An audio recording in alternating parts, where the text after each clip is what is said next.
Good morning, and thank you so much for waking up with us here on Live Now from Fox. I'm Jeanne Francine here with you on this Tuesday morning. It is April 8th, and as we come on the air, we begin our broadcast with the very latest as it relates to the British royals. I want to take you out to Rome, Italy, and give you a live look there. As we are 2 minutes shy from the 6 o'clock hour, we are learning from our content partners over at the Associated Press and Reuters that King Charles III and Queen Camilla are in Italy on this Tuesday morning to meet with Italy's president at the presidential palace. I want to show you some video as they arrived at the palace bright and early this Tuesday morning before we came on the air. You can see their vehicle arriving as they get out with the press to be met with Italy's president. We will continue to keep a close eye on this developing story.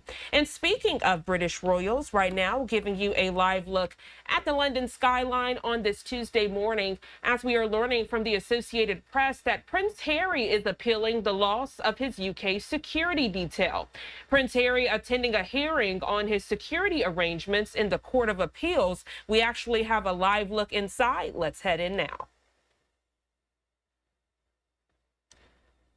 Thinks that the confidentiality provisions that have been agreed are broken by mistake, either by an advocate or by the court, which does happen, I'm afraid, because we're treading slightly on eggshells.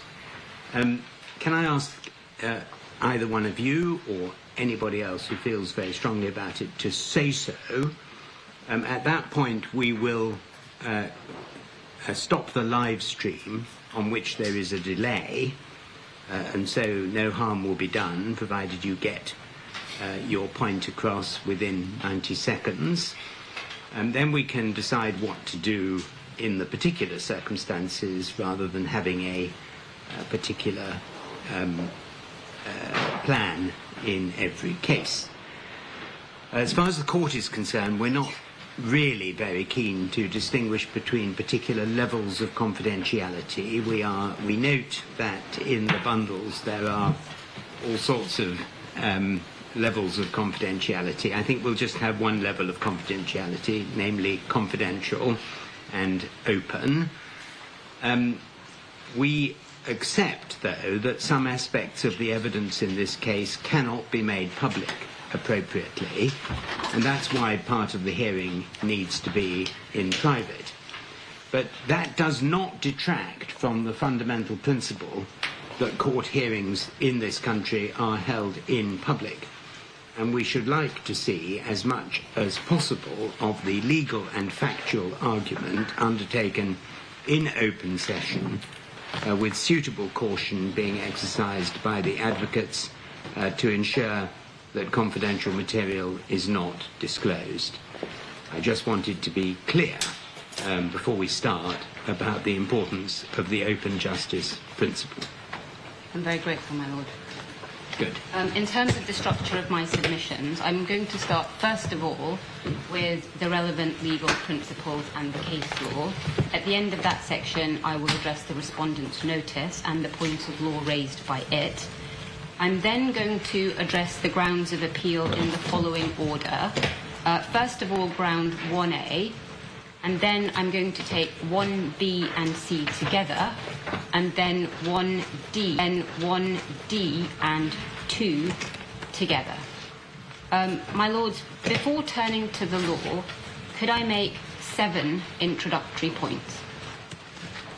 The first is to identify some common ground. It is common ground that when RAVEC made its February 2020 decision about the appellant's protective security, it did not apply its own terms of reference to that decision-making process. Those terms of reference say that RAVEC will base its decision-making on an assessment from an expert specialist body called the Risk Management Board, or the RMB, as I will call it. It is also common ground that RAVEC did not get an RMB assessment for the appellant. Instead, RAVEC came up with a different and so-called bespoke process, which, as that label makes clear, is not applied to anyone else. I will use bespoke, partly because it's shorthand and partly because it was used in the judgment below, but the appellant does not accept that bespoke means better. In fact, in his submission, it means that he has been singled out for different, unjustified, and inferior treatment. Not only does this bespoke process not involve... If you're just now tuning into Live Now from Fox, I want to recap the boxes on your screen. On the left side, we are live in London, England. As this morning, Prince Harry is attending a hearing on his security arrangements in the Court of Appeal. To provide some context, Harry's, whose titles include the Duke of Sussex, he lost his government-funded protection back in February of 2020 after he stepped down from his role as a working member of the royal family and moved to the U.S. We're learning he wants his British security detail restored. On the right side of your screen, that top right box, a live look at the London skyline, and that bottom box, speaking of British royals, we are learning on this Tuesday morning that King Charles III and Queen Camilla, they are in Italy to meet with Italy's president at the presidential palace, giving you a live look out in Rome in that bottom box. 6:05 here on the East Coast, going to a quick 2-minute commercial break. More top stories and headlines when we return.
Welcome back to Live Now from Fox. I'm Jeanne Francine. Right now, we want to transition to your political headlines following the very latest of President Donald Trump. Take a look at your screen as we're learning a military parade to celebrate President Donald Trump's birthday could be rolling into D.C. this summer. It's an idea he's pushed before, and even though this time the June 14th date carries extra significance, the early plans are already raising concerns. Right now, we're going to check in with Fox 5 DC's Maureen Ume. She joins us live this morning with the very latest details. Maureen, good morning to you. Good morning. So that June 14th date has significance because it's not only President Trump's birthday, it's also Flag Day and the U.S. Army's 250th birthday. So again, a lot happening around that date. President Trump floating the idea of this military parade, one that he floated during his first term as president, didn't quite fly because, again, people were concerned about the cost. And that's the problem this time around. D.C. Mayor Muriel Bowser is already warning that this type of military display could come with a serious cost. Now, early plans paint to a potential parade route that would start here in Arlington near the Pentagon where I am and then stretch into D.C., possibly crossing the 14th Street Bridge. During his first term, President Trump pushed for a similar parade. It would have been complete with tanks and military vehicles, but it was canceled after the price tag ballooned to nearly $100 million.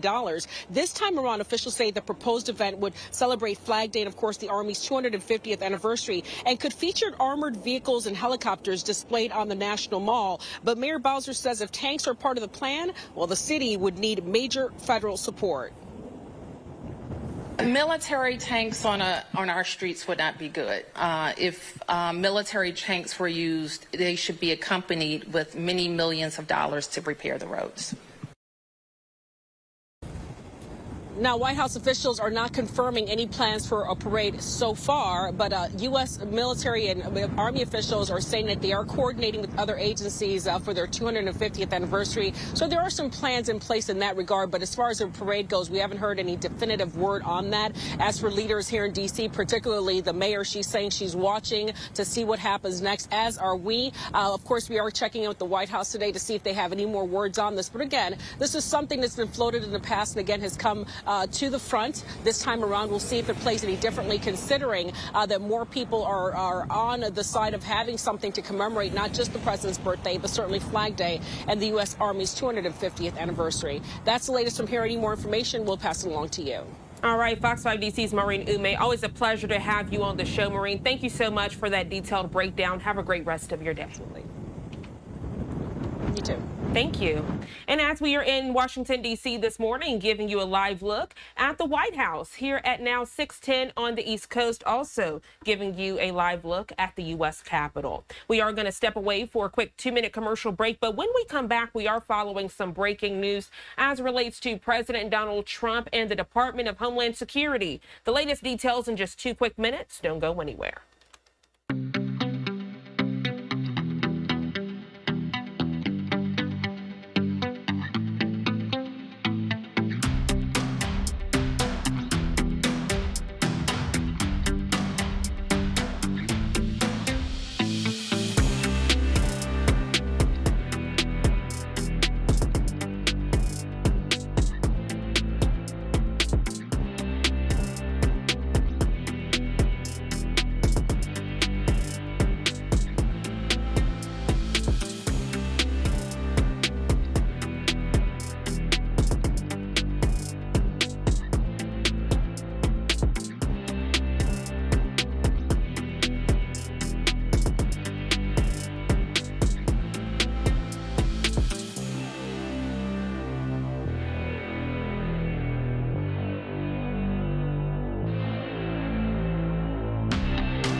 .612 here on the East Coast, and welcome back to Live Now from Fox. We are following some breaking news this morning as it relates to the Trump presidency. Take a look. We're learning from the Associated Press that migrants who were temporarily allowed to live in the United States by using a Biden-era online appointment app have been told to leave the country immediately. This coming from officials. It was unclear how many beneficiaries would be affected. We're learning more than 900,000 1,000 people were allowed in the country using the CBP-1 app since January of 2023. They were generally allowed to remain in the United States for 2 years with authorization to work under a presidential authority called parole. We do have a quote from the Department of Homeland Security Media Affairs Unit. They provided a response saying, quote, "Canceling these paroles is a promise kept to the American people to secure our borders and protect national security," end quote. Authorities confirmed termination notices were sent to CBP-1 beneficiaries, but did not say how many. They were urged to voluntarily self-deport using the same app they entered on, which has been renamed CBP Home. The Associated Press reviewed an email received that says, quote, "It's time for you to abandon the U.S." That coming from the Department of Homeland Security. It was written to a Honduran family that entered the U.S. at the end of last year. Others shared the same email on social media platforms. To provide some perspective, if you're not familiar with CBP-1, it was a cornerstone of the Biden administration's strategy to create and expand legal pathways to enter the United States in an attempt to discourage illegal border crossings. Well, by the end of December, 936,500 people had been allowed to enter with CBP-1 appointments at border crossings with Mexico. President Donald Trump entered and ended CBP-1 for new entrants on his first day in office, straining thousands in Mexico who had appointments into early February. President Trump has ended and revoked temporary status for many who benefited under Biden's policies.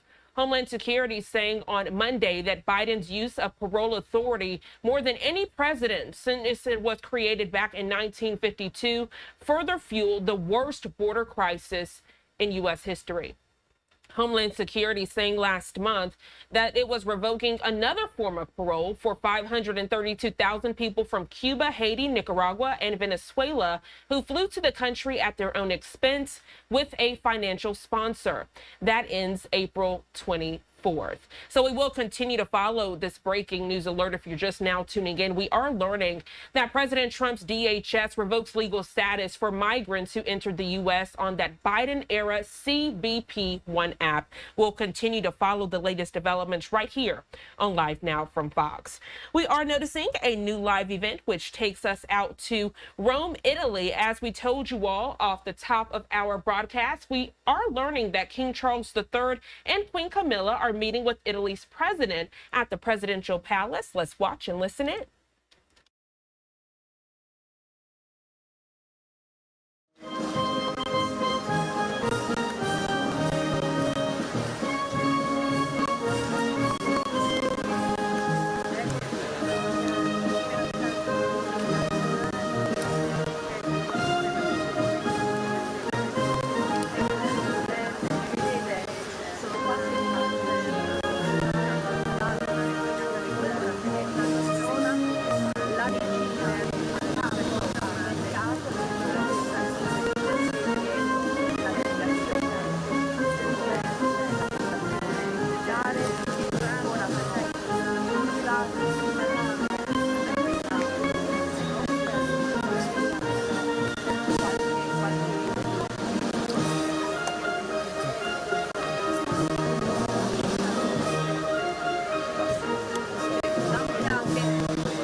Voglio fare qualcosa, però stupendo.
salute ci sono le feste, giusto? Sì.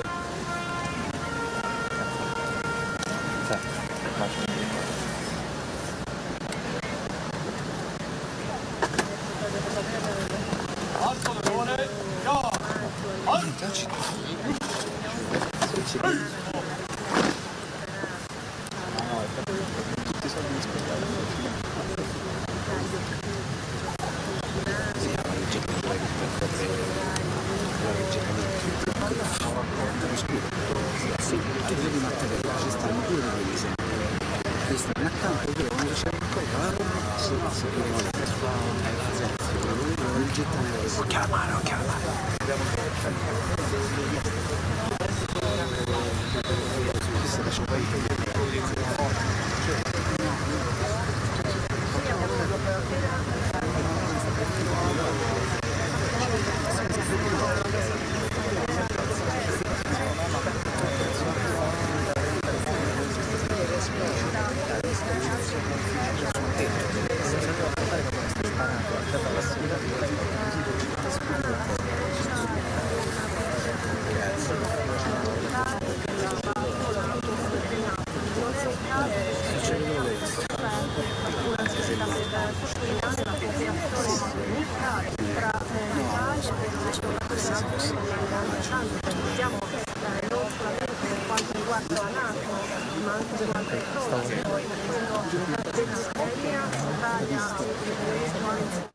If you're just now tuning into Live Now from Fox, good morning to you. 6:20 here on the East Coast, and you're watching the ceremony out in Rome, Italy, as we're learning that Britain's King Charles III and Queen Camilla, they are in Italy on this Tuesday morning. We have a tweet from the royal family, courtesy of X, just to provide further perspective. We're learning that the King and Queen have been welcomed to Italy by the president. There you see their official photo there on the left side of your screen. Taking you back out live to Rome, Italy, as we are keeping a close eye on this ceremony. Right now, there seems to be a lull, as if things are being paused for more official things to happen. But you did hear the audio, and you also are seeing the live picture, as this is a momentous occasion out in Rome, Italy. We'll continue to keep a close eye right here on Live Now from Fox. 6:21 is the time. We're going to step away for a quick 2-minute commercial break. More top stories and headlines for your Tuesday morning when we return.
Welcome back to Live Now from Fox, and good morning to you if you're just now tuning in. I'm Jeanne Francine. 6:23 is the time here on the East Coast, and right here on Live Now from Fox, we are keeping a close eye on all things space and things space related. I want to share with you the latest detailed breakdown as we have a full day of space related events. Before we came on the air this morning around 4:15 Eastern Time, the Soyuz MS-27 docking happened at the International Space Station. Looking ahead this morning so you can plan your day with us here on Live Now from Fox. At 7 a.m. that coverage begins, and then the hatch opening of the Soyuz M-27 will get underway. We do have the latest from NASA, courtesy of X this morning, as they shared that the engine ignition and liftoff of Soyuz MS-27 with astronaut Johnny Kim alongside cosmonauts happening. The trio of explorers, they are bound for the space station. If you weren't able to see it live on NASA, we have you covered right here on Live Now from Fox. I want to play that docking at the International Space Station for you now.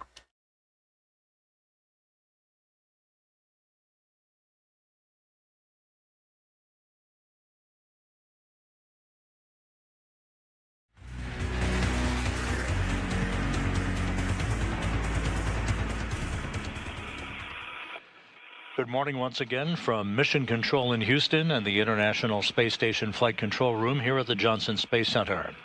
At this hour, an American astronaut and 2 Russian cosmonauts are closing in for a date with the International Space Station and an automated docking to the station's Prishal module on the Earth-facing port of the Russian segment of the complex. That docking is scheduled about 48 minutes from now at 4:04 a.m. Central Time, 5:04 a.m. Eastern Time. Aboard the Soyuz MS-27 at this hour, NASA astronaut Johnny Kim and Roscosmos cosmonauts Sergei Ryzhikov and Alexei Zabritsky are now about 2 hours and 28 minutes into their flight that began with their launch at 12:47 and 15 seconds a.m. Central Time, 1:47 and 15 seconds a.m. Eastern Time from Launch Pad 6 at Site 31 at the Baikonur Cosmodrome in Kazakhstan.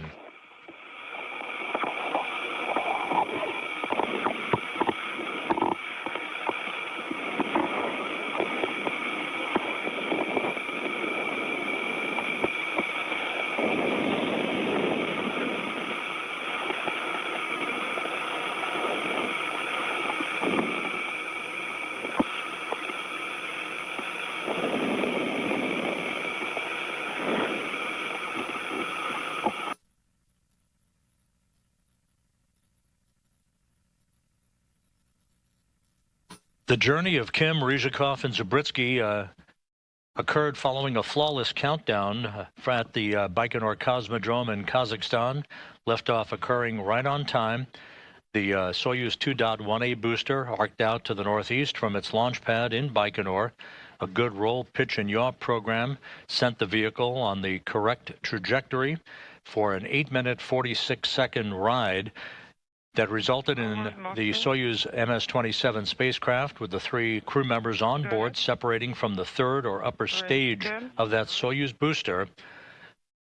Seconds later, the Soyuz solar arrays and navigational antennas unfurled as planned, and the race was on to catch up to the International Space Station.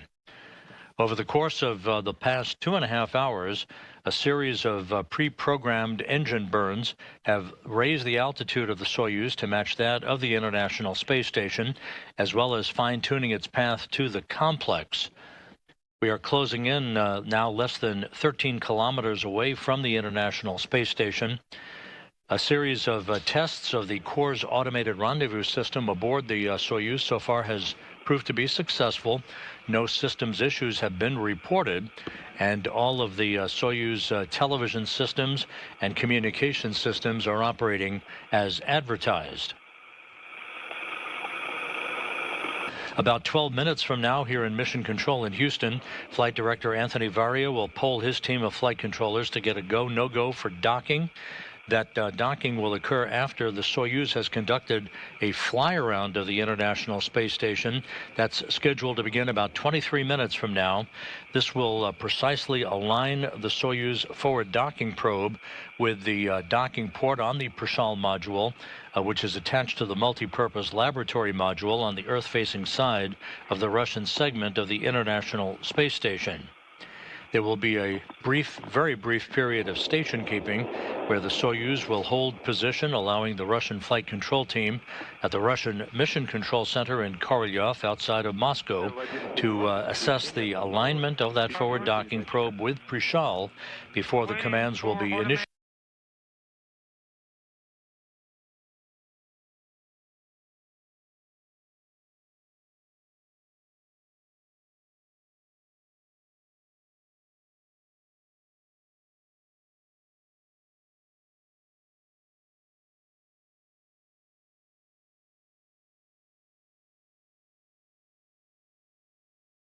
As well as on the Prishal module docking interface.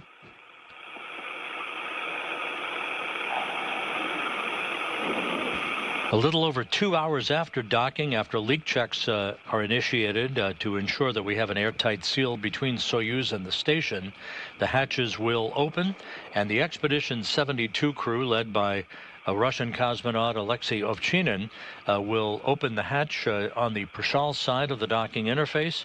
The Soyuz hatch will be open, and Kim, Zabritsky, and Ryzhikov will float on board to join Ovchinin, Ivan Wagner, Kirill Peskov, Don Pettit, Anne McLean, Nicole Ayers, and Takoya Onishi.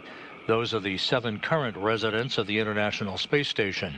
The station's population will grow to 10 for 11 days and change, resulting in the undocking of the Soyuz MS-26 spacecraft on Saturday afternoon, April 19th, with Pettit, Wagner, and Ovchinin on board. They will be heading for a undocking and a parachute-assisted landing on the steppe of Kazakhstan in the early morning hours of April 20th, Kazakhstan time. That will be Saturday evening, U.S. time. That landing will conclude about a 7-month mission for Pettit, Wagner, and Ovchinin as they will come home following their research mission on board the International Outpost. This video is the overlay video in the cockpit of the Soyuz MS-27 spacecraft, showing a variety of different parameters available for Ryzhikov, who's the Soyuz commander, seated in the center seat of the descent module of the 3-section Soyuz vehicle. To his left is board engineer number 1, that's Alexei Zabritsky, and on his right, NASA's Johnny Kim, serving as board engineer number 2. For Zabritsky and Kim, this is their first flight into space. It is the 3rd flight into space for Sergei Ryzhikov, who up to this point has logged 358 days of spaceflight experience. 10 meters per second. In 10 minutes, expect manifold 3.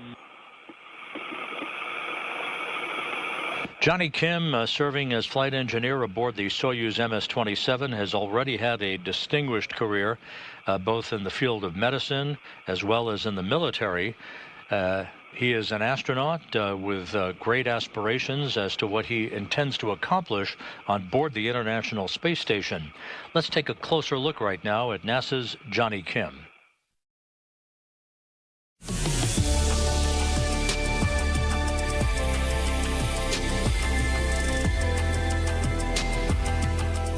Lifelong learning is the life goal of mine. So when we start off in this world as really young children, we have this uninhibited belief in ourselves that we can go out and do anything. And I think along the way, when we grow up, we lose a little bit of that. We, as adults, as human beings, as learners, are always more capable than we give ourselves credit for. You're never too late to learn something new or to start a new venture. Started new adventure. Yeah, I had the honor of serving our country as a SEAL earlier in my life, and later on as a physician, and now as an astronaut. And I've learned unique things from all of them. This lesson I learned early in SEAL training to pass the crucible of this training. It's called Hell Week. Essentially, you're up for 5.5 days, no sleep. You get like a couple-hour break. But essentially, for those 5.5 days, you are enduring very harsh physical conditions. After 24 hours, we got our first meal in the galley. Hot food. You were still cold because you're sopping wet and shivering at the table, but it was in a warm environment. And one of the instructors said, I have the entire schedule for the rest of Hell Week. Who wants to see it? And about a dozen people raised their hands and they went over. And about a dozen people immediately quit because they could not humanly comprehend the amount of pain and suffering that was ahead of them. But those who just chose to focus on their next meal, they just had that to work with, not this. Any kind of goal, any kind of mission, if you just think about where you are in the end goal and all the work in between, you're never gonna make it. It's too overwhelming. But if you break that up into much smaller bite-sized pieces, everyone can achieve greatness. And that's what we do here at NASA.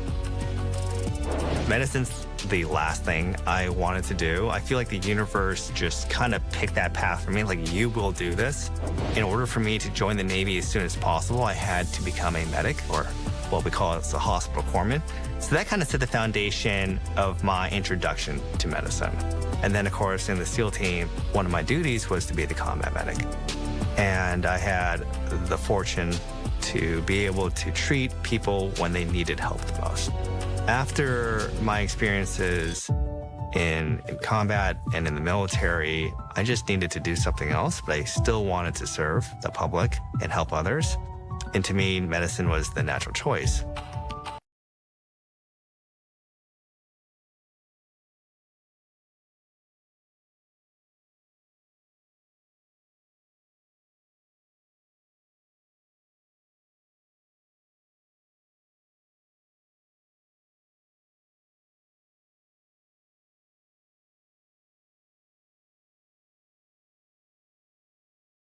And realizing, like we talked about earlier, about lifelong learning. It's never too late to learn something new or develop. And so I was very inspired by NASA. It was actually the first Orion mission, right? It was on YouTube. I don't know how it came on my feed, but it was an amazing narration of this mission that I knew nothing about. And that was the first seed for me to be like, wow, NASA's doing something incredible. And they are impacting the community and the world. I would like to be a part of it. And the more I learned about NASA, the more I realized that the same forces that had pulled me into the SEAL teams, into medicine, which is leaving the world better than we found it in our own way, I certainly think NASA does that very, very well. And so I became inspired. I wanted to be a part of the mission, contribute to the mission, and help inspire the world and the next generation to make this world a better place, because right now, it's the only one we got. I'm Johnny Kim, and I'm a NASA astronaut.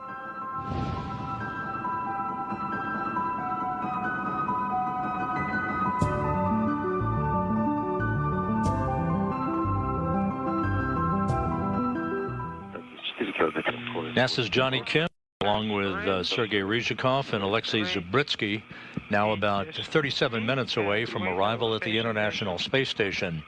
This view from an external television camera on the Soyuz MS-27 spacecraft, showing the cross-haired data on that overlay. In the lower left-hand corner, you can see the two lower values just at the bottom of that bottom left-hand box. 3.7 kilometers, that is the current distance and closing between Soyuz and the space station.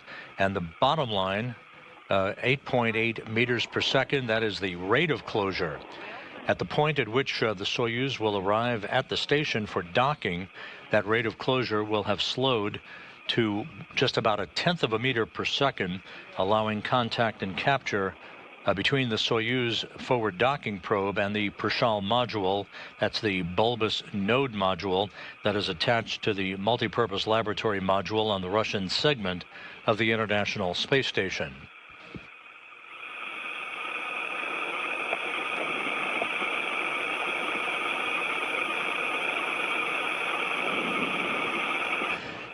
We're also coming up on the point at which the Soyuz will execute a series of pre-programmed impulse burns, as they are called, using the main engine and the thrusters on the Soyuz vehicle. These are small mid-course correction burns that will fine-tune the Soyuz's path toward the International Space Station, with the fly-around of the station beginning just under 13 minutes from now. This is an angular approach to the station at a distance of about 400 meters that will precisely position that forward docking probe right down the barrel of the Prishal module docking port, initiating a brief period of station keeping before the commands are given for final approach and docking.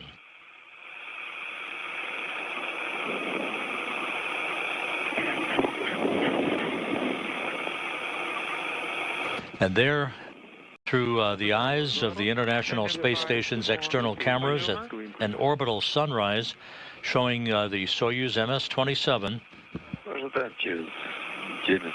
Yes, into minutes. Just 2 hours and 42 minutes ago, the Soyuz lifted off from its launch pad at the Baikonur Cosmodrome, now approaching the neighborhood of the International Space Station for docking that is scheduled about 34 minutes from now. Everything is Station nominal. shifts to the right and down. However, the screen is black. A beautiful palette of colors as the International Space Station and the Soyuz fly up the east coast of South America on a trajectory from southwest to northeast in an orbit inclined 51.6 degrees to either side of the equator.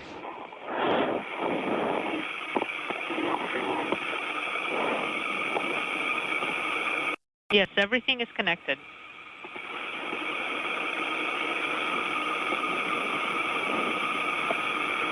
Depot I just got the firing in recommendation progress. that you please Complete. disconnected and then connected back. The burn. Combined GSO confirmed.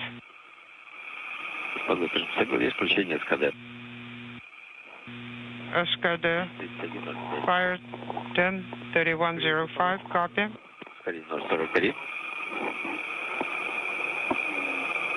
A good view of those thruster firings. Again, those are fine-tuned maneuvers to more precisely hone in on the International Space Station.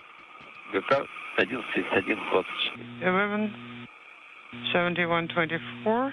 The Impulse 4 burn using the Soyuz main engine has just been executed. A quick 17.6-second burst. Moscow Station, space to ground 1. Go ahead on space to ground 1. Yes, we got the picture now. Yes, I disconnected the USB and then connected it back. Now I have the image as well. Excellent. Thank you so very much. Once again, the view of the display inside the Soyuz MS-27 spacecraft as the two cosmonauts, Sergei Ryzhikov, the Soyuz commander, and Alexei Zabritsky, along with NASA's Johnny Kim, look at the International Space Station approaching the crosshaired field of view. Impulse 4 burn now complete. Impulse 5 coming up momentarily. Copy. On board the station, the 7 crew members comprising the Expedition 72 crew have been up for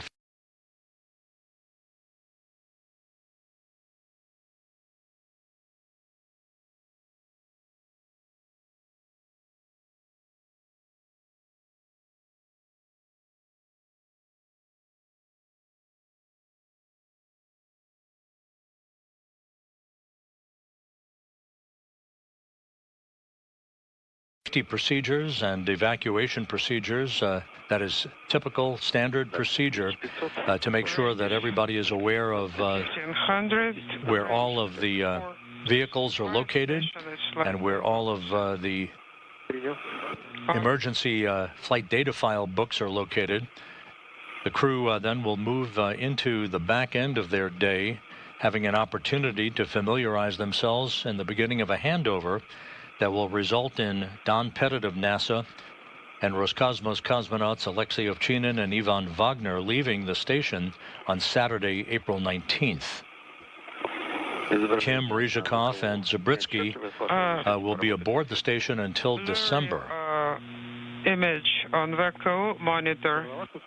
If you don't mind, I will play with the CG mode. Yes, here you go. Less than 8 minutes away from the Soyuz initiating its fly-around of the International Space Station. That will occur at a range of about 400 meters from the complex, a fly-around angle of almost 55 degrees.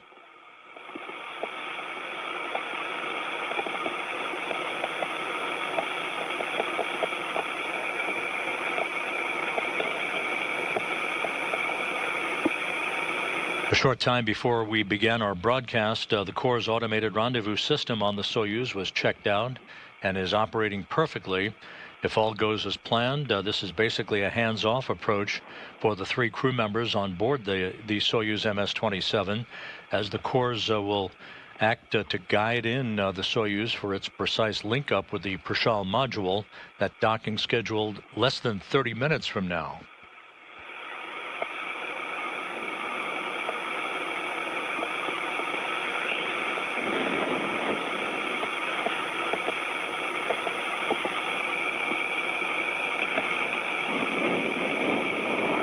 Дальность 1000 километров, скорость 1000 meters, rate 3.4. Depot firing confirmed. Braking.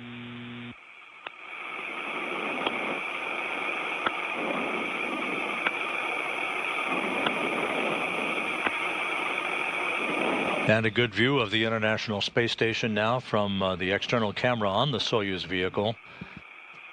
The Soyuz less than 1,000 meters away, closing at a rate of about 2.6 meters per second.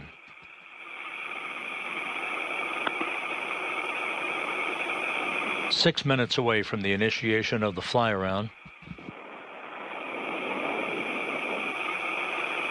The space station and Soyuz passing off the northeast coast of South America, moving from southwest to northeast. Depot duration 30 seconds, still in progress.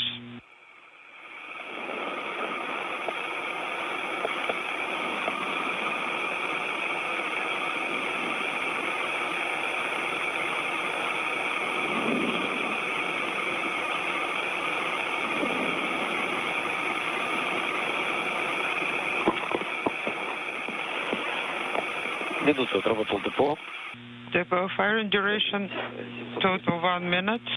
7.8 range. The Soyuz has just executed Impulse 5, as it is called. This was about a 72-second burn. Coming up is Impulse 6, another 12-second burst of the Soyuz thrusters. Beautiful shot over the South Atlantic at an altitude of 262 statute miles.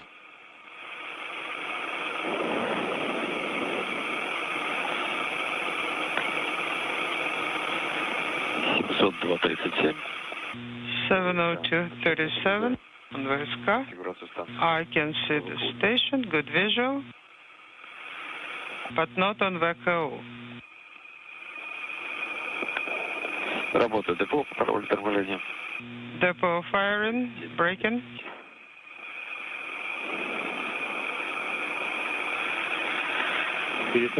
Okay.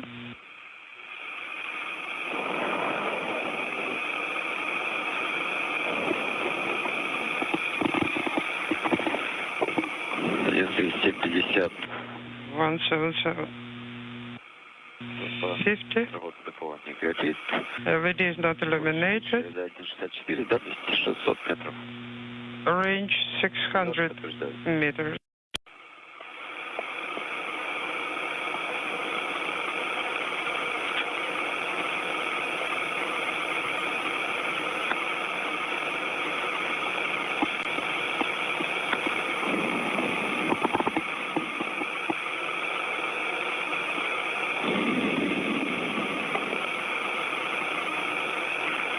The Soyuz MS-27 with Johnny Kim, Sergei Ryzhikov, and Alexei Zabritsky on board, flying in tandem with the International Space Station.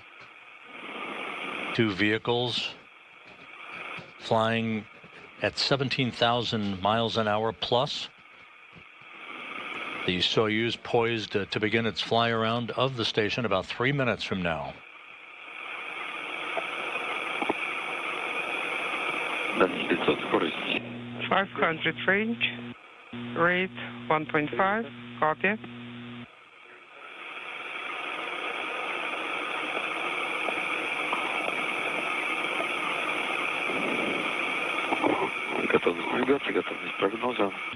Again, after docking occurs, there will be a brief period to allow the relative motion of the two vehicles to settle down amongst themselves against the docking interfaces of the two spacecraft, initiating the retraction of the forward docking probe that will set the stage for hooks on the Soyuz and the Prishal sides of the docking interface to close to form a hard mate. Leak checks will be initiated on both sides of the docking interface by the respective crews, setting the stage for hatch opening that is scheduled somewhere in the neighborhood of about 6:20 a.m. Central Time, 7:20 a.m. Eastern Time this morning.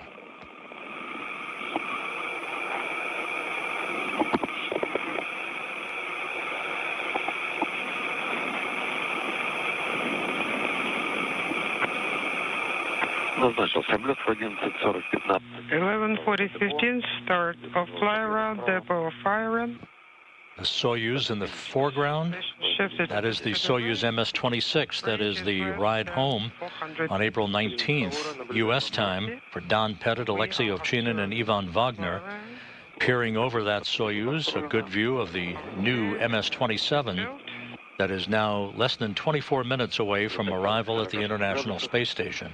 I have about 46 degrees left.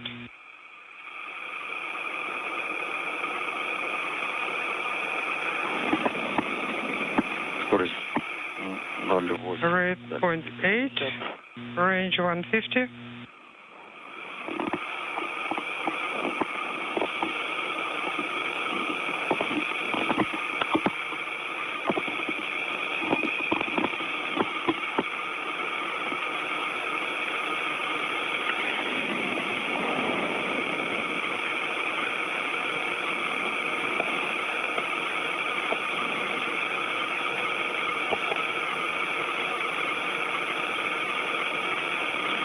$320.75. 320 and 075.75. The Soyuz arrived just a touch earlier than had been planned. The fly around currently being executed. Once the Soyuz has precisely aligned itself with the Prishal module, there will be a quick period of station keeping to enable the flight controllers in Korolyov outside of Moscow to assess the precise alignment of the forward docking probe with Prishal. Less than 300 meters separating Soyuz from the station, closing at a rate of about 0.6 of a meter per second.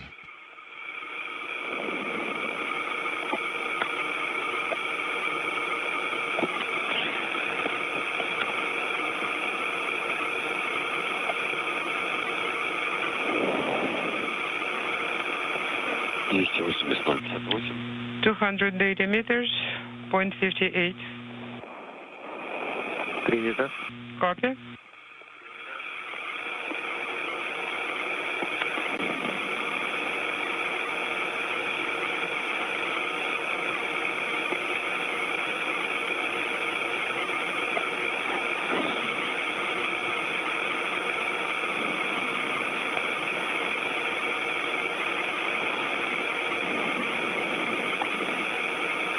Soyuz in the station approaching the west coast of Africa. Fly around almost complete.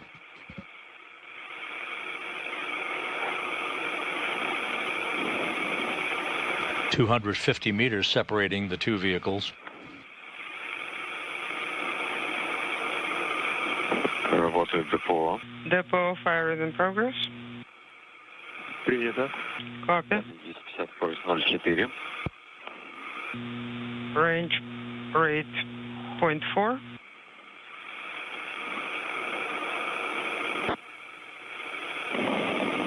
Soyuz steadily decelerating, basically putting the brakes on here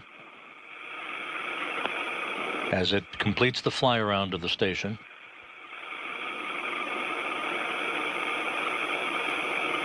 The automated rendezvous system is operating as expected.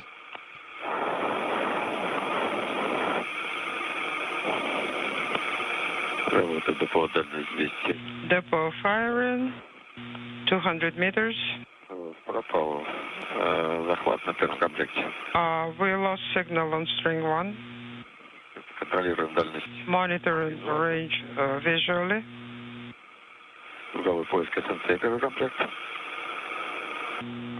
String 1 is scanning. 1044, signal locked. 218, rate 0.3. Copy. Контролируйте на НПУ-1. Monitor on info 1. Пока не горит. What about причал format? Работа депо, даже здесь. Not activated, depot firing in progress. 210 range. Напротив стыковочного зла. Actually, we are right across against the docking port. Причал confirmed. 45 confirmed. Copy. Range 200. And at a range of 200 meters, you're looking right down the barrel of the Prishal module through the crosshairs of the Soyuz external television camera. In progress.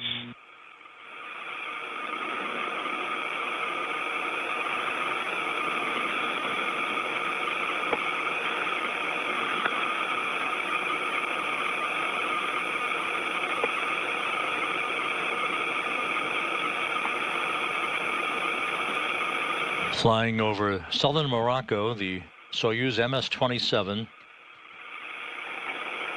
is now in a brief period of station keeping.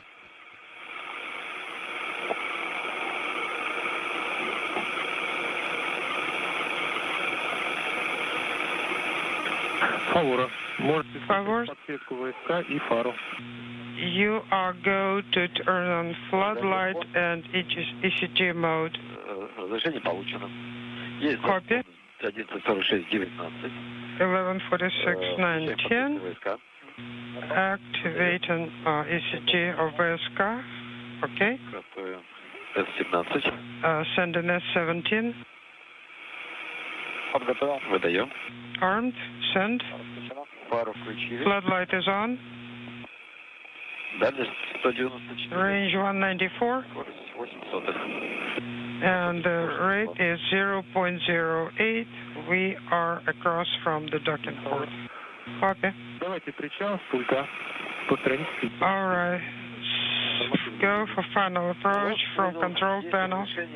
Copy. We are go to send in manual command from the motion display.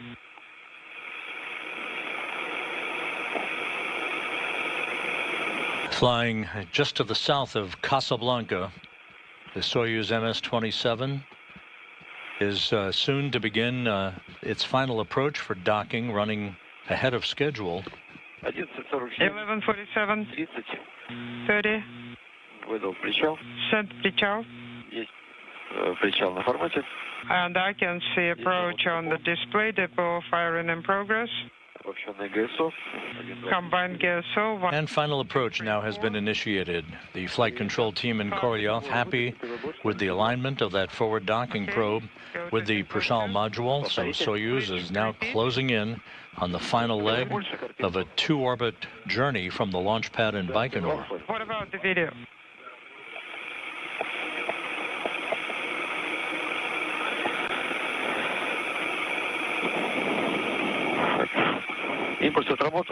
Burn complete. Range 170.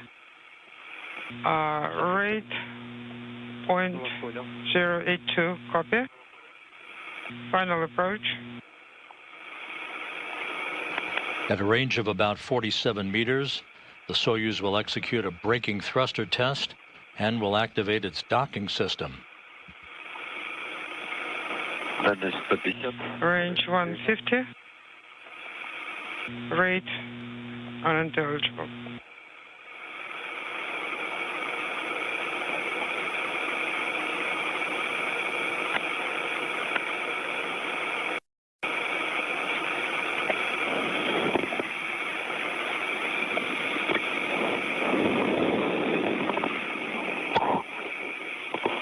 на 67.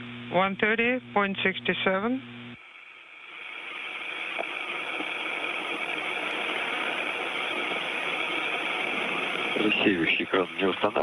Just over 3 hours ago, that vehicle sat on the launch pad at the Baikonur Cosmodrome in Kazakhstan, now closing in on the final leg of its rapid journey to reach the International Space Station. But not on the cow monitor.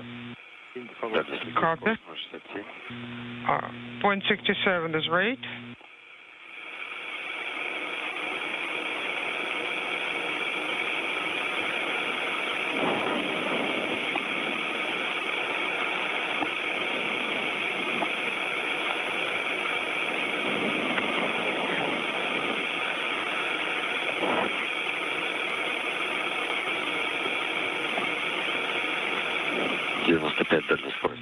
Soyuz flying over the Mediterranean at this hour. 0.54 range rate. On final approach for docking, just 90 meters separating Soyuz from the Prishal module. 0.43.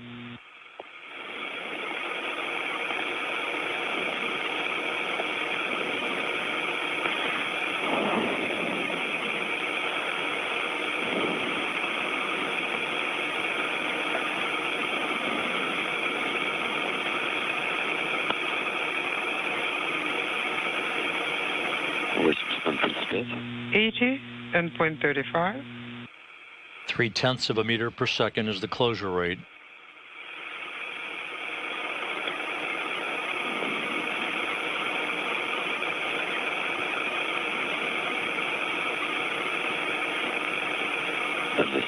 метров. 70 meters. Point unintelligible. Confirm visual. Combined. If you're just now tuning into Live Now from Fox, good morning to you. You're watching it from earlier this morning around 4:15 Eastern Time as the Soyuz MS-27 docking happened at the International Space Station. Well, now at 7:01 here on the East Coast, we do want to transition to a live event, transitioning your screen for you now to explain what's happening. This is a live event put on by NASA, coverage of the hatch opening and welcoming remarks by the Soyuz MS-27 crew at the International Space Station. Let's listen in. Soyuz MS-27. The leak checks between the two spacecraft have been ongoing for the past couple of hours. No issues reported. We're in the home stretch of those leak checks. We expect the hatch opening to occur somewhere in the neighborhood of about 6:20 Central Time, 7:20 Eastern Time. This is always a variable time based on the equalization of pressure in the vestibule, the small passageway between the docking interfaces. The launch and docking went extremely well, with the launch taking place from the Baikonur Cosmodrome in Kazakhstan. Liftoff occurring right on time at 12:47 a.m. Central Time, 1:47 a.m. Eastern Time, as the Soyuz 2.1A booster lifted off and arced out to the northeast, carrying Johnny Kim of NASA, Sergei Ryzhikov, and Alexei Zubritsky of Roscosmos on an 8-minute, 46-second ride to its preliminary orbit. The third stage of the Soyuz booster separated from the spacecraft right as scheduled, and the solar arrays and navigational antennas on the Soyuz deployed as planned, and the race was on to catch up to the International Space Station. The pressure on your side. 753. Station. Following launch, about 3 hours and 10 minutes later, the Soyuz arrived in the neighborhood of the International Space Station. Guided by the Corps' automated rendezvous system, the Soyuz made its way toward a fly-around of the station to precisely align its forward docking probe with the Prishal module. Then, moving at a very glacial rate of about 1/10 of a meter per second, the Soyuz eased ever so carefully toward the docking port on Prishal. You can see in this view, in the foreground, was the Soyuz MS-26 spacecraft, which is the ride home for 3 of the other crew members in about 11 days. With everything looking good and the docking alignments in perfect tandem, the Soyuz linked up with contact and capture to Prishal at 3:57 a.m. Central Time, 4:57 a.m. Eastern Time, as the 2 spacecraft traveled 262 miles over western Russia.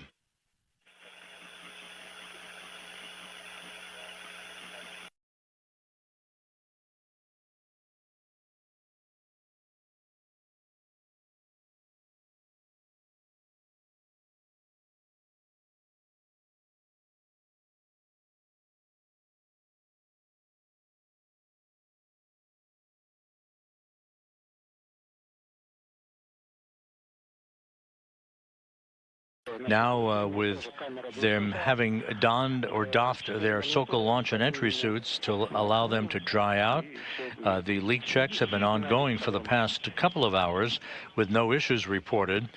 We're just waiting now for the pressure on both sides of the docking interface to equalize. That will then, in turn, allow for those hatches to open and for the 3 new crew members to float on board.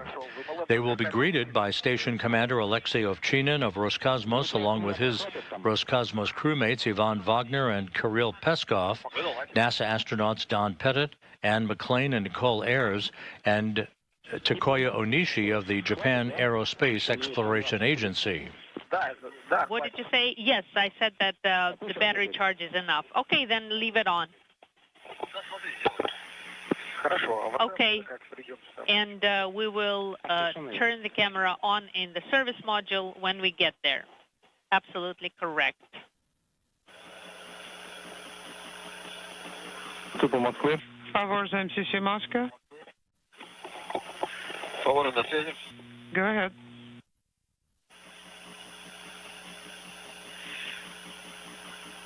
Вы поработали? No, did you close? Once again, you're looking at the hatchway in the Prishal module. Alexei Ovchinin, the station commander, has been checking out the systems at that hatchway. Once the pressure is equalized between Prishal and the Soyuz MS-27 spacecraft, the station hatch will be opened first, and then the stage will be set for the opening of the Soyuz hatch to allow Kim, Ryzhikov, and Zabritsky to float inside. With the population of the station increasing from 7 to 10, all of the crew members will make their way into the Zvezda service module for a brief welcoming ceremony. There are several dignitaries on hand in the balcony of the Russian Mission Control Center on the outskirts of Moscow, who will provide greetings to the newly arrived crew members before handing off to the spacecraft communicator here in Mission Control in Houston, Japanese astronaut Aki Hoshide. Copy. Favor ответить СУПу Москвы. Favor MCC Moscow. Go ahead. Готовы записать? Are you ready to write it down? Да, готово. Affirmative. Первое. Number 1. Консервацию корабля выполнять. Soyuz deactivation should be worked for orbital flight book, page 25, and then pages 30 through 38. 25, comma, 30-38. Correct. Do not deactivate gas analyzer. In other words, step 4.5 on page 36 has to be skipped. Not required. Once again, you're looking at Station Commander Alexei Ovchinin of Roscosmos. He is at the hatch on the station side of the docking interface between the Prishal module and the Soyuz MS-27. which arrived at the station just over 2 hours ago, with the docking occurring at 3:57 a.m. Central Time, 4:57 a.m. Eastern Time. Once the hatches are opened and the 10 crew members have an opportunity to greet one another and receive congratulatory calls from both Moscow and Houston, they will press ahead to a safety briefing that Ovchinin will conduct. That is standard operating procedure for all newly arrived crew members on board the station. The 10 crew members will settle in for a midday meal. The Soyuz itself will be deactivated, now on station power, of course, but all of the other Soyuz systems will be deactivated by Soyuz Commander Sergei Ryzhikov as the Soyuz settles in for a long stay on board the station, with Kim, Ryzhikov, and Zabritsky planning to remain in orbit aboard the International Space Station until December. They are joining the Expedition 72 crew, led by Ovchinin as station commander. The Expedition 72 increment will transition officially to Expedition 73 on the afternoon of April 19th, when the Soyuz MS-26 spacecraft carrying Ovchinin, Ivan Wagner, and Don Pettit undock from the neighboring Rosviet module on the Earth-facing side of the International Space Station's Russian segment. The increments are measured from Soyuz undocking to Soyuz undocking. On the day before undocking, that would bring Ovchinin, Wagner, and Pettit home to a parachute-assisted landing on the steppe of Kazakhstan. Ovchinin will hand over station command to Onishi of the Japan Aerospace Exploration Agency. He will remain the station commander until his scheduled return to Earth in July.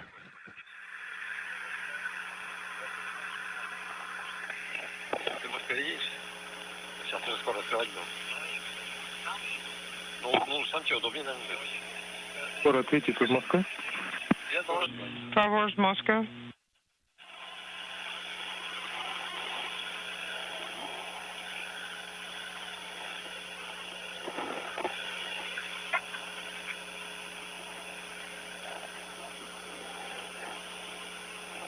So we are standing by for the final steps in the equalization of pressure between the Soyuz and the International Space Station in that vestibule area, the small passageway between the two spacecraft. Do not forget that will enable the hatch on the station side to be opened first, followed by the Soyuz hatch. Yes, I remember. That's after the TV.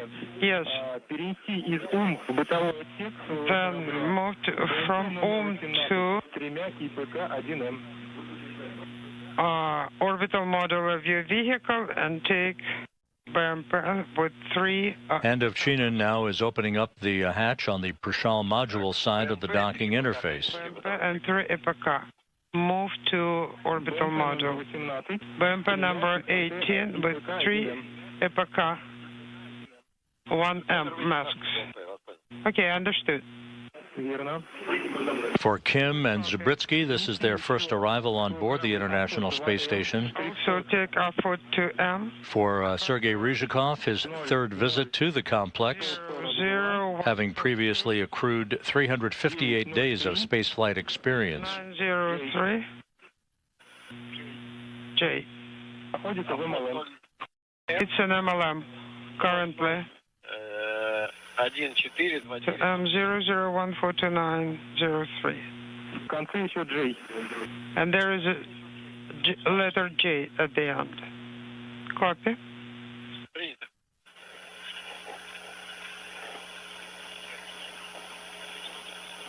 Forward.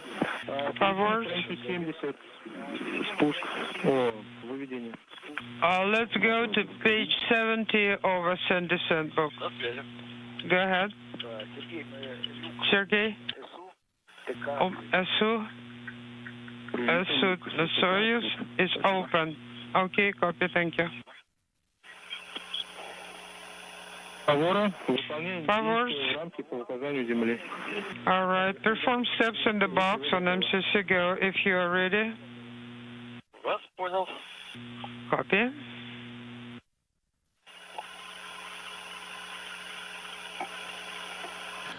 Again, this is a good view of Alexei Ovchinin, the station commander, as he is awaiting the opening of the hatch to the Soyuz MS-27 spacecraft. Could you please put the TK KVD into electrical control position? KVD TK is in electrical control position. Copy. In the lower right-hand corner of your screen, Roscosmos cosmonaut Kirill Peskov, who launched last month to the station aboard the SpaceX Dragon Endurance, part of the Crew 10 crew. Сам все сделаю здесь в рамочке. Так, ККТ. Открываем. Opening KKT. КВД. Открываем. Opening KVD. Москва МКССГ-1. Moscow station on space to ground 1. Please go ahead. Контроллер 3. КВД УМТК. KVD UMTK is in electrical control position. Copy. KVD UMTK is in electrical control position. Thank you. 3 есть.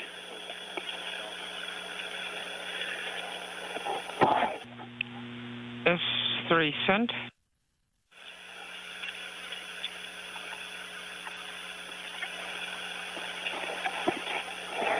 Once again, today's arrival after a smooth launch and an uneventful rendezvous and docking for the Soyuz MS-27 sets the stage now for an 11-day handover between the newly arrived trio of Johnny Kim, Sergei Ryzhikov, and Alexei Zabritsky, and the crew that will be departing in the Soyuz MS-26 spacecraft on Saturday, April 19th, that being NASA's Don Pettit, along with Ovchinin, who you see there in the field of view, and Ivan Wagner.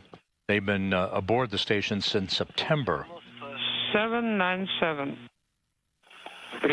Pettit, in fact, will be landing on the steppe of Kazakhstan aboard the Soyuz MS-26 on his 70th birthday, which is April 20th. That'll be Kazakhstan time. The landing occurring just after sunrise in Kazakhstan on April 20th. It'll be April 19th, U.S. time. Equalization in progress. Favors.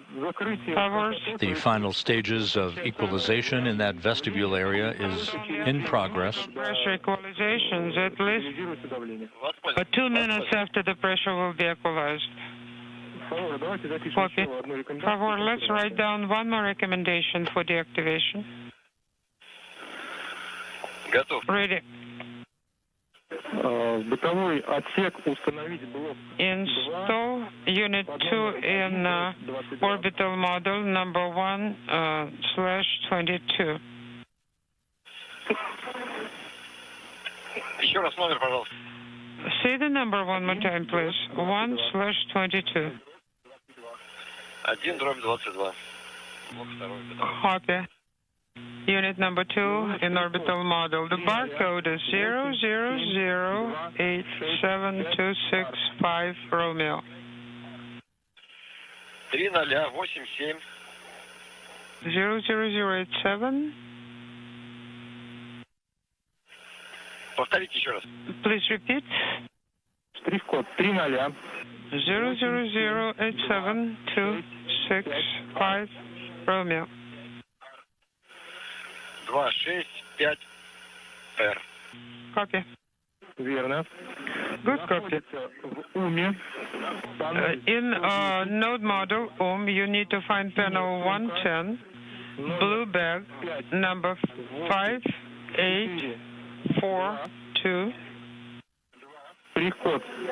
Barcode 00240194 J. The hatch opening that will allow Kim, Ryzhikov, and Zabritsky to Float inside the International Space Station to begin their tour of duty comes after a spectacular launch under springtime conditions at the Baikonur Cosmodrome in Kazakhstan, the launch occurring at 12:47 a.m. Central Time, 1:47 a.m. Eastern Time. The two-orbit rendezvous, which now has become commonplace for crewed vehicles in the Soyuz family of boosters to reach the International Space Station, took just 3 hours and 10 minutes, docking occurring a few minutes ahead of schedule at 3:57 a.m. Central, 4:57 a.m. Eastern Time.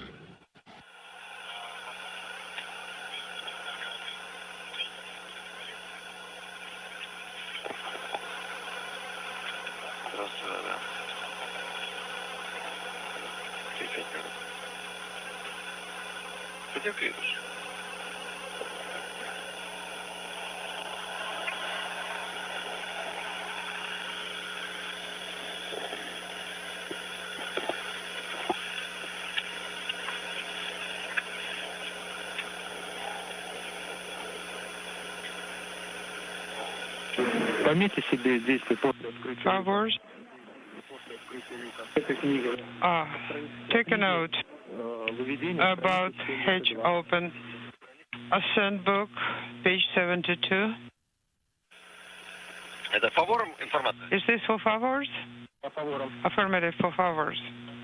And now you see other crew members gathering at the hatchway as we are moments away from the Soyuz hatch swinging open. NASA's Ann McClain at the bottom of your screen. You can see Takuya Onishi on the right side.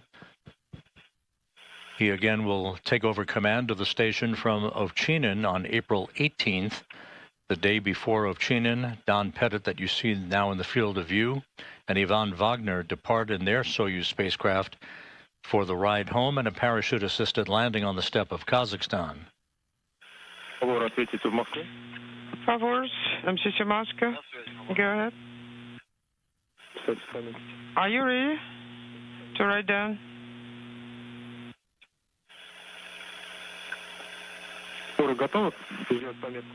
Are you ready to make a note in the book, step by one?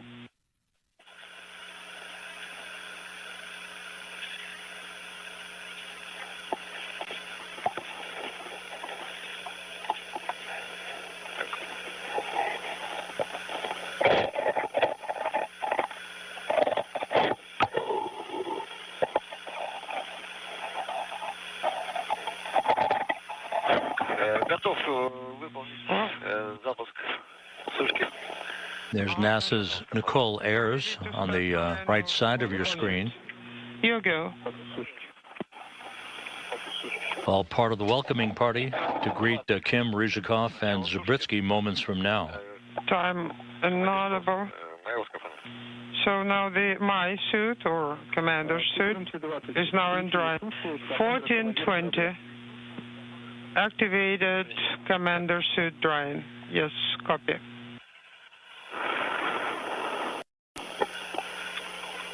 Favors. Are you ready to take notes for the steps after hatch opening? Pressure is 760, 760.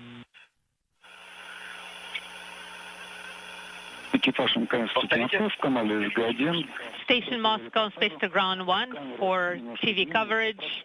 The camera view is now off. Please adjust the camera. Excellent. Thank you.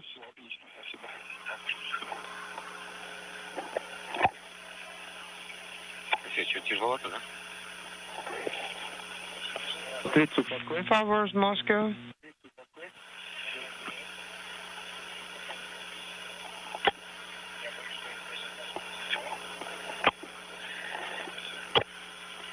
Favor, ответьте по Москве. Favors, MCC Moscow. Go ahead.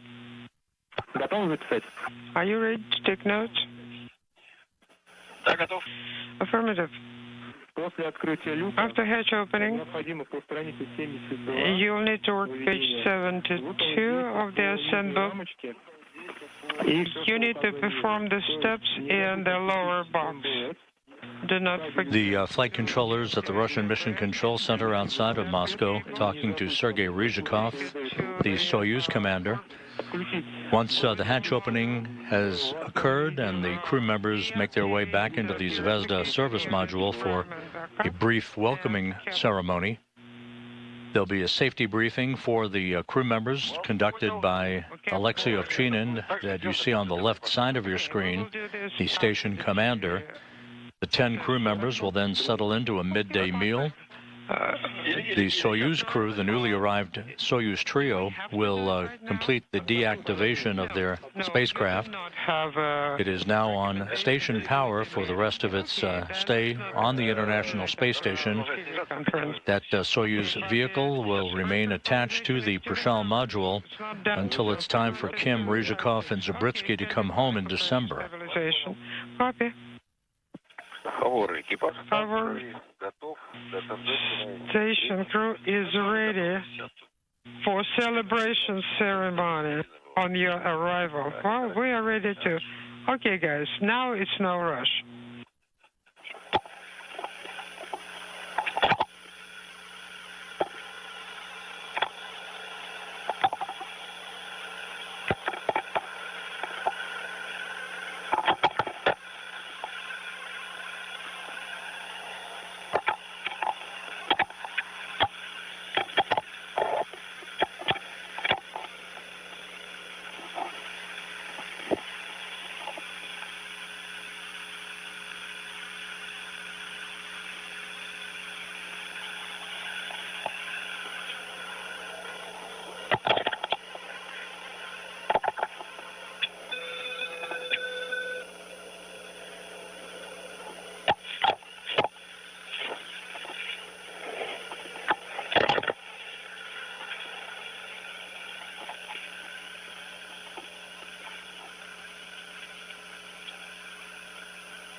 Power, what's the current pressure? 755.5.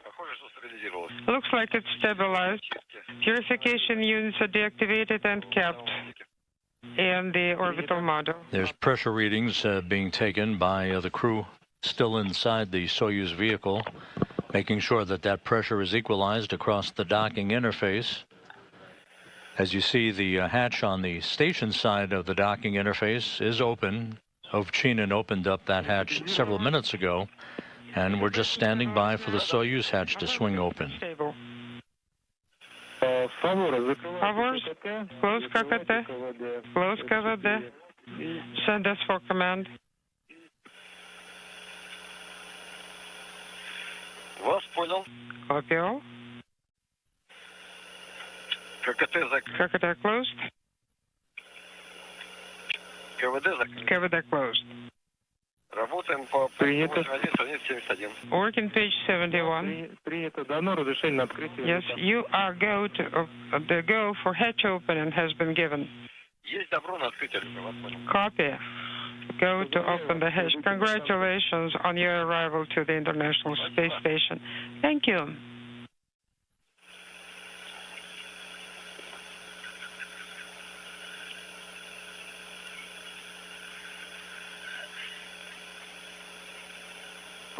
Сергей Артуганов, мы тоже тебя поздравляем с прибытием. Sergei Erdoganov, we also congratulate you on the arrival of Favors to the station. Thank you very much. And yes, thank you. Thank you, Alexei, and congratulations to all of you guys. Well, congratulations on guest arrival. No, they're not guests. They're able bodies. Yes, you are correct.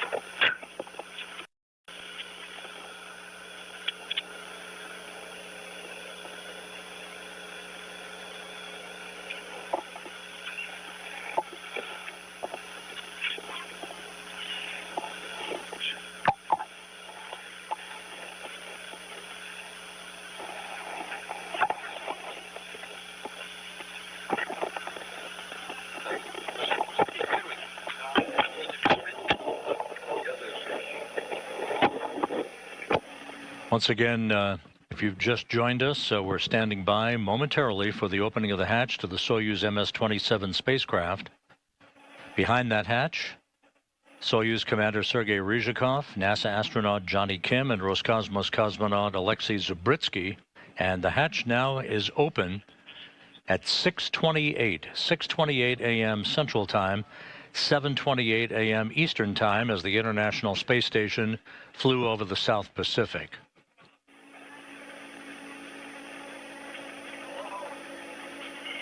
Zubritsky first on board.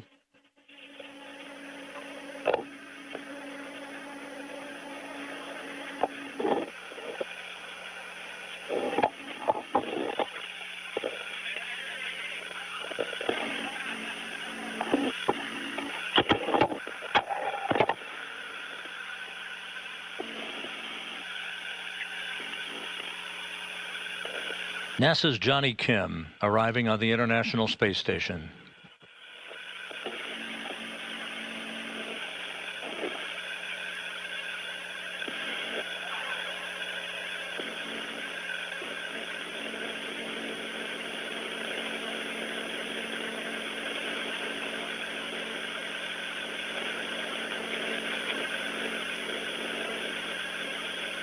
Soyuz Commander Sergei Ryzhikov with a return visit to the International Space Station. All hands on deck now. 10 crew members on board the station, following a very smooth launch and a flawless docking to the complex. Again, hatch opening occurring at 6:28 a.m. Central Time, 7:28 a.m. Eastern Time.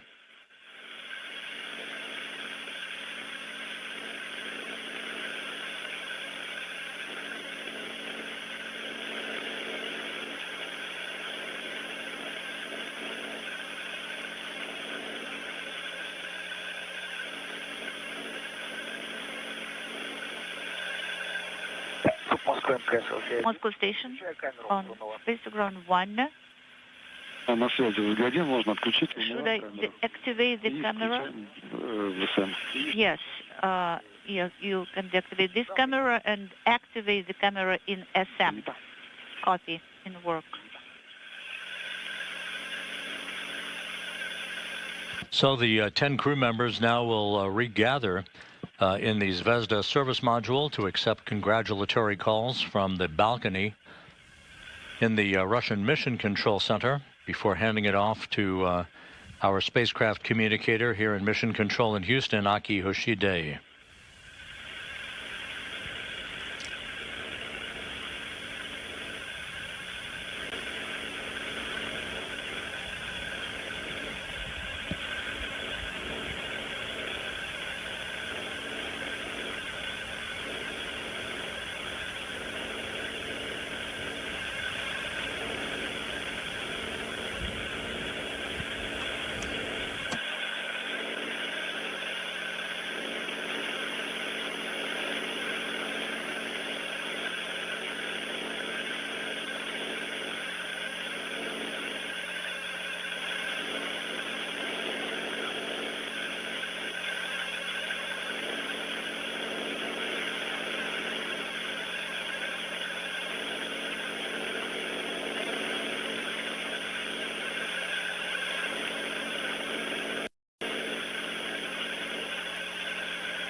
As we wait for the crew to gather in the Zvezda service module, after the brief welcoming ceremony, the 10 crew members will sit down for a safety briefing to be conducted by Alexei Ovchinin. This is routine, just to familiarize the newly arrived crew on board with all of the locations of hardware and vehicles that comprise the International Space Station.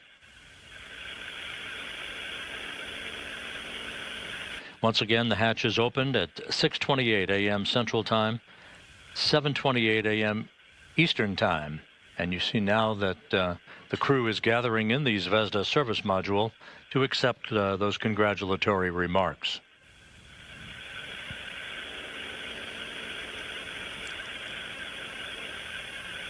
Москвы МКС СГ-1. Картинку получаете? Moscow Station, Spaceground 1. Are we getting the image? Yes, we are.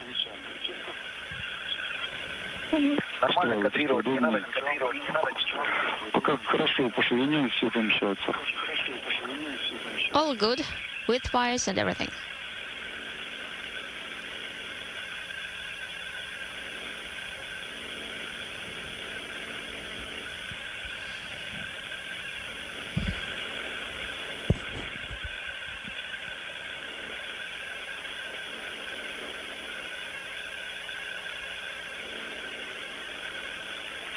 МКС, по Москве.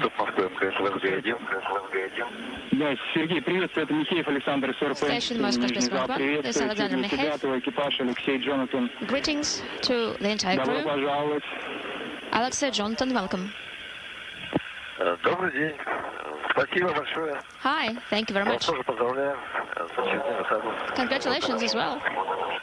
Да, поздравляем вас с успешным началом экспедиции. Same here. Happy start of the expedition.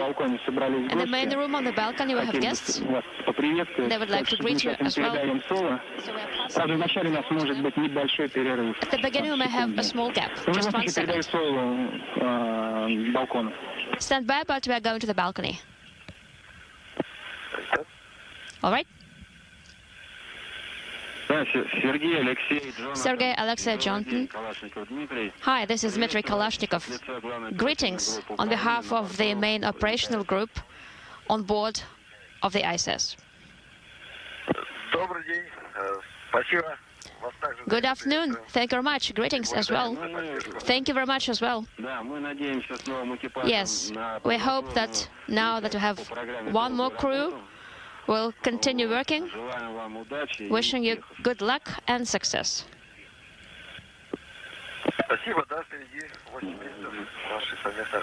Thank you very much, and we look forward to our joint work. Same here. We'd like to greet the crew that are currently on board the ISS. Alexei, Ivan, Donald. They are about ready to leave. Looking forward to going home, and we congratulate them as well, and we look forward to seeing them on the ground.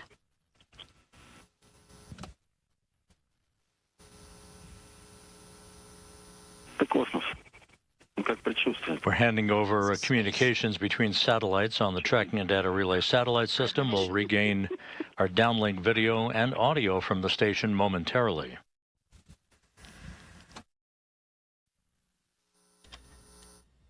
So as you just heard, they are working on transitioning the audio aboard the ISS, but pretty cool to see right here on Live Now from Fox. You just watched unfiltered and uninterrupted as the Soyuz MS-27 hatch opening was underway, and then the opening remarks there aboard the ISS from the crew on the left side of your screen. Some facts my producer Juliana Maya has prepared for you just to keep you up to date if you're not really familiar with this mission. 7:36 here on the East Coast. We're going to step aside for a quick 2-minute commercial break. We'll be right back.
Welcome back to Live Now from Fox. We have a live look and audio back aboard the International Space Station. Let's continue to watch and listen in. Hi, this is your mother-in-law, Sergey. Hello, Natalia. Very glad to see you smile on board. You can hardly imagine what a moment it was when we saw the launch. I just held my breath. I couldn't breathe. That was unimaginable. Very happy to see you, wishing you fruitful work, that everything goes well, so that you can provide directions to your young family. And we look forward to seeing you on the ground.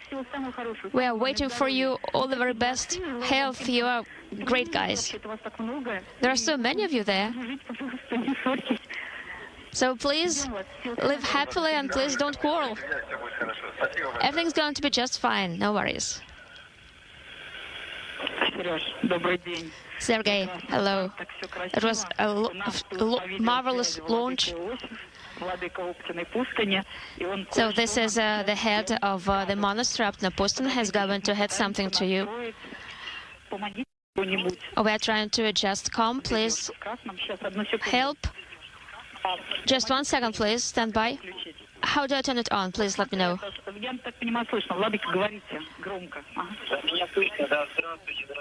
Please, Your Excellency, go ahead. Participants of the space station, Sergey, Alexei, Jonathan.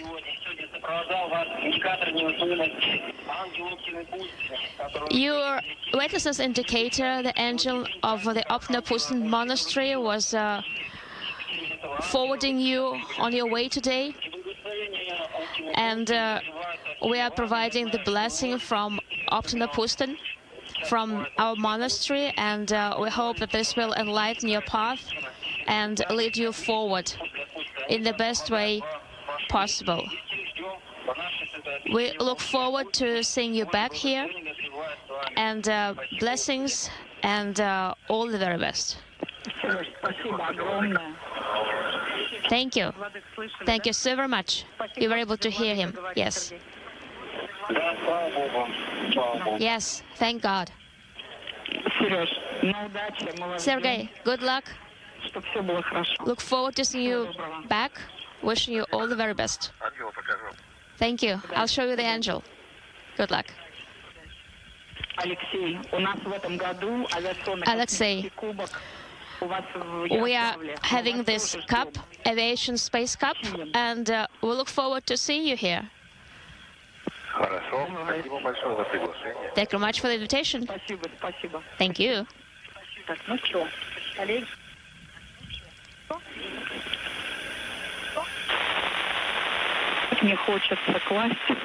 I really don't want to hang up. Okay, who will be the one who will say goodbye? Anyway, we are looking forward to seeing you, and please come back. The word to the mother-in-law. You look so handsome there, so beautiful. Please be healthy and see you back on Earth. Thank you very much. Thank you so very much. A crew, and I'm going to pass it on to MCC Houston.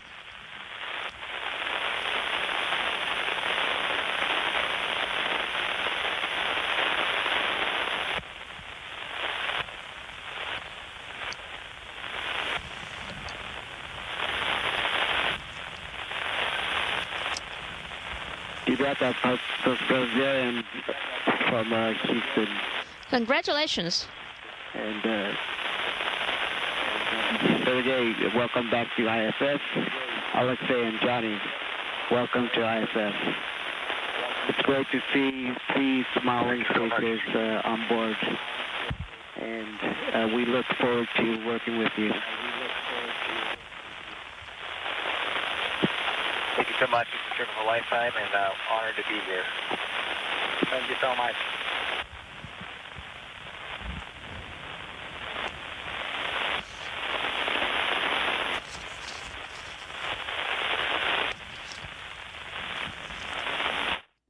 So moments ago, we just heard from former Navy SEAL Johnny Kim. He's the first Korean American astronaut aboard the ISS. He said, "Thank you so much. It is an honor to be here." We also have just in from the NASA X page. They put this out saying, "Welcome to the station, Johnny Kim USA. Kim will now begin an 8-month ISS research mission aboard the space station." Of course, you can follow the very latest of all things space with NASA. And of course, right here on Live Now from Fox, we have you covered. We are going to step away for a quick 2-minute commercial break. More live events, top stories, and headlines of your Tuesday morning when we return.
.46 here on the East Coast. Welcome back to Live Now from Fox, and good morning to you if you're just now tuning in. That event at the International Space Station wrapping up. We do have this feed that we continue to get, as you can see, as it continues to float out there in orbit in space. If you missed it, you actually got to see it here on Live Now from Fox, but if you did miss it, we just heard remarks from Johnny Kim moments ago. He said, "Thank you so much. It's an honor to be here." Kim now will begin an 8-month ISS research mission aboard the space station as he did make history. We are learning this morning, and I want to share those facts with you, that former Navy SEAL Johnny Kim, he's now the first Korean American astronaut aboard the ISS. So pretty cool to see.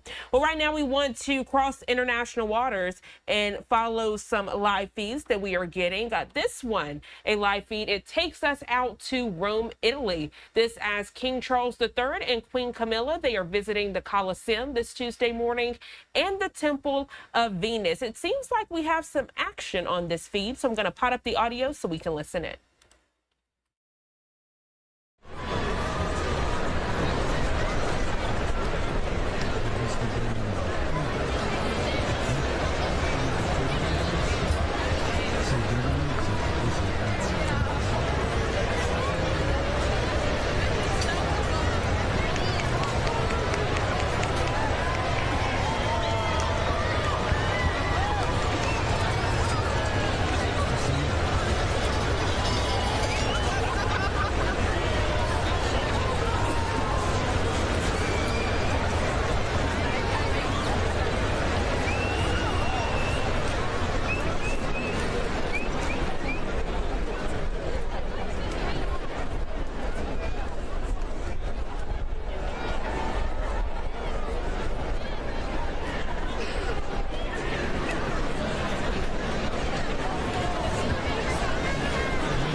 Okay, so right now we are getting some natural audio in the distance. You can see spectators there waving their flags, and now as the photographer and videographer, as they zoom in on the feed, you can see King Charles III there and Queen Camilla. They are in Rome, Italy on this Tuesday morning. Early this morning, they actually visited the presidential palace, and then right now we're learning from our content partners at the Associated Press that they are visiting the Colosseum and the Temple of Venus. So we did see, as they did enter the gate right now, there is a stagnant shot on the crowd there. If you weren't able to see that official visit, I want to transition and show you the very latest from the royal family on X this morning. They say, quote, today's visit recognizes the warm and special bond as well as strong historic links between our two countries, of course, discussing the UK and Italy. Taking you back out live to Rome, Italy, and you can see Queen Camilla there shaking hands, smiling, waving. You can see one of the young children there on the shoulders of someone just to try to get a handshake, whatever he can get. And you see how excited he is after he got that handshake there from King Charles III. We're going to pot up the audio to see if we can hear anything else on this feed.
We now hear the orchestra playing as the videographer pans out to give us a wide-scale view of all of the people that have shown up to see the president there of Italy, also, though, of Rome, Italy, and then, of course, to see King Charles III and Queen Camilla. Look at the smiles and the cheers and the excitement from all of the people out there who otherwise wouldn't get this opportunity. We'll continue to keep a close eye on this live event right here on Live Now from Fox. 7:52 here on the East Coast. We're going to step away for a quick break. More live events, top stories, and headlines when we return.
Welcome back to Live Now from Fox and taking you back out live to Rome, Italy right now. Britain's King Charles III and Queen Camilla, they are speaking with spectators out in Rome as they are visiting the Colosseum and the Temple of Venus this Tuesday morning.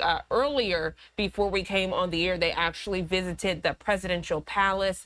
They say, quote, today's visit recognizes the warm and special bond as well as strong historic links between our two countries. And speaking of the British royals, I want to transition to give you a live look at the London skyline here at 7:55 on the East Coast. You can see some foggy and overcast conditions out in that area.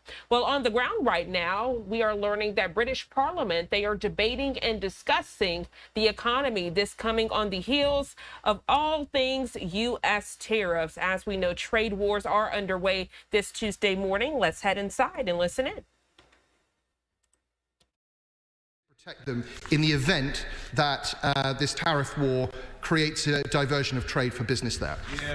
Secretary of State. Well, I'm grateful to the honourable gentleman for his questions. I'm slightly surprised by his initial comment because, of course, we touched on this matter in Northern Ireland orals. Only because I raised it. Well, indeed, but we touched on this matter in Northern Ireland orals last week, and, of course, the Business Secretary made a statement to the House last week. To answer his questions, of course, the government has been preparing for and looking at all eventualities, but until we know what the EU retaliatory tariffs are, it doesn't make much sense to publish speculation about their potential impact. On the duty reimbursement scheme, I have met with HMRC officials because I agree with him it is very important that the scheme works effectively, depending on the number of Northern Ireland businesses that are affected to reimburse tariff.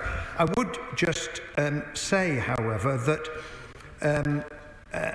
Northern Ireland imports about £800 million worth of goods from the United States of America, which is about 2% of Northern Ireland's total purchases, and therefore that impacts upon his third question. We're going to have to take this a stage at a time. The Prime Minister has made it quite clear that he will do what is in the national interest to protect our businesses and our companies and our economic future. But it is precisely because of the Windsor framework that the duty reimbursement scheme exists. Chair of the Select Committee, Tony Antoniazzi. Thank you, Mr. Speaker. Now, the EU is currently consulting its member states on the goods it may target in response to the US tariffs. The Secretary of State has spoken about maybe there being no need to make an assessment yet. But in advance of the EU imposing retaliatory measures, has he made any assessment at all, if there's any point? And is he engaging with the European Commission to ensure that the interests of Northern Ireland businesses and consumers are fully taken into account in determining how the EU responds to the US tariffs? Well, as I indicated in answer to the opposition spokesperson, of course the government has been preparing for all eventualities. But as I also indicated, there's no point in publishing something that is not based on the actual tariffs that the EU itself decides to impose. Therefore, it is sensible to wait until that moment arrives. Secondly, the EU will take such action as it determines is in its interests in response to the 20% tariffs that the United States of America has imposed on the EU, in addition to the tariffs on steel, aluminium and cars, and because of the Windsor framework, which, let us not forget, gives Northern Ireland businesses unique access to the European market, which is not something that's enjoyed by businesses in the rest of Great Britain. Liberal Democrat spokesperson, Dr. Al Pinkerton. Thank you, Mr. Speaker. The Financial Times reported at the weekend, and I think as the Secretary of State has just confirmed, in the event of EU retaliatory tariffs, imported goods from the United States into Northern Ireland will by default be effectively forced down the red lane. And that, of course, means additional customs checks, time, red tape. And in the event of their imposition, EU tariff rates for goods coming into Northern Ireland, irrespective of their ultimate destination. And that risks a scenario where Northern Ireland importers are penalised more than almost any other business in either the UK or the EU, first at the border and then in administering the reclamation of those costs. Let us be clear, this chaotic situation is entirely the consequence of Donald Trump's destructive trade war. So can I ask the Secretary of State, What is the government doing to ensure that President Trump and the US administration are alert to the deeply unstabilising and destabilising effects of their tariff policy on the Good Friday Agreement and on the prospect of peace in Northern Ireland? And what active steps is the government taking to mitigate potential disruption to Northern Ireland businesses who now find themselves unwittingly caught up in Donald Trump's trade war? Thank you. So, State. Well, the single most important thing we can do for those businesses in Northern Ireland is to make sure, as I indicated a moment ago, that the duty reimbursement scheme works speedily and effectively, provided those businesses can demonstrate that the goods are not moving into the European Union. For obvious reasons, because otherwise Northern Ireland would become a backdoor to goods that we're seeking to avoid the retaliatory tariffs. I would say to the honourable gentleman that the government will take all steps that are necessary to protect British businesses in the very difficult circumstances that we're facing, including continuing to seek to negotiate an economic deal with the United States of America, which is something we've been engaged on for some weeks now. It remains to be seen what may come out of that, but it is part of the calm and considered approach that the government is taking. Good Trina. Thank you, Mr. Speaker. The complexity of trade relationships on the island of Ireland are a result of Brexit. The importance of working both north-south and is as important as working east-west. Does the Secretary of State agree with me that strengthening relationships, not just with the European Union, but also the Republic of Ireland government, can put Northern Ireland into a pivotal position to navigate this new uncertainty? Well, I say to my honourable friend, we are all having to navigate this new uncertainty as a result of the decision that the US administration has made. It is certainly true that leaving the European Union has created new complexities, and the reason there is a Windsor framework is because there are two entities, the United Kingdom and the European Union, with different trading rules, but an open border. And therefore, some method had to be found to deal with the consequence of that. And as I've said to the House before, trying to wish away that basic fact hasn't really worked. Sir Julian Lewis. It's really important that we keep cool. It's really important that we keep cool heads, and there will be attempts subsequent to my question to relitigate the Brexit wars. The fact of the matter is that the 2019 Brexit deal and the Windsor Framework give Northern Ireland a unique competitive advantage, 10% exports and access to the single market. Can I ask the Secretary of State if he could look, as the Shadow Secretary of State has implied, at a rapid automatic reimbursement scheme, because I think that scheme is the centre of easing tensions should there be retaliation on the EU side. Well, the right honourable gentleman is absolutely right about the benefits that the Windsor Framework has given businesses in Northern Ireland in terms of access to the EU market. I would just say to him, rapid automatic doesn't quite square with the need for the businesses in Northern Ireland that are importing American goods in the eventuality of EU retaliatory tariffs, because they do have to demonstrate that they're not then moving on to the European Union, and that does require them to provide evidence to HMRC in order to get the tariff reimbursed. Scott Arthur. Thank you, Mr. Speaker, and I thank the Minister for his statement. And of course, this situation is a reminder that the people of Northern Ireland were right to oppose Brexit in that referendum, absolutely right. And I'm really disappointed that the opposition started their response to this statement by complaining about the lowest paid workers in Northern Ireland getting a pay rise. Absolutely incredible. But the Minister touched on the trade negotiations between the UK and the United States. Can he reassure us that the situation in Northern Ireland is absolutely at the heart of those negotiations?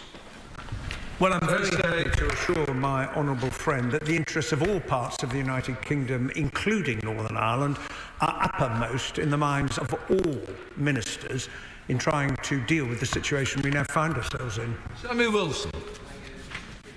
The Secretary of State has said that the EU will take action in relation to tariffs in what is its best interests.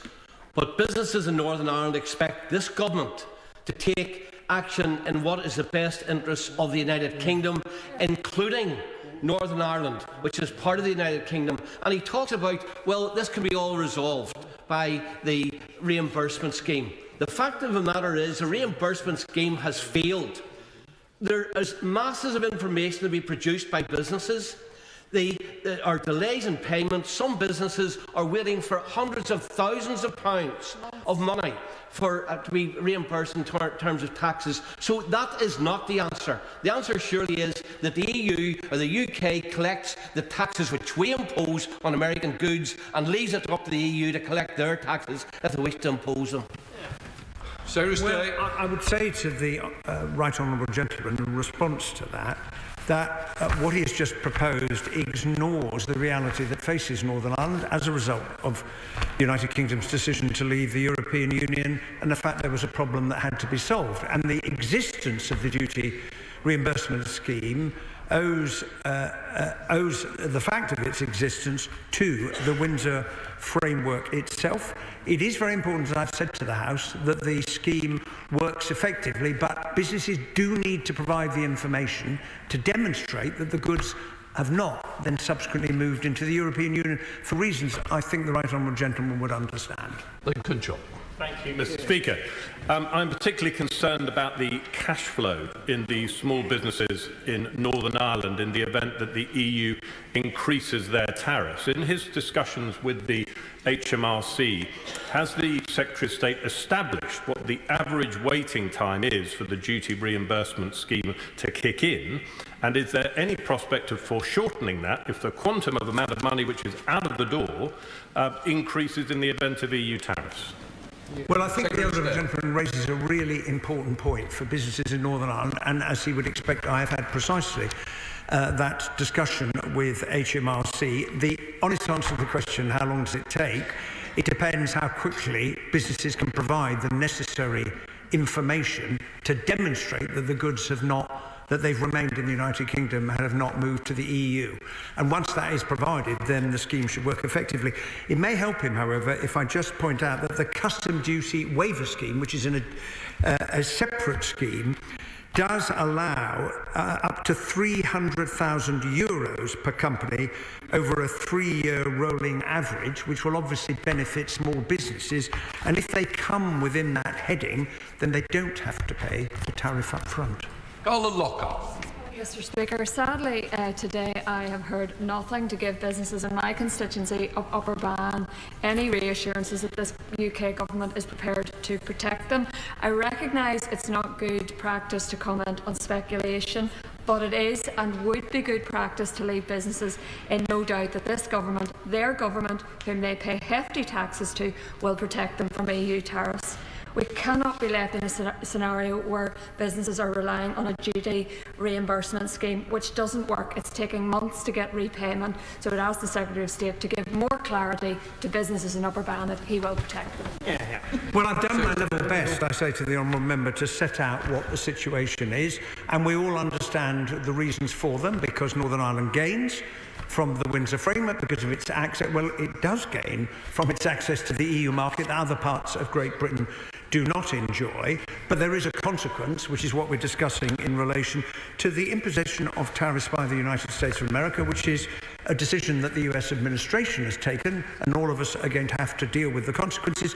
I would also say that HMRC has, of course, been talking already to businesses that might be affected to make sure that they do understand how both the tariff reimbursement scheme and the custom duty waiver scheme work. Roberts. Thank you very much, Mr. Speaker. The government's advice to Northern Ireland businesses seems to be just keep calm and carry on.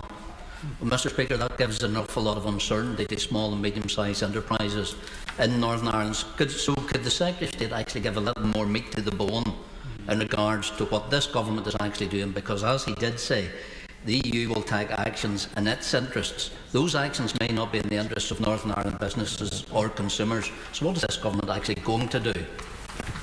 Well, I would say to the honourable gentleman...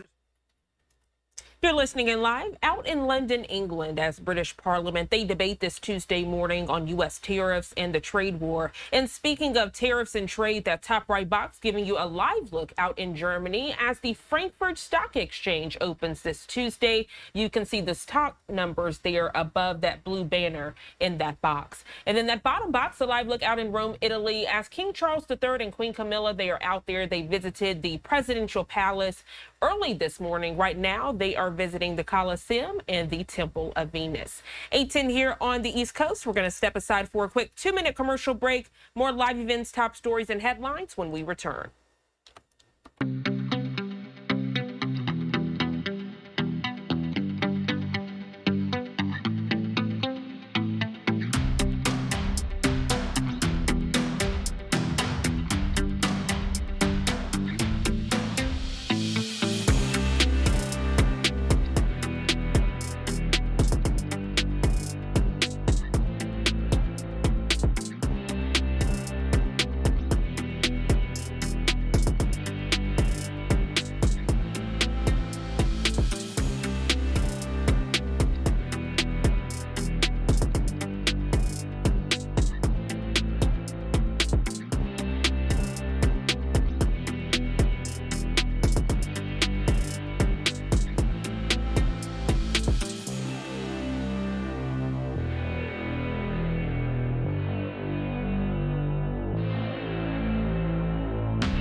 Welcome back to Live Now from Fox. Right now, turning to a developing story which takes us out to Georgia. A couple there demanding change at the Fulton County Jail after the stabbing death of their son. They've laid out their claims in a lawsuit in hopes of saving lives. Right now, we're going to check in with Fox 5 Atlanta's Brooke Zahner. She joins us live at the jail with the family's concerns. Brooke, good morning. Yeah, good morning. And this was filed by Leonard Fortner's parents. They are demanding justice after their son was killed here at the Fulton County Jail just about a year ago. They are hoping that this change this lawsuit will spark some change here at the jail and hold those responsible for their son's death accountable. Family outings are pretty tough because Leonard would always be there. The pain is still palpable for Donna and Terry Fortner. A year ago, they learned their son, 37-year-old Leonard Fortner, was stabbed to death inside the Fulton County Jail. He did not have the protection. He did not have his civil rights honored. So we're wanting reform, and reform enough where it's going to save lives. The Fortners are now suing Fulton County, the sheriff, and the Fulton County Board of Commissioners. The Fortner family says their son was a member of the LGBTQ community and HIV positive. The complaint claims staff let their son in the general population when he should have been isolated for medical reasons. Fortner was later killed by a man inside the facility. So he took part of the building, made the shank, and stabbed him over 20 times. Stabbed him to death. The Fortner's attorney says what happened to Leonard is part of the negligence that was outlined in the November 2024 Department of Justice report on conditions and management of the Fulton County Jail. The report was followed by a January consent decree demanding changes be made. The federal government saying, you need to do this or else, which is what a consent decree is. You must do A, B, C, or else. And it's enforceable by the courts. That, to me, would lead to plenty of action under normal circumstances, but we've not seen that. Now, we did reach out to the Fulton County Sheriff's Office about this lawsuit. They responded by saying that they can't comment on pending litigation. But for now, that is the latest here live in Atlanta. I'm Brooke Zonner reporting for Live Now from Fox. All right, Brooke, thank you so much for the latest developments on that story. You have a safe and great rest of your day. Thank you, you too. Thank you. We are going to step aside for another 2-minute commercial break. As we do, giving you a live look out in Atlanta, Georgia, a beautiful skyline shot here at 8:15 on the East Coast. We'll be right back. Don't go anywhere.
Welcome back to Live Now from Fox. I'm Jeanne Francine. Right now, we want to transition to the very latest of the Trump presidency. It takes us out to Washington, D.C., to the U.S. Capitol, giving you a live look there. A beautiful shot here at 8:17 on the East Coast. Well, inside, we're learning that the House Appropriations Subcommittee, they're holding a hearing this Tuesday morning to assess President Trump's emergency plan for AIDS relief. Let's head inside and listen in.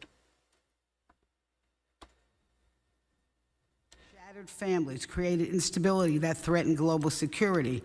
But PEPFAR turned the tide. It showed the world what America can do when we lead with compassion, science, and smart investment. And to my chair, I agree with you of this. Every administration has a right and a duty to evaluate government programs.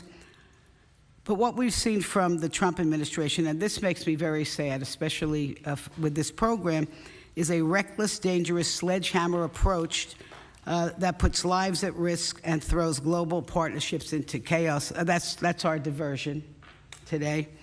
And from what we have heard, many PEPFAR programs have halted midstream. Waivers may be well-intended, but they're not working. We've heard that. Staff has been left unpaid. We heard that. Medicines are not reaching those who need it. And health systems that rely on consistent support are now scrambling in confusion. And I'm going to just briefly touch on this criticism that we're hearing that PEPFAR in 2024, an audit, and I'm glad there was an audit. It was an audit. It found that nurses in Mozambique had subcontracted through local partners, had performed 21 abortions over 3 years. That's what the audit showed. And even though abortion is legal in Mozambique, the U.S. law, we know, prohibits the use of foreign aid for abortion services. The what was found was that the issue occurred because the nurses had not been trained on the restrictions under the Helms Amendment. But once it was identified, CDC immediately halted the funding and conducted a full review. It was $4,000. They collected $4,000 in salaries from the Mozambique government. It was an isolated incident and promptly addressed through improved training and accountability. And I have to emphasize, this represents a tiny, tiny fraction of the PEPFAR's $6.5 billion annual budget. And listen, nobody is perfect. Nobody, all right? I think they admitted the mistake. They repaid. Let's move forward. But PEPFAR is not just a public health story. It builds resilient societies, keeps children in schools, it strengthens local economies. It reduces the risk of extremist recruitment because people are in a stable situation.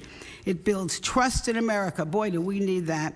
And I'll say it again, it makes our country stronger, safer, more prosperous. And what we do through PEPFAR has a direct impact on the health and safety of American people. The stronger the health systems are in other countries, the better we are all prepared to detect, detain, and respond to outbreaks. We're in this together. So now we're at a crossroads, and I hope this is where I think we are going to work very, very hard to find consensus, because if we allow PEPFAR to be splintered, this cost will not just be measured in dollars, it'll be measured in lives lost, health systems weakened, trading partners diminish, society is destabilized, and trust in the United States eroded in the world. So today, I'm going to join you. I'm going to join you today as we move forward with bipartisan cooperation, which what got this program started in the first place, to ensure that this life-saving, globally respected program not only survives but continues to thrive. And as we move forward, we look for ways to strengthen PEPFAR's operations, make it more efficient, more sustainable, so it could, hopefully we're going to find a way to just stop this AIDS, well, it's not a pandemic anymore, but the AIDS disease, but also leave in place some sustainable health systems. So let's work on this together. That's where we agree, and I yield back. Thank you to the distinguished ranking member. Now I will yield to the ranking member of the Full Appropriations Committee, Ms. Dolora, for her opening remarks. Thank you so much, Mr. Chairman, and I want to thank both you and Ranking Member Frankel for your leadership on this subcommittee. And I'm really so very grateful to have the opportunity to raise awareness for the President's Emergency Plan for AIDS Relief, PEPFAR. I thank the Chairman for calling this hearing and for your support of this program. I want to say a thank you to our witnesses here this morning. Thank you for your testimony, but more importantly, I want to say thank you for your expertise, for your dedication, for your commitment to looking at trying to end the scourge of HIV and of moving over the years to address the issue that has rented so many people asunder. And we can't put a high enough premium on the issue of saving lives. So thank you so much. You've built up this program, Dr. Dybel, Ms. Connor, and we're so grateful to you. Over 2 decades, it's been said, but it bears repeating. PEPFAR has saved 26 million lives around the world. Think about it. 26 million is roughly the population of the chairman's home state of Florida. The 26 million people saved by PEPFAR are mothers, fathers, sons, daughters, teachers, nurses, farmers. And instead of facing death and despair, they are raising families, they're building their communities, and helping their home countries grow and to be able to develop. HIV/AIDS is not the death sentence. It was just decades ago, and HIV prevention efforts are effective. Do not take it from me. The State Department's website says, and I quote, PEPFAR's life-saving work is enabled through the U.S. government's unwavering commitment to the program and the American people's compassion and generosity. as PEPFAR ensures every U.S. taxpayer dollar is optimally focused for impact, end quote.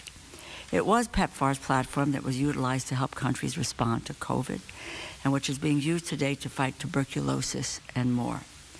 Through Democratic and Republican administrations and Democratic and Republican Congresses, PEPFAR has held widespread bipartisan support. But PEPFAR is in dire straits. In working to abolish foreign assistance, Elon Musk and President Trump froze funding for PEPFAR, halting testing and treatment for HIV/AIDS patients around the world. And after funding abruptly stopped, the State Department determined that portions of the PEPFAR program met the criteria for, quote, life-saving and could be restarted. But PEPFAR is not fully functioning. Funding is not flowing. Medicine is not being distributed to those who need it. Among many short-sighted and ill-informed actions, this funding freeze was made under the guise of eliminating waste, fraud, and abuse. I'm all for finding and eliminating waste, fraud, and abuse, something Inspectors General Richardson and Martin at State and USAID respectively were tasked with doing before they were illegally purged in the dead of night. But millions of lives are not a waste. In fact, Musk and President Trump have created even more waste and made government less efficient. While portions of the PEPFAR program were allowed to continue, the key implementing partner agencies, USAID and CDC, are being destroyed, obstructing the path for resources to reach recipients. Public health abroad affects public health at home. Economic stagnation abroad affects our economy here in the United States, and when people are needlessly getting sick and dying overseas, it means weaker partners diplomatically, militarily, and economically for Americans. For 20 years, we have invested in this program that saves lives, but that also strengthens our diplomatic relationships. But overnight, this administration has allowed decades of work to backslide and undermined our nation's greatest public health diplomacy effort. This does not put America first. When we retreat from the world diplomatically and through our assistance to vulnerable people, America will be alone. We will be without allies in a less stable world, without the support of the international community. And you know who will come out ahead? China, Russia, Iran. This chaos does not make America stronger, safer, or more prosperous. This administration is putting billionaire profits and our adversaries first. Americans and sick and vulnerable people around the world will be much worse off for it. This subcommittee, the Full Appropriations Committee, and the Congress must commit to reasserting its power of the purse. Article 1 of the Constitution plainly states that government spending must and can be only a consequence of appropriations in law. We are not writing directives here. We are writing laws. I am hopeful that we will come together and fully fund PEPFAR and its implementing partners. We cannot let the fate of PEPFAR or any other critical program funded through acts of Congress rest on the whims of Elon Musk and Russ Vought. They must follow the law. Thank you, and I yield back. Thank you very much. Ambassador, your full written statement will be placed in the record. Please feel free to summarize your testimony. Thank you for You're listening in live out in Washington, D.C. as a House hearing is underway to assess President Donald Trump's plan for AIDS relief. On the right side of your screen, giving you a live look at the U.S. Capitol in Washington, D.C. That bottom box taking us out to the Big Apple out in New York, a live look outside of the New York Stock Exchange ahead of markets opening. 8:28 here on the East Coast. We're going to step aside for a quick 2-minute commercial break as they did change speakers. When we come back, we are following some breaking news.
8:31 here on the East Coast. Welcome back to Live Now from Fox. I'm Jeanne Francine. At this hour, we are following some tragic and breaking news. I want you to take a good look at your screen. This information just coming in courtesy of the Associated Press. They report this tragic news. At least 13 people died, more than 70 injured after a roof fell at a discotheque in the capital of the Dominican Republic early this Tuesday.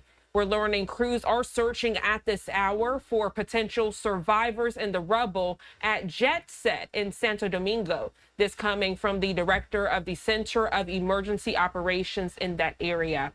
He provides a quote to the Associated Press saying, "We presume that many of them are still alive, and that is why the authorities here will not give up until not a single person remains under that rubble," end quote.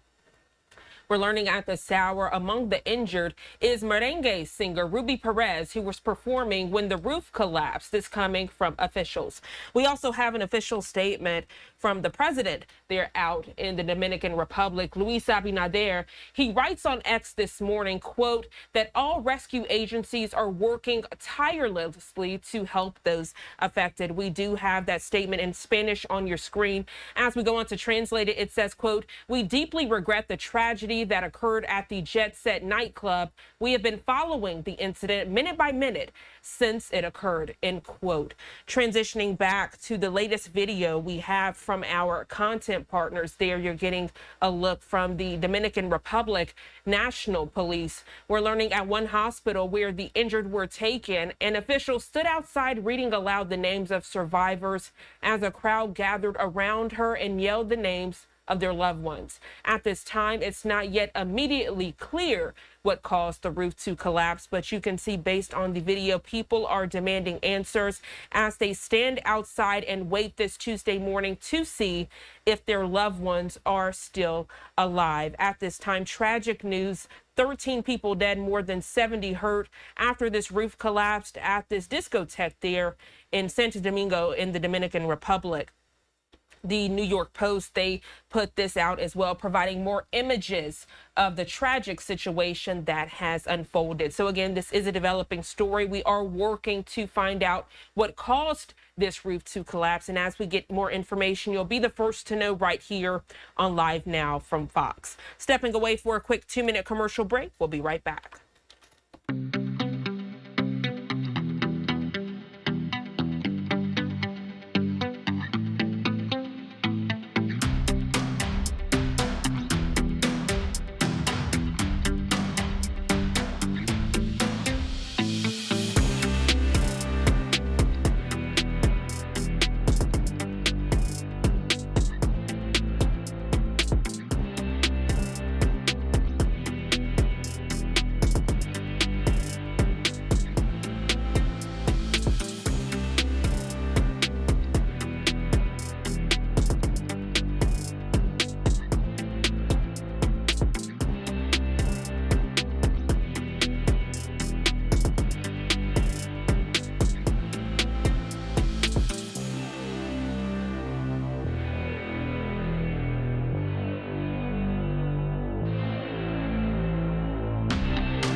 8:35 here on the East Coast, and getting back to this live event, it takes us out to the nation's capital. This House hearing continues this Tuesday morning as representatives, they assess President Donald Trump's plan for AIDS relief. And on the right side of your screen, that top right box giving you a live look at the U.S. Capitol where this House hearing is underway. And then that bottom box giving you a live look outside of the New York Stock Exchange ahead of markets opening. Let's continue to listen in to this live event. The United States could work for women and children everywhere. And then PEPFAR was created. PEPFAR allowed us to scale up our work in ways we could not imagine. Over the last 22 years, AGPAF has partnered with PEPFAR on HIV service delivery in more than 20 countries. We've worked alongside communities and governments to make sure families get the services they need, not just to survive, but thrive. Last year alone, AGPAF helped test over 4.5 million people, including 750,000 pregnant women. We supported treatment for 1.2 million people. We worked closely with PEPFAR, local governments, and other partners to keep evolving, to share innovations, and build the best models of care. Thanks to U.S. leadership through PEPFAR and the Global Fund, millions of infections in children have been averted. Since 2000, new HIV infections in children are down by 75%. And AIDS-related deaths in children have dropped by 43% just since 2015. But progress is fragile, and right now it's at serious risk. Today, nearly half of all children living with HIV still do not have access to treatment. And without intervention, peak mortality occurs between 8 to 12 weeks of life. Only 1 in 5 children born with HIV will live to see their 5th birthday without treatment. Today, I'm deeply concerned. The future of PEPFAR is uncertain, and that uncertainty is already causing devastating harm. 2 of our programs in Eswatini and Lesotho that had been granted life-saving waivers have now been terminated. Together, those programs were supporting around 200,000 people on HIV treatment, including thousands of pregnant women and children. These programs did everything from bringing medicines closer to the communities, supporting HIV testing counselors, training and mentoring nurses, providing cervical cancer screenings, and offering specialized support for pregnant and breastfeeding women and children. National governments are stepping up where they can, but frankly, the emerging programmatic gaps are extensive and threaten to overwhelm health systems unprepared for such abrupt funding shifts. In many of these communities, people are scared. They're facing an unknown future, unsure whether their treatment and care that they depend on today will still be there for them tomorrow. What makes this especially heartbreaking is that Lesotho and Eswatini are success stories, leaders in ending HIV as a public health threat. Now it feels like the rug's been pulled out from under them. Across AGPAF-supported programs, we are seeing troubling trends. Up to 50% of our sites are facing serious service disruptions, from viral load testing to early infect diagnosis, from CD4 counts to TB screening. Pediatric ARV stocks are dangerously low, and a significant amount of programming for orphans and vulnerable children has been cut. And these aren't just numbers, these are essential services. And when they break down, it directly affects whether people, especially children, live or die. PEPFAR's strength comes from a collaborative structure that emphasizes results, technical expertise, and strategic partnerships. This is also at risk. For example, as of last week, my understanding is that PEPFAR has lost all of its staff with specialized knowledge in pediatric and maternal HIV. That's deeply disturbing. This program started because Democrats and Republicans came together to save lives. Since then, as noted by the chair, it's saved over 26 million of them. But its impact goes beyond HIV. The U.S. is safer and stronger, more prosperous because PEPFAR has helped countries manage outbreaks like Ebola and Marburg and reduce drug-resistant TB. It's strengthened public health systems, bolstered emerging economies, and improved how the U.S. is seen around the world. So we need that bipartisan leadership again. I ask you today to be an active participant in PEPFAR's future through the appropriations process, because now is not the time to step back. Thank you, and I look forward to your questions. Thank you very much. Let me start with a couple questions. I'm going to be pretty flexible on the time, but I'd ask everybody, as always, to try to keep an eye on the clock. We know the statistics. They are, frankly, very impressive. I'm not going to repeat those, but we've heard from you all, and all of us know that. And this subcommittee, on both sides of the aisle, has supported PEPFAR for many, many years. But as I mentioned in my opening statement, I think we all need to agree that we have to look at what are the next steps. Are we going to fund this forever, in perpetuity? Is there going to be no ending? How can we hand these programs back to the countries and to the private sector and other donors, if necessary? And while we talk about, and I think rightfully so, the really impressive accomplishments, historic accomplishments, let me mention the price tag for that investment. So far, it's about $110 billion since 2003. That's a heck of a lot of money. Even for federal standards, that's a lot of money. And we all have talked about, and you heard it again this morning, about, well, how this also helps us with partnerships around the world, and it helps countries, be closer to us. But I think the American taxpayer looks at, for example, South Africa. Let me just throw one example out there.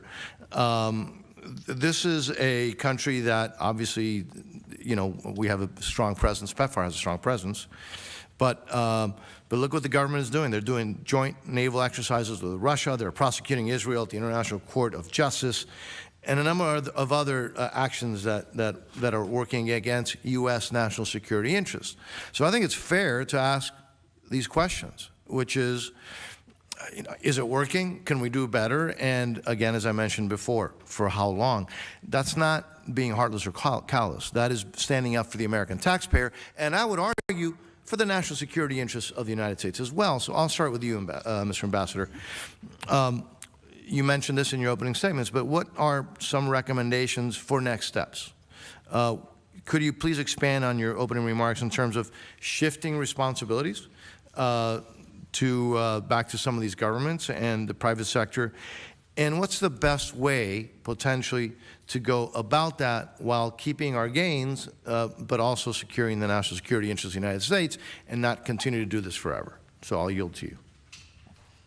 Thank you, Mr. Chairman. And I actually fully agree with all of your comments. And as I mentioned in my open statement, and I'm really focused on it, it is very possible to begin a transition process, and South Africa is one of them. I mean, South Africa actually probably within a year or 18 months with planning could fully transition without losing any lives, but also bringing our private sector in. And there are actually some private sector people here who would be very active there. You asked the best way to do it, and the best way to do it is to work with tangible, with accountable benchmarks for transition in countries based on where they are from a socioeconomic standpoint, and report to you on that transition with reductions on an annual basis in the amount of money, eventually getting down to nothing, but at the same time, work closely with the private sector. And here, as I mentioned, we do not do this well. We have organs of the U.S. government, the Development Finance Corporation, the USDTA, the Millennium Challenge Corporation, but they're off to the side. If we bring them all together and work with our private sector, and with the private sector in countries. And I can tell you in South Africa, for example, I work with high net worth individuals who invest in the health sector. They will come in and work with us and are hungry to work with us. So we can transition, we can have plans, we can get, within 2 years, the vast majority of countries transitioning in a clear way, in a sustainable way, without an abrupt, chaotic decline that will maintain the gains, increase the benefits, and also give us maintain the diplomatic and economic opportunity. The alternative is chaotic, chaos, retreat, and loss of all the benefits that have been gained. So it's not, I completely agree with you, it's a matter of time. It is a matter of time, planning, and benchmarks, and those plans have to be presented to you with clear, sustainable approaches to transition. Thank you. The ranking member. Thank you. You know, I realize now, I have 2 grandchildren, and I'm starting to think like I'm talking to them. And there's a nursery rhyme, but I don't know, think they even know what I'm talking about. I say it's called Humpty Dumpty. Humpty Dumpty sat on a wall. Humpty Dumpty had a great fall. All the king's men couldn't put Humpty together again. And this is what I'm thinking about right now when I'm thinking about foreign assistance. because first of all, thank you both. You're both terrific, and what you've done for humanity is amazing.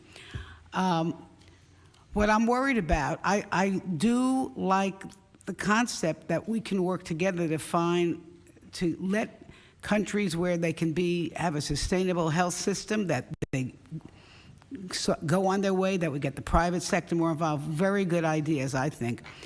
What I'm worried about, and I just want to know, is what has happened in these last 30 days or so? There was supposed to be a waiver, as I understand it, a waiver to allow, I thought, to let PEPFAR continue its work. And I know nobody likes to criticize this administration. Well, not nobody, me, I like to, but could you just tell me factually, what's happened on the ground in terms of, are these... Are you talking to me? No, I just say what's on and what's off. Yeah, what's on and what's off. Because we've heard people haven't been paid, that some of the programs are shut down, that people were fired, they're not implementing. Can you just tell us where we are? Because, as I said, I'm worried that it's going to be so cracked up, sledgehammered up, that we're not going to be able to go forward like you're suggesting. Who wants to answer that? You both? Okay. Happy to do so, Ranking Member. And I can speak to our experience with it. I do think this has been a challenging period of time. Most of us who work in the HIV community, and as we've talked about, every administration comes in with its own priorities and wants to review the program, and that was expected. I think the way that the review has been handled has been sort of challenging on the implementation side. It did start, obviously, with the stop work orders for all of foreign assistance, and that included PEPFAR at the time. And then there was this opportunity for the waivers to take hold, and many of our projects did receive life-saving waivers. There was a small, again, that did shrink the scope of work. There were certain activities that were not considered life-saving, like OVC and some preventive opportunities, but mostly treatment and care were considered life-saving. But those waivers were not implemented automatically. There was a process that had to go through once the waivers were announced. Then the implementing agencies had to apply those waivers to each individual project. So, because you can imagine with all the PEPFAR projects, looking at each project, determining which part is life-saving, which part is not, revising work plans and revising budgets. And even then, we still had to get permission to restart those programs. So we have been able to restart work in many places. But then what happened is that some terminations occurred. So even programs that did receive life-saving waivers were then terminated. We had 3 countries actually with terminated care and treatment programs. One was then unterminated. So again, as you can see, it's been very hard to sort of follow, like, what should we be doing? Even when we get permission to work, it's been hard to tell and work with the mission and with the national government. Are we ready to move forward? Can we move forward? Or is something else going to occur? So I think from our standpoint, I think one of the major things that we really want to see happen sooner than later is to really sit down and look at the capacity that's remaining. Is that once we get through this review period, what projects are standing, where can we continue work, and also all that work interconnects. I had a colleague tell me yesterday, she's like, the problem is by looking at all these projects individually, you miss the interconnectivity.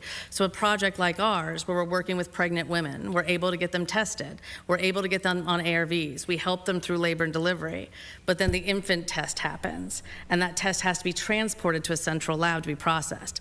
And that's where the transportation, the organization was doing that transportation is no longer there. And so that link in the chain, other parts of the chain are working, but once leak falls apart, it all starts to fall apart. And so I think until we get a sense of where that capacity is, where is the country able to fill gaps, where do we need to course correct? After we look at what's happening in the field, I think we'll be able to move forward from there. All right, well, that was very diplomatic of you. Thank you for your good work. My understanding is that the PEPFAR is not, as it was established, it was not just for emergency, it was also for prevention. So, I mean, because I think, and Mr. Dybel, maybe you would know this, there's something like 20 million people who are on medicine that keeps them alive and well. My understanding, that's been cut off. Is that is the part of the program that's not in effect right now. Did I hear correctly? Either of you can answer the question. I can answer that. You can join in as well, Ambassador. That was not considered, the work on prevention was not considered part of life-saving work. All right, so in other words, you are going to get an A for being diplomatic, but in other words, there are 20 million people plus out there who their medication has stopped. No, you say no, it hasn't. Go ahead. Mr. Daibo, you can speak. I also have, in the world is a strange place. I'm a PEPFAR implementer as well in Eswatini, and we are still delivering antiretroviral therapy. And the supply chain system that delivers it has been given a green light to begin the procurement again. But it is unclear where things are going, and that's the problem. And lack of clarity is a problem for producers. It's a problem for people in the country. And while some programs are continuing, some have stopped. The prevention programs are another story, which we'd be happy to talk about, because that is very important. PEPFAR was a prevention, care, and treatment. And in the end, if we don't prevent new infections, yes, this epidemic is going to get out of control again, then all the gains of the past will be lost. And the prevention also has to do with the transmission. I'm going to just finish this up. With mother to baby. And that, my understanding that that's been in demise. The life-saving waivers were supposed to include those. We have had difficulty getting them up and started again. And again, mostly because of how the services are provided. Like if an HIV positive woman comes in and can't get tested, we can't even start the process. So if you take HIV testing away, if you take HIV counseling away, if you take away prevention counseling, we can't get to the core ARV services. So even where ARVs still exist and can be given out, we may not be able to get to that part of the care continuum because of all the other blockages that we're seeing. I think I understand what you're saying. Prevention, people are just going to get sicker and sicker unless, and we're talking about millions and millions of people, unless we have some kind of intervention. I hope that somehow we can send a message to, to the administration. We're with trying to become more efficient, accountable, transition to countries being able to, where they can take over these operations, but would they have to have something to take over? And just letting millions of people get more sick is just going to make things worse.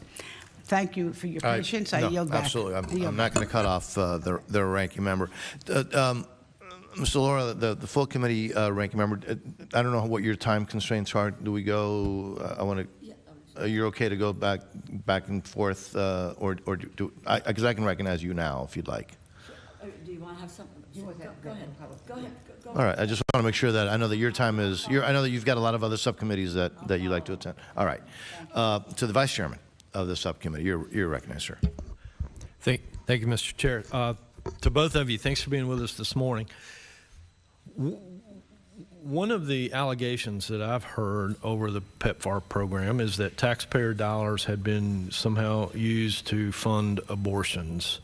And I can't help but think, how can this committee appropriate funds for such a worthy cause, it appears, and yet those funds be so egregiously misused? How does that happen, and how does this committee ensure that with any other decision that we make, the funds are actually used for the sole purpose that they're intended? Mr. Vice Chairman, you raise a hugely important question, and let me just say from the outset, and I think anyone implementing would agree, it is completely unacceptable when the U.S. law is violated in any way, but in particular on the Helms Amendment, because that's such an important part and has been a benchmark of foreign development, and particularly HIV programs.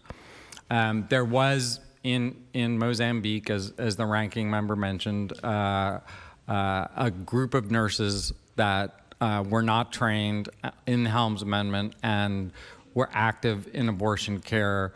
Their salary was paid for by PEPFAR, which you could say then funded the abortion, but it doesn't matter. I mean, I think we're getting into details. It never should have happened. Excuse me, with all due respect, we need to get into the details here.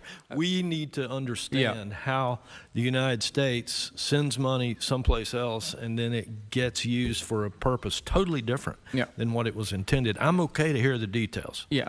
So, as I understand the details, nurse funding went to the government for nurses to provide care, including HIV care, but they do other things as well, and that's an important piece of what happens is what PEPFAR has done is funded a health system which allows for pandemic response and many other things. So those nurses were being funded in order to provide HIV care, but then they also performed abortions. And that is unacceptable because no one funded by the U.S. government should engage in those types of activity. And as was mentioned by the ranking member, they had not been trained in the Helms Amendment and weren't aware of it. And so now, and these have to be put in place, and this is a problem with cutting money too quickly. It's difficult to have oversight then, especially if you don't have the systems to do it, is training of everyone who receives any money from the U.S. government in the Helms Amendment and in the U.S. government policies and practices so that they understand what they are, that they actually sign and attest to that they are aware of those policies and practices, and that very importantly, that there be reviews, systematic reviews, and as the ranking member mentioned, this did happen, but it didn't happen until after, that there be regular reviews and everyone be aware that those reviews are happening to deter any action against the law. That is helpful. One of the key screens for this committee now is to make sure any funds that we spend abroad are in the best interest of our national security. Can you tell me how funds for PEPFAR and preventing AIDS abroad is in the United States national security interests? Perhaps I can speak to that as a former ambassador and level of assistant secretary of state. I can tell you, let me give you an example. When I first went to Namibia, I met with the president. This was early in the days of PEPFAR. And the president said to me, you know, we hate the United States because you were on the wrong side of apartheid. But now we love the United States because you're the only one here supporting us in something that's going to destroy our country. So the soft power the ranking member mentioned is hugely important because the United States actually, if you go back, it's hard to do a negative. But what we expected to happen, what the U.S. intelligence community expected to happen, was literally Africa falling apart because there were countries where more than a third of the adult population was infected. There was a district in Botswana I visited, 75% of pregnant women were infected with HIV. They were all going to die, their kids were all going to die. There were entire villages run by orphans. The African continent could not put a peacekeeping force together because their soldiers were all infected with HIV. And because HIV hits people in their reproductive age and productive age, it was factory workers and machine workers. Ford Motor Company in South Africa was among the first providing antiretroviral therapy because it was going to destroy their ability to produce cars. So on a diplomatic front, on a stability front, and on a soft power front, it is in our interest. The other way it's in our interest, and this has been shown, is Africa is the fastest growing. By the 2030s, Africa will have more people than India or China. And it is a young population. It is also among the fastest growing economies in the world. And it is the economy of the future. Virtually everyone predicts that. The CEO of Walmart told me that. Africa is our trading partner for the future. It's where we will make money, where our companies can make money and invest. There's a company sitting right behind us that produces new technologies that could end the AIDS epidemic. So on a diplomatic dividend front, on a future economic growth and development front, and economic opportunity, and on a national security front, both on the diplomatic and economic and stability side, this is in our national interest, which is why we did it. The first time the UN Security Council held a meeting on an infectious disease was HIV for all the reasons I mentioned. What was averted, a negative's hard to measure. This is in our national security. I can also be very clear, because I spend a lot of time in Africa, we are losing ground rapidly because of recent events and because of the fact that China and Russia are all over Africa right now, all over Africa. And we have lost our status as the #1 trading partner in Africa. And there are a lot of resources and minerals and that future economic opportunity. And if we cede that field to our adversaries, it will not be a pretty picture because it's a big part of the world. Thank you. Thank you. Ranking Member of the full committee, thank you. Thank you very, very much. And thank you, Ambassador Dybel, for really answering the question about national security. Thank God for George Bush, who understood the need and the fact that this was really in the best interest of the United States to be engaged in the PEPFAR program. And we have, and after him, countless others, Democrats and Republicans, have understood the need and the necessity for not. If you can't understand the humanity of all of this, then understand what it means in terms of our national security and the stability of these economies in order for us to be able to participate in a world economy, though that may be under a threat as well these days. Let me just, PEPFAR works, yes? PEPFAR works, okay? 20 years, you have one incident, not pushing it under the rug, but you've talked about it, you explained it. The other issue is here, it's my understanding that these nurses were not trained with the Helms Amendment, et cetera, and there was a revision of the plan in order to be able to do that, but now we've got nothing but chaos. So whether or not people are being trained or not trained, et cetera, it's up for grabs. I think I want to ask my question, but I also want to just say this. I believe we're looking at a pattern here because the domestic HIV programs are under attack. I spent a lot of years on the Appropriations Committee with the domestic HIV program with the epidemic of trying to rid us of that, and very close to doing it, except the money has been snatched back. So this is part of a pattern, which I quite frankly don't understand how it comes out in terms of the mission of saving lives, yes, and of dealing with U.S. national security. As of September 2024, PEPFAR was supporting the antiretroviral therapy ART for more than 20 million people in 55 countries, that including 566 children living with HIV. As a result, the use of ART led to 95%, 89% of children being virally suppressed. As a result of the funding cuts, UNAID has warned that this will lead to more than 6 million excess deaths and an additional 2,000 new HIV infections each day, or 730,000 a year over the next 4 years. ART suppresses the viral load to a level that makes HIV undetectable, prevents transmission. What is happening and will happen to more than the 20 million if they have to stop using ART? What do you expect to happen to transmission rates?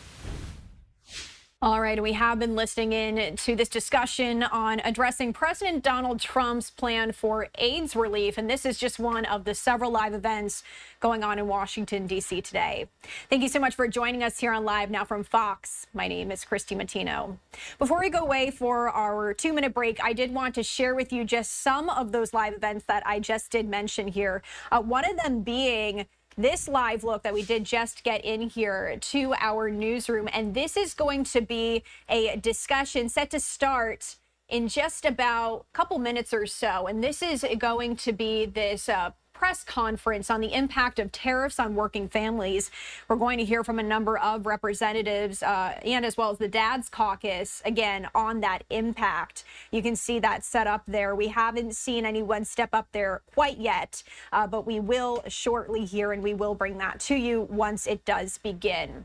Well, we do like to ask you here on Live Now from Fox to weigh in. And it does look like that is beginning, so we will head out to that in just a moment. But I did want to have you guys weigh in here this 10 a.m. Eastern Time hour. We are having two competing live events that are set to start. The first is the Senate Finance Committee. They're going to be holding a discussion on President Trump's 2025 trade policy agenda. And the other live event we're getting here is the House Judiciary Subcommittee on Crime and Federal Government Surveillance. They're going to be holding a hearing called A Continued Pattern of Government Surveillance of U.S. Citizens. That's going to look at the government's use of its surveillance authorities, including the Foreign Intelligence Surveillance Act, and the government's purchasing of data, and new and emerging technologies like facial recognition. So what I did want to do before we go away for the break here is ask you to weigh in that 10 a.m. Eastern Time hour. Which event would you like us to go to? This Senate hearing on trade that I just described to you, or this government surveillance hearing?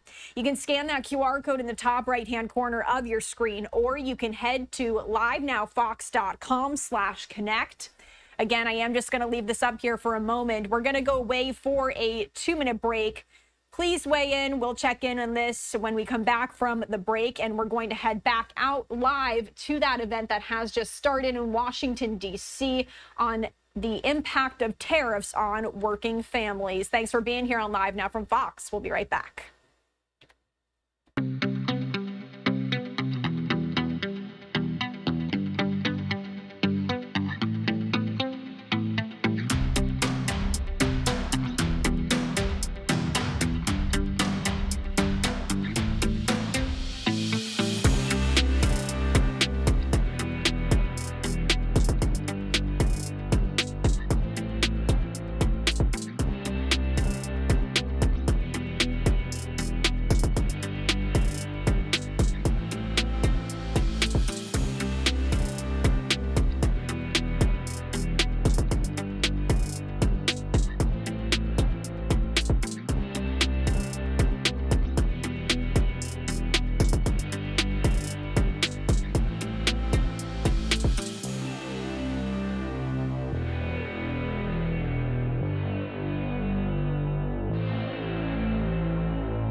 Welcome back to Live Now from Fox. Thank you so much for weighing in on our poll here of which event would you like us to go to in the 10 a.m. Eastern Time hour.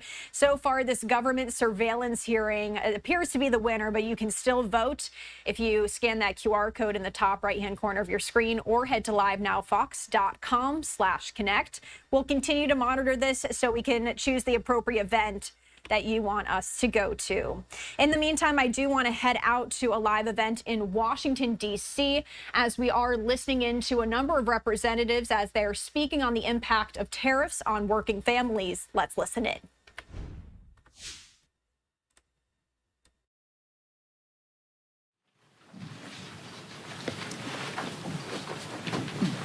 Good morning.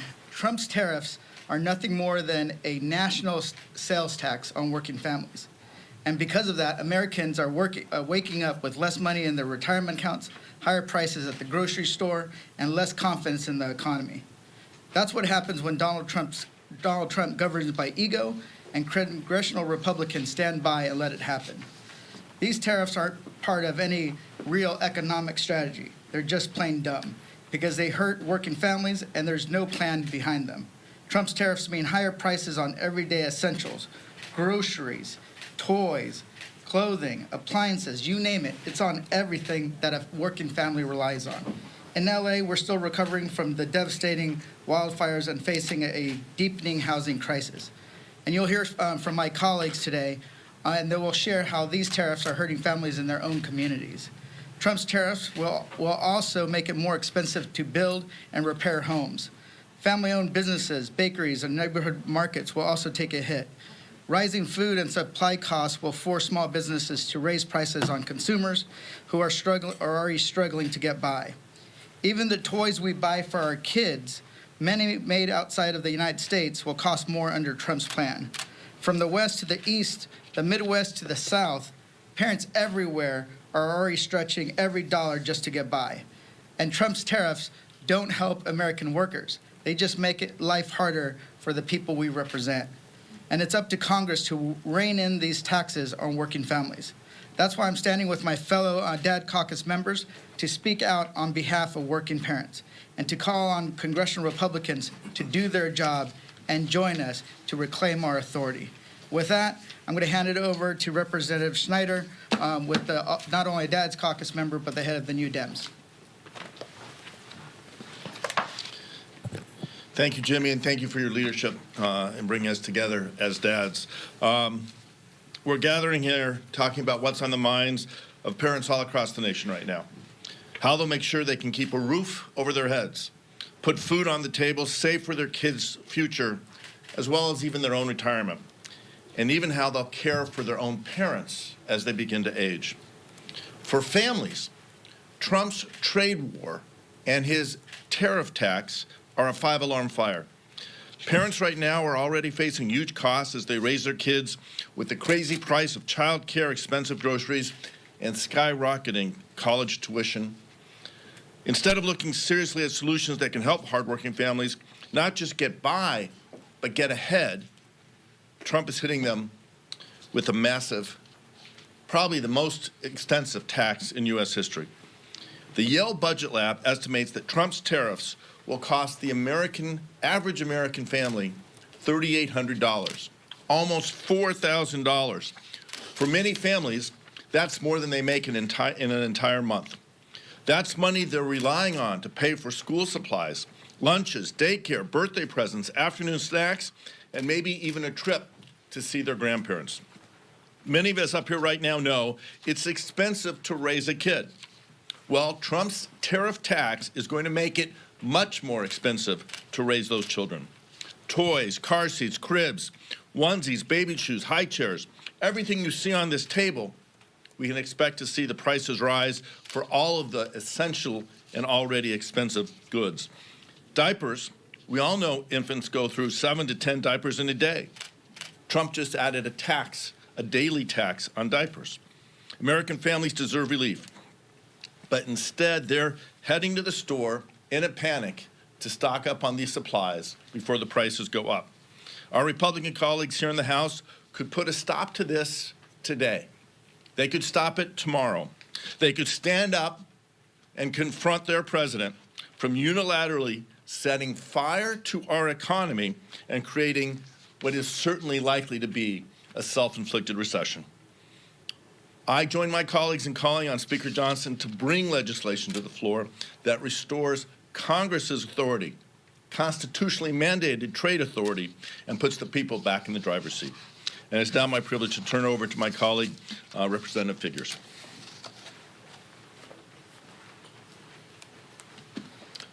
Good morning.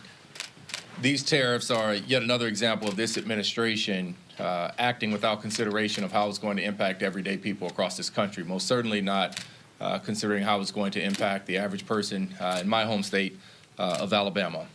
Just last year, Alabama exported over $10 million in automobiles manufactured across the state, including in Montgomery, Alabama, which is part of my congressional district.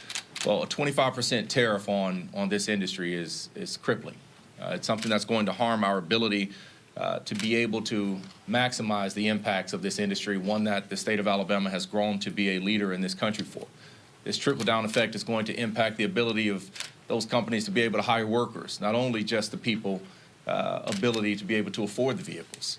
I represent a state where, in a district where the individual median income is just north of $30,000, just north of $30,000. People cannot afford this tax on their life. People cannot afford to see almost every good that they rely on to be jacked up in prices. We simply cannot afford it in the state of Alabama. You know, these tariffs are estimated by some to be the largest tax at least since 1982, quite possibly in this history, in the history of this nation. We have never seen this type of recklessness before. We've never seen this type of disregard for the average everyday consumer in this country. Business owners are not going to just suck these expenses up. They will not. They're already saying, if I can't pay it, I'm going to have to pass it on. Well, that gets passed on to me. That gets passed on to people in Greenville, Alabama, and Evergreen, Alabama, and Mobile, Alabama, and Pritchard, Alabama. Some of the poorest people in this nation. They simply cannot afford what this administration is doing. Exports in the state of Alabama, things like shrimp and catfish and other, other foods. We simply cannot do it. We have an enormous agriculture industry in my state, and this is going to make it harder for those companies to succeed. And it's going to make it harder for people to get by every single day. And this is at a time where we are seeing this administration and our Republican colleagues, at the same time they're raising prices on Americans, they are seeking to take benefits away from the most needy Americans. They are proposing SNAP benefit cuts that are of a scale that's going to be disastrous for too many families. They are proposing taking health care away from the people that need it most. And so this is just adding insult to injury and something that we cannot afford to continue to be able to do. People need the government to be there for them. And I'm proud to stand with my colleagues here in the Dad's Caucus to do just that, to advocate on behalf of the people that need it most, to advocate on behalf of families, to advocate on behalf of parents. And so with that, I'll turn it over to my colleague from the state of Nevada, Congressman Stephen Horsford. Well, good morning. It's an honor to be here with my colleagues from the Dad's Caucus. I want to thank Congressman Jimmy Gomez, also on the Ways and Means Committee, because we're just trying to bring attention to a very simple but true fact, and that is life is already too expensive for families, and dads are bearing a part of that brunt as well. Barely 2 months ago, Donald Trump inherited an economy at record highs. Back then, our allies still considered us friends, our trading partners still considered us trustworthy, and working families still had confidence in the future they were building for themselves and their loved ones. We're here right now, barely 2 months later, because none of that is true anymore. A tariff is a tax, and Donald Trump owns these erratic taxes. But here's the catch. A tariff is also a tool. They can be used to protect our workers and our communities. Trump's choosing to use them to crash our economy instead, and that is terribly unfortunate. This president campaigned in Nevada on lowering prices, but how's he governing? Groceries cost more, appliances will cost more, cars will cost more, clothing will cost more, and there are open discussions about a looming recession that wasn't even on the horizon when we started this year. There are studies that show that Trump's tariffs will cost the American family an average of about $3,800 in lost purchasing power each year. Nevadans expect competence from their government.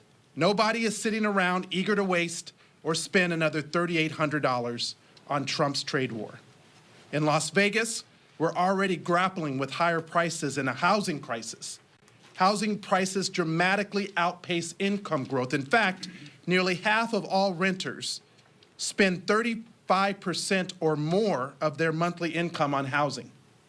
For extremely low-income renters, we only have about 14 units for every 100 households who need one. That's the lowest in the nation by far. And where incomes have gone up, housing prices have gone up 2.5 times more. So we desperately need more housing. That's what Congress and this president should be focusing on. But instead, these tariffs on steel and aluminum, both of which come from Mexico and Canada, are working against us when we talk about the housing affordability crisis. Right now, the Las Vegas Valley is seeing anywhere from 10 to 15% increases in material costs, with some projections up to 25% in the coming weeks. That impacts budgets, it impacts timelines, and it impacts who will ultimately be able to afford a home. There's nothing political about a harmful policy. This isn't about right versus left, it's about right versus wrong.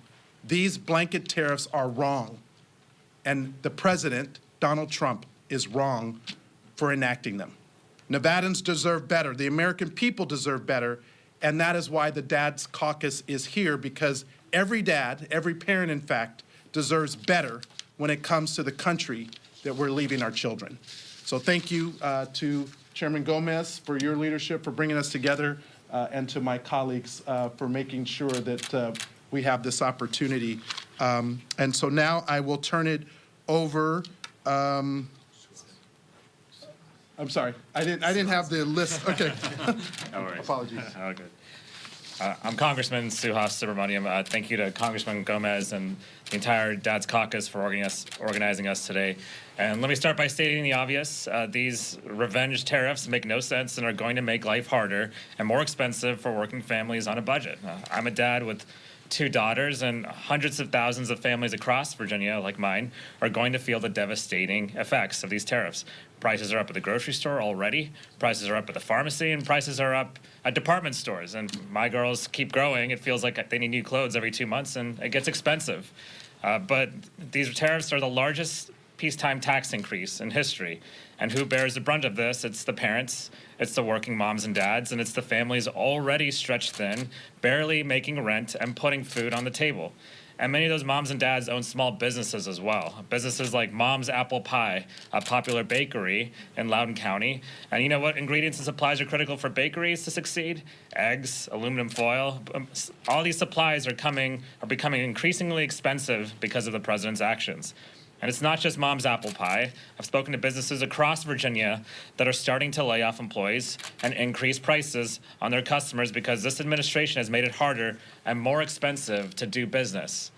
These tariffs do not liberate anyone from anything but the money in their bank accounts. And we need to stop making the cost of living higher for families who are already struggling. So I ask my colleagues to join us in our fight for policies that put our children, families, and family-owned small businesses first. So let's push policies and that actually are pro-business and are actually pro-family, not these tariffs. Thank you. And I hand it over to Congressman Derek Tran. Hi, good morning. I'm proud to be here with my fellow Dad Caucus members standing up for working families.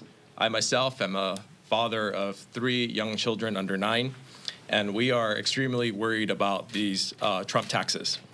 President Trump tariffs are just another example of the fact that this administration seems to have only one tool in their toolbox, a sledgehammer. Instead of fixing our schools, they dismantled the Department of Education. Instead of delivering better health care, they cut funding for Medicaid. And now, instead of investing in American industry, they impose reckless tariffs that will slow production and raise prices. Companies now face raising costs for parts and materials, making it harder to compete and forcing them to cut jobs or increase prices. Our national security industry, which employs thousands of people in and around my district in California, will be badly hurt. Tariffs on foreign parts are driving up production costs for crucial security systems, hurting our military readiness. If our leadership in defense technology lapses, America will leave our allies out in the cold, while authoritarian regimes gain more power. The facts are very clear. These reckless tariffs mean that Americans will face higher prices, fewer jobs, and a world that is less safe. I welcome my Republican colleagues to work with us to adopt a better policy that actually strengthens our economy and make Americans safer and more prosperous. Thank you so much. Thank you, Derek. And one of the things I want to kind of highlight is some products that are mostly made outside the U.S. As a new dad of a toddler who's 2.5, 99% of all shoes are made outside the United States. On average, a kid, I didn't realize this, they grow out of their shoes so fast that you're constantly replacing them. So an average family will spend about $30 on a pair of shoes. If you go and you try to find like less expensive shoes, maybe you can get down to $15. But over a period of from age 1 to age 5, a family is spending anywhere from $300 to $800 on just shoes alone. Think about that, shoes alone during that 5-year period. That's for one kid. Samari and Derek each have 3 kids apiece, so just times that by 3. Growing up, we didn't have much. We do also, in my district, we do car seat giveaways because this is with nonprofits there because they know that car seats are very expensive. Almost all car seats are made outside the United States. So if we really start looking at how these tariffs are going to impact families with young kids, with the ones that keep growing and need to get their shoes replaced, get diapers every day. A diaper box, $45, right? And that's when you get 2 or 3 of those a month. So it's just going to get more and more expensive, and that's why we're here to talk about it. Also, coffee. Man, parents are going to be very cranky if they don't get their morning coffee. So this is what the real concern. And then what happens is people pull back, they exchange more expensive products for less expensive products, or they cut it out completely. You see revenue decline in small businesses. Those revenues that decline, you're going to have to, then those owners are going to have to decide, hey, do I pull back on hours, raise prices, or cut jobs or positions altogether? That's how we end up in a recession. And that's why we're here to really kind of emphasize that, because it's going to fall mainly disproportionately on people on the lower end of the economic ladder. So with that, if there's any questions to any member. All right, so we are now in the Q&A portion. This is the Congressional Dads Caucus. They are speaking on tariffs and the impact on working families. We will head back to that after a quick break here, but I also did want to just share with you this megaphone poll that we asked you to weigh in on in the 10 a.m. Eastern Time hour. Which event would you like us to go to? We are going to be going to that government surveillance hearing, so thank you so much for weighing in on that. Again, starting around the 10 a.m. Eastern Time hour here on Live Now from Fox. We'll be right back.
Welcome back. I do want to take you back out to Capitol Hill, where we are hearing right now from the Congressional Dads Caucus. They're speaking on tariffs and the impact on working families. act that grows our economy, creates opportunities for the workers of the nation, but does in a way that gives us a chance to access markets around the world. Anybody? A quick follow. As you mentioned, the effects have been pretty immediate. So how long do you anticipate this pressure will take to build? Are we talking days, weeks, months? Well, we are. I think it's the way it's going. It's probably going to take a few weeks. But I think a lot of these members are going back to their districts next week, and I think that people are going to get an earful about these tariffs. And also, there are individuals that are on the right that we disagree with them on almost every issue, from the guy from Barstool Sports to some of these really conservative commentators that were there for Trump and the Republicans and the MAGA movement. Now they're saying this is insane, right? They're not saying they're going to vote Democratic, but the more and more they're kind of bringing this up, maybe it will cause some of these Republicans to flip. People have to remember that the people we need to win over don't necessarily watch our cable shows, read our cable shows, read our newspapers, go listen to our podcasts. So we have to go to them, but at the same time, when these figures in that right-wing blogosphere are kind of turning on Trump, I think that's going to cause what the movement we need. Anything? Markets just opened up about 300 points up from where it closed yesterday. What's your initial reaction? Not surprised. I think that when people look at bargain basement prices when it comes to some companies, people are going to buy those stocks. My curiosity is what the stock market looks like when China and other countries start actually retaliating with their own tariffs and their own countermeasures. And what's already been lost. And what's already been lost. How is it 10 trillion? I forget what it is. And here's the thing. Trade wars, Trump always said, oh, they're easy to win. Yeah, except when the other side starts firing back, right? And I think that some countries are tired of it. Some are trying to stay out of the way, stay out of the crossfire. But I think in the end, you're going to see this thing escalate, unfortunately, and people are going to lose. I'm going to add something on that, too. What Representative Horsford pointed to. We had a healthy economy at the end of 2024.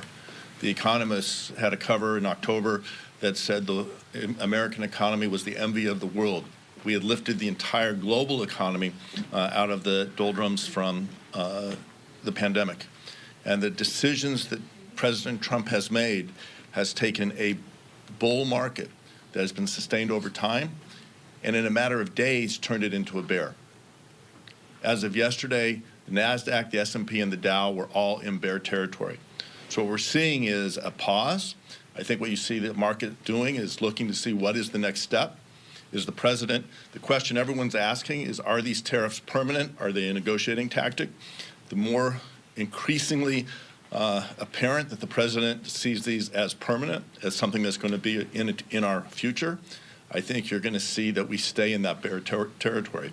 As companies have to make the hard decisions, are they going to invest in a new piece of equipment or a new line? Are they going to hire new people? Or are they going to have to hunker down because of the president's what I'll call irrational and capricious tariffs? I think you're going to see the economy in for a long run. So my hope is the president is convinced to change course, that Congress takes action and takes its responsibility back, and we can get the economy moving forward in a constructive way.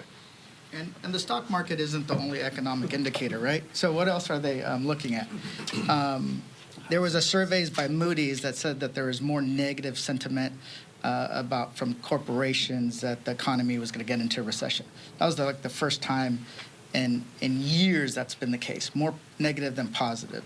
Consumer confidence is down, right? So banks have just issued warnings. I think now we're at a 45% likelihood of a recession. Now 65? Well, now it's... Yeah, Chase said 60, Goldman said 45. If the tariffs are temporary, if they're permanent, they said we're in recession. Yeah, so this is the stock market going up and down does fluctuate, but that costs people their retirement. But the little bit of spikes is not enough to offset what we're already seeing as a decline in economic growth, going into a recession with higher inflation. You guys do the math. There's a term for that one. With that, if there's any other questions? Last question? If not, thank you so much, everyone.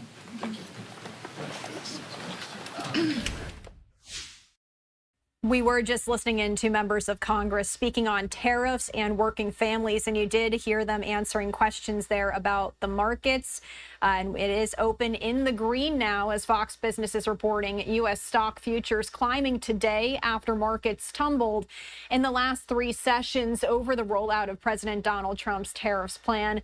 The Dow Jones Industrial Average was 1,000 points, or 2.6% higher, while the S&P 500 and NASDAQ Composite were up 2.3% and 2.1% respectively.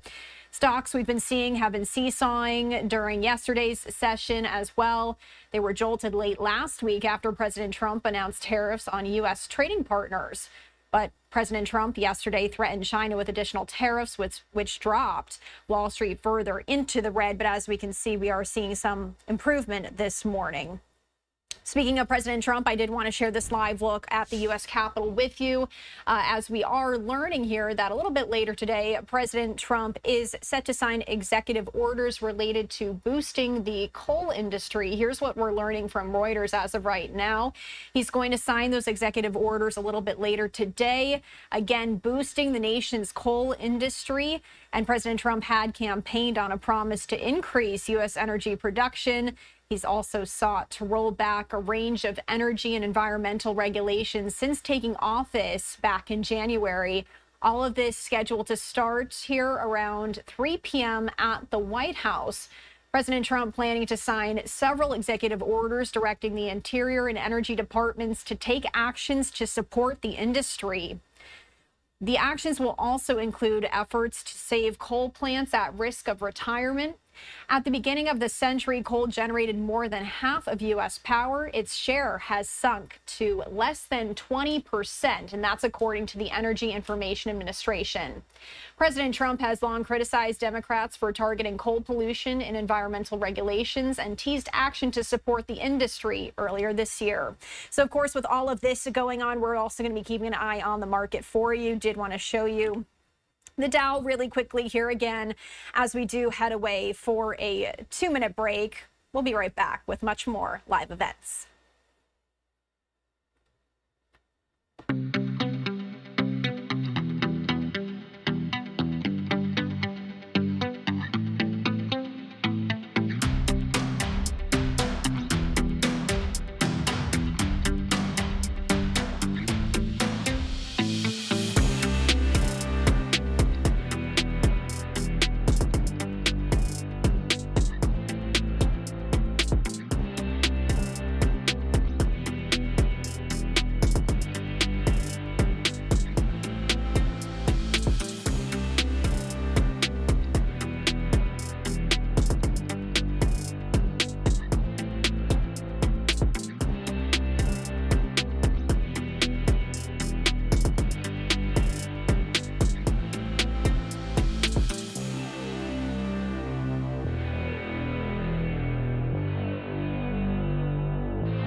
And welcome back. I do want to take you back out to a live event we were showing you a little bit earlier this morning on Capitol Hill, as we are listening in right now to this House hearing assessing President Donald Trump's emergency plan for AIDS relief. Let's listen in. We do not let Humpty Dumpty on the ground, all shattered before we try to make this transition, that we have to make sure this prevention, that the whole comprehensive PEPFAR piece is looked at before we're able to even transition. I think that I'm trying to say that as diplomatically as I can, and that does mean that other agencies that we have to make sure, the CDC, USAID, well, we don't have USAID, but the pieces of USAID, the Defense Department, the Global Fund, that those pieces are working too. Did I make my question clear here? I think so. I'm happy to go first. You know, I would hope, Ranking Member Frankel, that your taxpayers and your constituents were proud of PEPFAR. You know, I would hope that they would see the work that's been done and really consider it an American success story, not just an African success story. You know, it has been very personal, I think, to many Americans who are knowledgeable about the program, that we've been able to save so many millions of lives. And one of the things I've reflected on is sort of, you know, in the polling that's done that shows that Americans really like this, you know, I think it resonates because it's some of the values that they see in their own communities, that we don't let families suffer unnecessarily, that Americans are uniquely built to tackle big problems. And this is a big problem that Americans have tackled, and I think they should be really proud of that. So as we look ahead, we shouldn't forget those values and why that's so important. And again, I think Ambassador Dybel and I are aligned in many ways that, you know, we do need to think of a transition and sustainability plan, but first we have to look at the capacities that are there, you know, and really reassess what are those capacities we have, what are the strengths of American ingenuity and American companies that we really want to bring to bear. I think we have to look at sort of the goals we still want to achieve. PEPFAR's mission has been very clear. It has been meant to save lives, reduce infections, put people on treatment, and stop people from dying, especially children dying of AIDS. Are those still the goals? And then you can look at a sustainability plan on a country by country basis and say what, you know, families are going to experience, what's going to go up, what things that they buy normally is going to go up. Okay, so sometimes we don't have control over these feeds. We were just listening into this hearing on President Trump's plan for emergency AIDS relief. However, we do see now this shot has just switched here, and I'm not entirely sure. It does look like we are going to be getting a press briefing from either the House GOP, which I do think is set to start here in just about 15 minutes or so. I'll have to confirm with my producer. Do apologize, but that is what happens here on Live Now from Fox. Sometimes these feeds just do switch out on us. Well, I did want to share again this poll with you that we did ask you here, and thank you for weighing in. Which event would you like us to go to at the 10 a.m. Eastern Time hour? We do have these two options. It does look like the government surveillance hearing is the winner that we will be going to in a short time here, but you can still vote if you head to livenowfox.com/connect, or you can scan that QR code on the top right-hand corner of your screen. What I did want to do, though, is just read a little bit about this here for you to just share what hearing we will be going to in just a little bit. So what I am saying is this government surveillance hearing is what we're going to be going to, as I just said. So let me read to you what that's going to be as I pull up my notes. Thank you for bearing with me. Okay, so this is going to be the House Judiciary Subcommittee on Crime and Federal Government Surveillance. It's going to kick off here shortly, and it's called A Continued Pattern of Government Surveillance and U.S. Citizens. It's going to look at the government's abuse of its surveillance authorities, including the Foreign Intelligence Surveillance Act and the government's purchasing of data and new and emerging technologies like facial recognition. It's also going to discuss past legislative efforts to protect American civil liberties and constitutional right to privacy under the Fourth Amendment and identify additional potential legislative solutions. We are waiting for this shot to pop up here. We're also going to make it available on our YouTube stream if you would like to watch it in full and uninterrupted if we do have to pivot away from it here. But that is set to start in about 15 minutes. We did get this shot back, this hearing, this discussion on President Donald Trump's plan for emergency relief for AIDS. I did want to pop that back up for you, as well as some other live events on the corner of your screen, so you can keep an eye on everything we're watching here. Committee, this is, you know, a lot of people, I mean, I think what we heard today is so important. I hope that we can find some consensus to deliver a message. I'm not a political message. We have got to keep PEPFAR stabilized, keep the component parts together now so that we can do this transition, because you cannot transition from nothing or from a mess.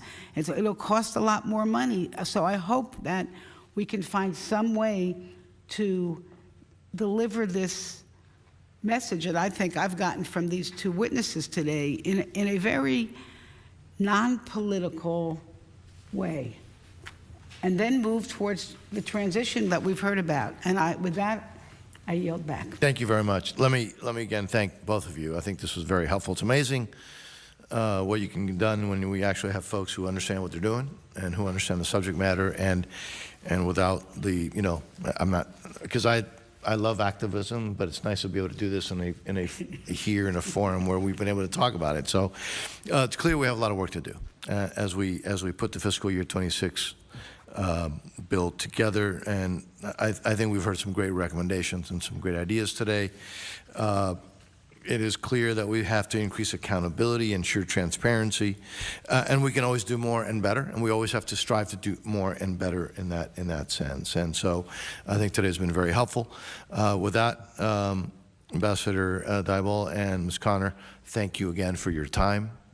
One thing that we never get back, right, is our time. And so with that, this concludes today's hearing. The Subcommittee on National Security, Department of State, and related programs stands adjourned. Thank you.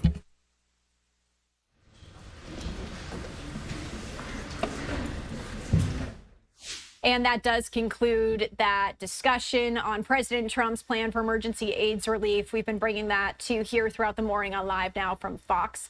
I did want to share again that live look that did switch out on us in the middle. This is going to be the House GOP hearing, or excuse me, press conference that is set to start in the 10 a.m. hour as well. Like I've been saying, we do have a lot of competing live events here, but our coverage plan is to go to this hearing on government surveillance as well as privacy. I do want to get in our last break of the hour, as we do anticipate a lot of these events set to start here shortly. Stay with us.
Welcome in here to Live Now from Fox. If you are just joining us for the top of the hour, my name is Christy Matino.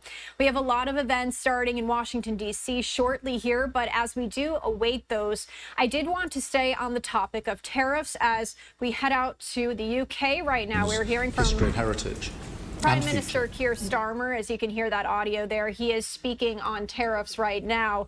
I do want to turn up the sound here and listen in just for a bit. Mind me following up a question which I asked you at the last meeting of this committee on AI, and you've been very clear that AI and digital coordination have the potential to significantly boost productivity in the civil service, excuse me, and across the public sector.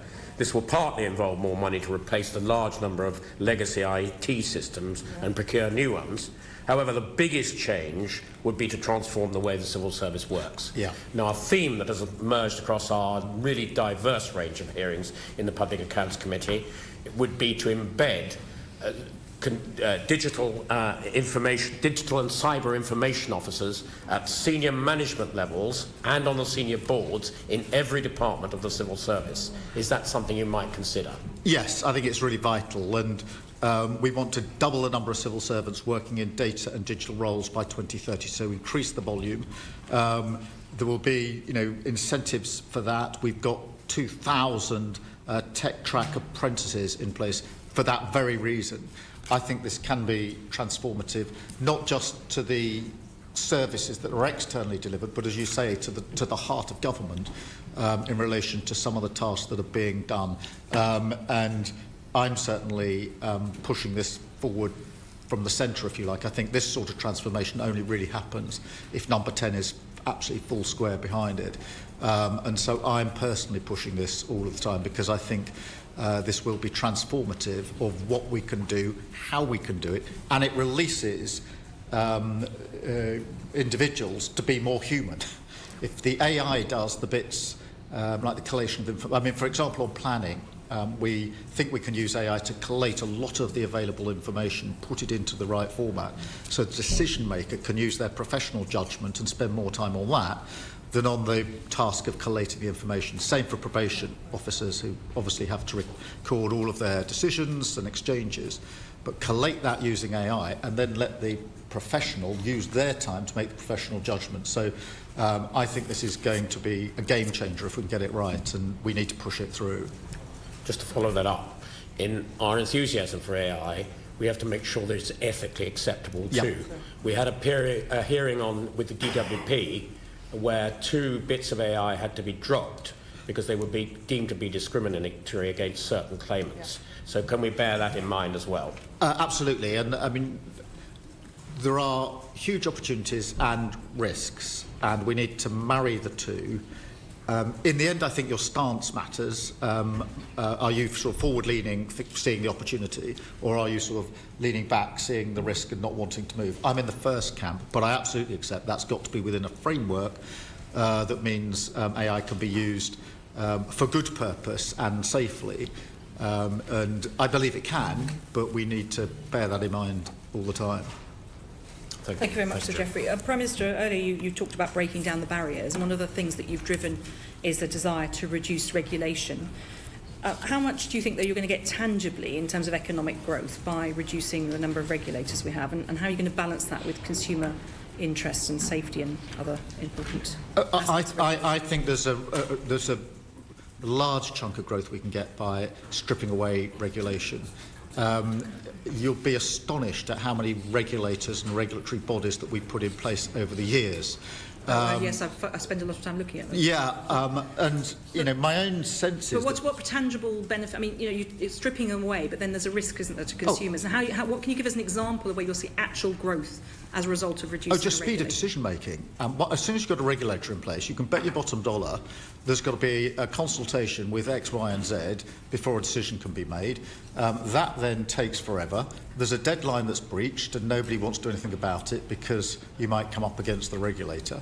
And the sort of priorities of the regulator aren't necessarily aligned with what the government's trying to achieve. So there's a huge amount of work to do there. I'm not saying there should never be any checks and balances. Of course I'm not.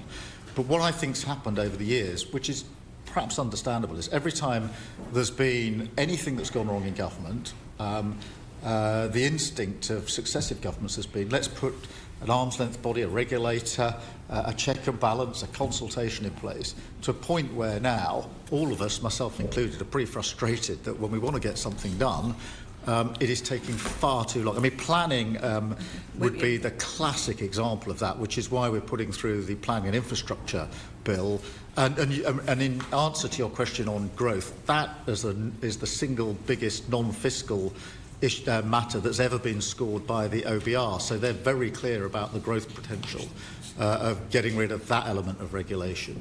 Okay, and so in your mission boards will be looking at this. Will you pledge to publish the minutes of those mission boards so we can watch what you're doing in this area and the other areas we discussed? Well, let me go away and have a think about that, because I don't want to make a commitment that I can't keep. I mean, that is a place in confidence where I push hard my teams as to what they're doing. It's where ideas come to the table. I'll take away the challenge you're putting to me, which is how can we make this more transparent? But I don't want to sort of say yes to the committee. But in the drive for growth, are you mindful of consumers and the protections that regulators bring in? For instance, I mean, you know, the state of our waterways, if without regulation, goodness knows what they'd be like. I'm sure you can't support.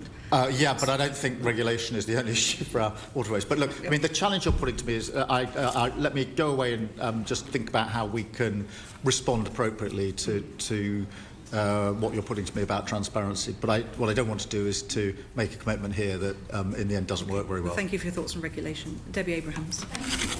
And good afternoon, Prime Minister. My questions are going to be on the Pathways to Work Green Paper.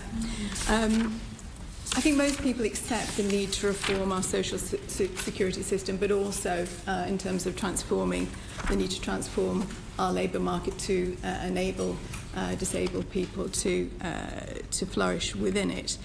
But based on the evidence of similar disability benefit cuts, for example, in 2017, the work-related activity component of employment and support allowance, we saw that, unfortunately, there wasn't the deliverance of increased jobs for sick and disabled people.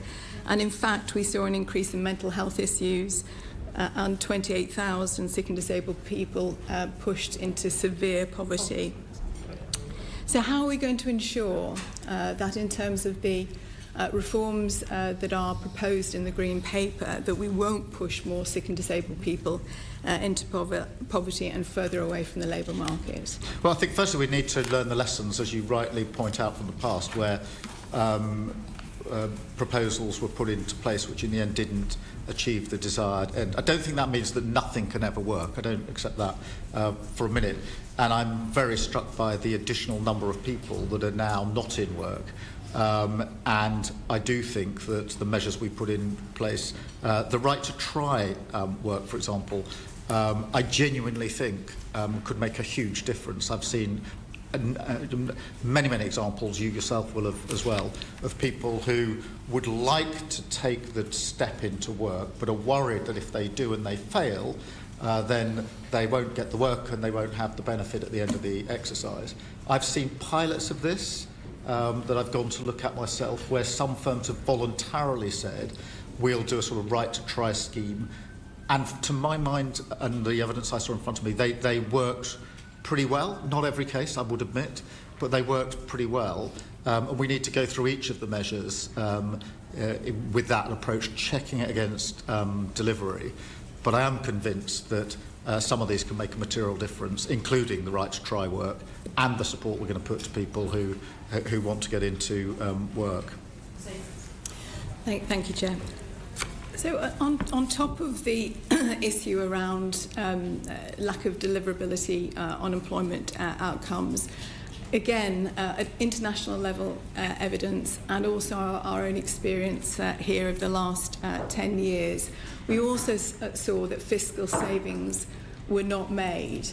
So given that the OBR has refused to score the supply-side effects of the Green Paper, that JRF, the Joseph and Rowntree Foundation analysis indicates that not 250,000 people, as the government estimates, will be pushed into poverty, but 400,000. And that children in family poverty and adversity are five times more likely to end up as NEETs as young people.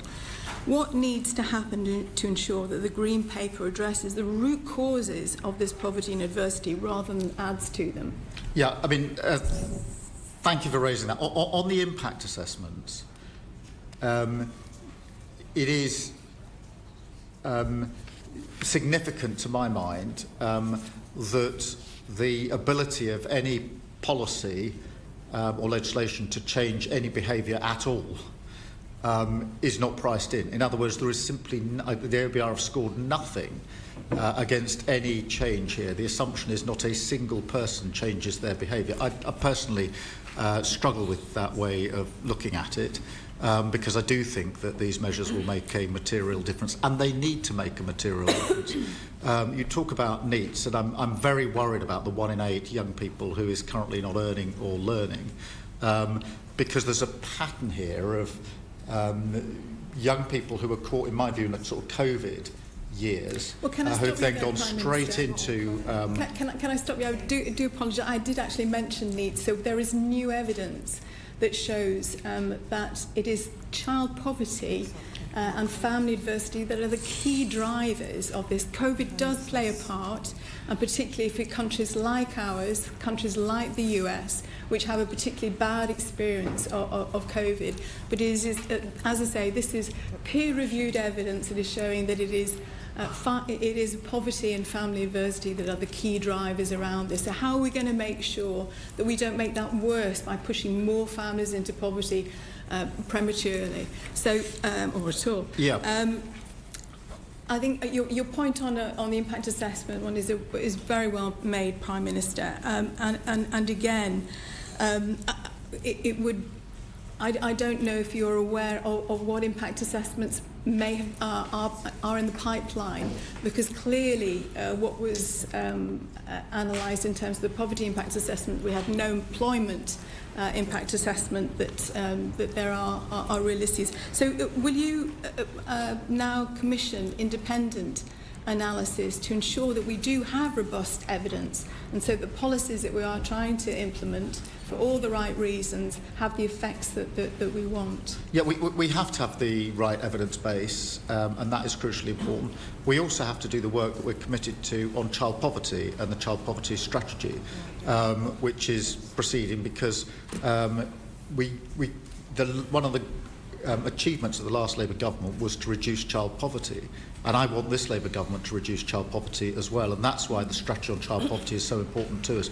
As soon as we're able to share more details of that with you, we obviously will do so, so we can take your views into account on it. Final little one, Chair, if that's okay. Well, on that basis, Prime Minister, I absolutely agree with you that we do need to do that work.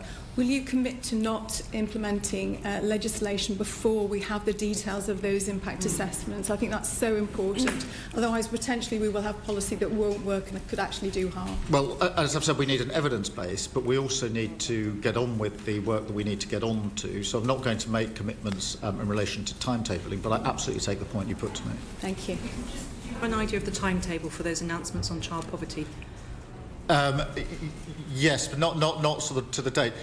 Can I write back to you on that? Just because we're working on it, and I'll be able to give you better information. We appreciate the spending reviews in June, but some decisions are being made clearly before then, so it'll be helpful to know. Yeah, I'll write to the committee with more details of that. Thank you very much indeed. Sarah Owen, MP. Thank you, thank you, Prime Minister. I noted in your response to Ms Abrahams earlier the first question around wanting more disabled people to be able to work, and I think that's something that we all would like to see, that employers actually make the reasonable adjustments for people to access work. However, there are a group of people which the government's own assessments show that they are the most severely disabled group. These are people with limited capability for work-related activity. And for the future ones of those, there will be £3,000 worse off. This isn't a small group of people. This is potentially 730,000 people. So I want to ask you right now about how people are feeling about this. It's not often something we talk about in politics, but I think it is important because it's fair to say that your proposed changes to welfare reform have caused quite a bit of stress, I think, particularly among people with disabilities and their families. I'm sure many members have had similar things, but just some samples of what's come into my inbox. I am beyond stressed with anticipation of losing money. I have £700 to live on this month. Another one, the proposed cuts to disability benefits have left me feeling full of panic about the future and extremely let down. And the last one, I feel so sick. physically sick. The whole process is horrid. Please represent me. Prime Minister, what would you say to them? Well, All right, didn't mean to cut off the Prime Minister there, but we did want to head to a quick 2-minute break on Live Now from Fox as we are anticipating this event set to shortly start here. This is going to be that hearing that you all voted on the government surveillance and privacy issues, and we are going to be bringing that to you, set to start here very shortly. So I did want to get in a quick break. If we have time, if this has not started, we will head back to the UK and listen in to the response from UK Prime Minister Keir Starmer as he is speaking on tariffs. We'll be right back.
And welcome back. If you are just joining us, I have been sharing throughout the morning here that we are awaiting on this key event to start this hearing on federal government surveillance, as the House Judiciary Subcommittee on Crime and Federal Government Surveillance is going to be kicking this off here.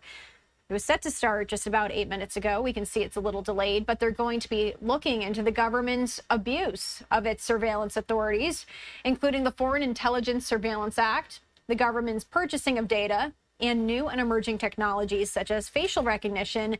They're also going to be discussing past legislative efforts to protect Americans' civil liberties and constitutional right to privacy under the Fourth Amendment and identify additional potential legislative solutions. This will also be a YouTube stream that we will have up as well if you'd like to watch it uninterrupted and commercial free, and you can head to Live Now from Fox on YouTube if you would like to watch that. But we will be bringing it to you here shortly as soon as it does begin.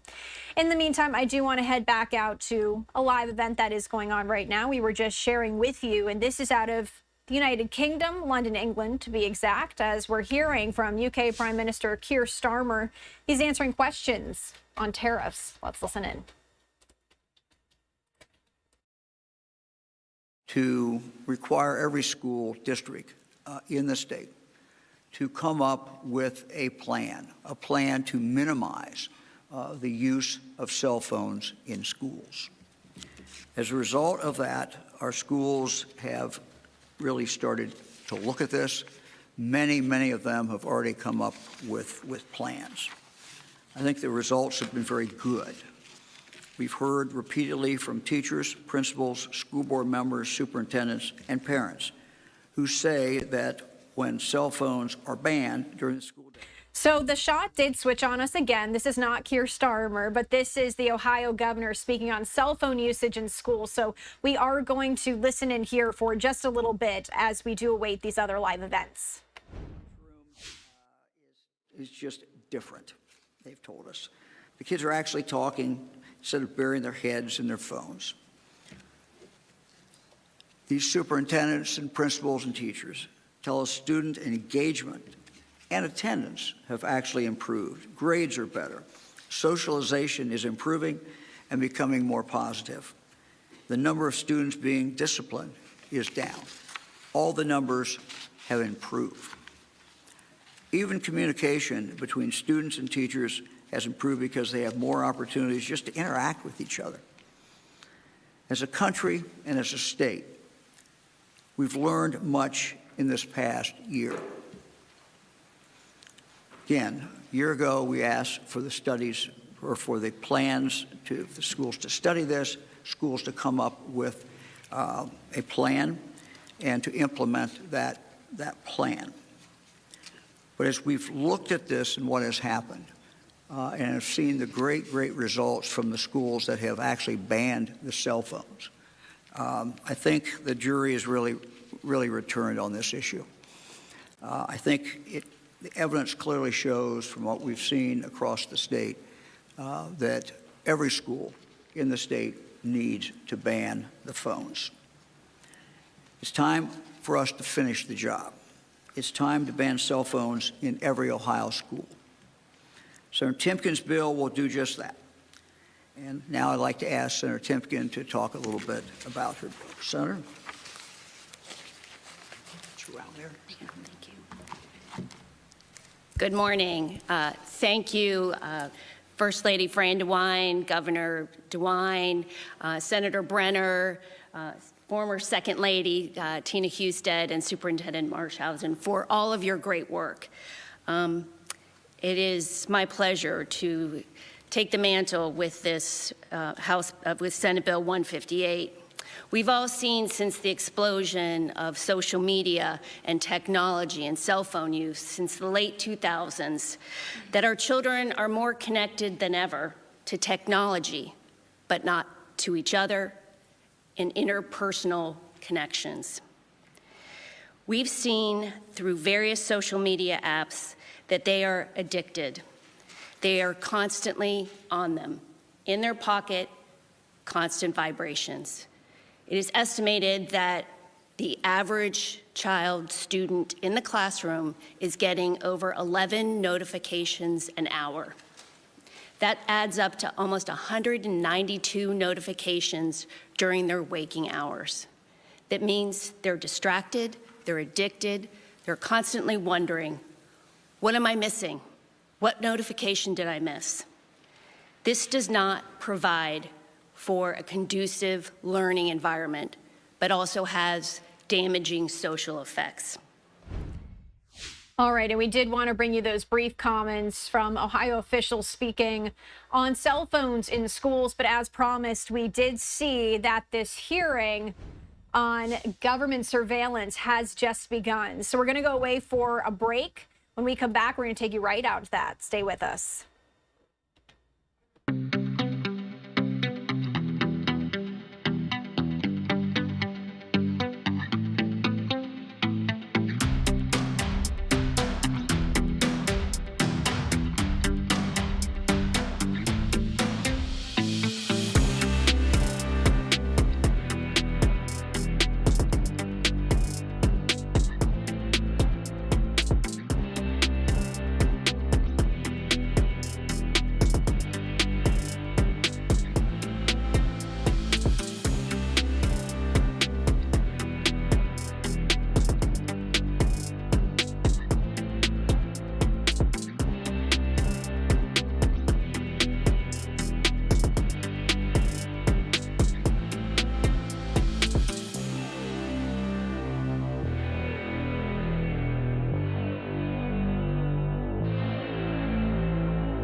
Welcome back. Taking you right out live to this House hearing on federal government surveillance. I now recognize Ranking Member of the entire committee, Mr. Raskin, for his opening statement. Well, thank you. Thank you very much, Chairman Biggs, and thanks to our distinguished witnesses for joining us here today. The Fourth Amendment guarantees the right of the people to be secure in their persons, houses, papers, and effects against unreasonable searches and seizures. That right is the same today as it was when it was written centuries ago, but the facts on the ground have obviously changed. Members of Congress didn't have cell phones in their pockets. We didn't have Zoom. We didn't have email. The times have changed, and while the constitutional right to privacy has not changed, new technologies make it a lot harder to rein in government intrusion in the lives of the people. Artificial intelligence turbocharges surveillance capabilities by sifting through mountains of personal data in seconds. Data brokers aggregate and re-identify so-called de-identified data bought from apps and then sold to others, including the government, allowing them real-time access to Americans' location, purchasing habits, and healthcare needs. And cameras equipped with facial recognition technology can scan a crowd and instantaneously pick out specific people, whether law enforcement targets or undocumented immigrants, you name it, all without a warrant. In an 1829 speech at the Virginia Constitutional Convention, Madison said to his colleagues, "The essence of government is power, and power lodged as it must be in human hands will ever be liable to abuse." The U.S. government has broad surveillance authorities. When properly implemented, they keep us safe from terrorists and foreign adversaries and gangs, but such broad grants of power are also fertile ground for abuse. I believe Congress has a duty to balance the government's need for Americans' private data with our rights. I have voted in favor of government surveillance authorities when they do not trespass on our constitutional rights, and I voted against them when they don't. We obviously need to keep ourselves safe both from criminals and fraudsters who would do us harm, as well as those in power who would violate our freedom. When we last reauthorized Section 702 of FISA, which allows warrantless collection of the communications of non-U.S. persons located overseas, including when those people are interacting with Americans, our solution to that tension between privacy and security was to establish more checks on the government. Congress previously imposed rules dictating when the FBI can search for Americans identifying information in the 702 databases, but we know those rules had been honored only in the breach. Rather than review a sampling of those U.S. person searches, the FBI's National Security Division now must audit every search for the communications of an American. These watchdogs within the FBI and in other government agencies are an essential line of defense against government overreach. But the problem today is that President Trump has fired all of those people. A week after he was sworn in, President Trump fired every Democratic member of the Privacy and Civil Liberties Oversight Board. This is the board created by Congress in 2004 to make sure the government does not violate American civil liberties in the name of keeping us safe. The work of these Democratic members had been lauded even by Republican members of our committee who recognized and shared their commitment to protecting our rights against government overreach.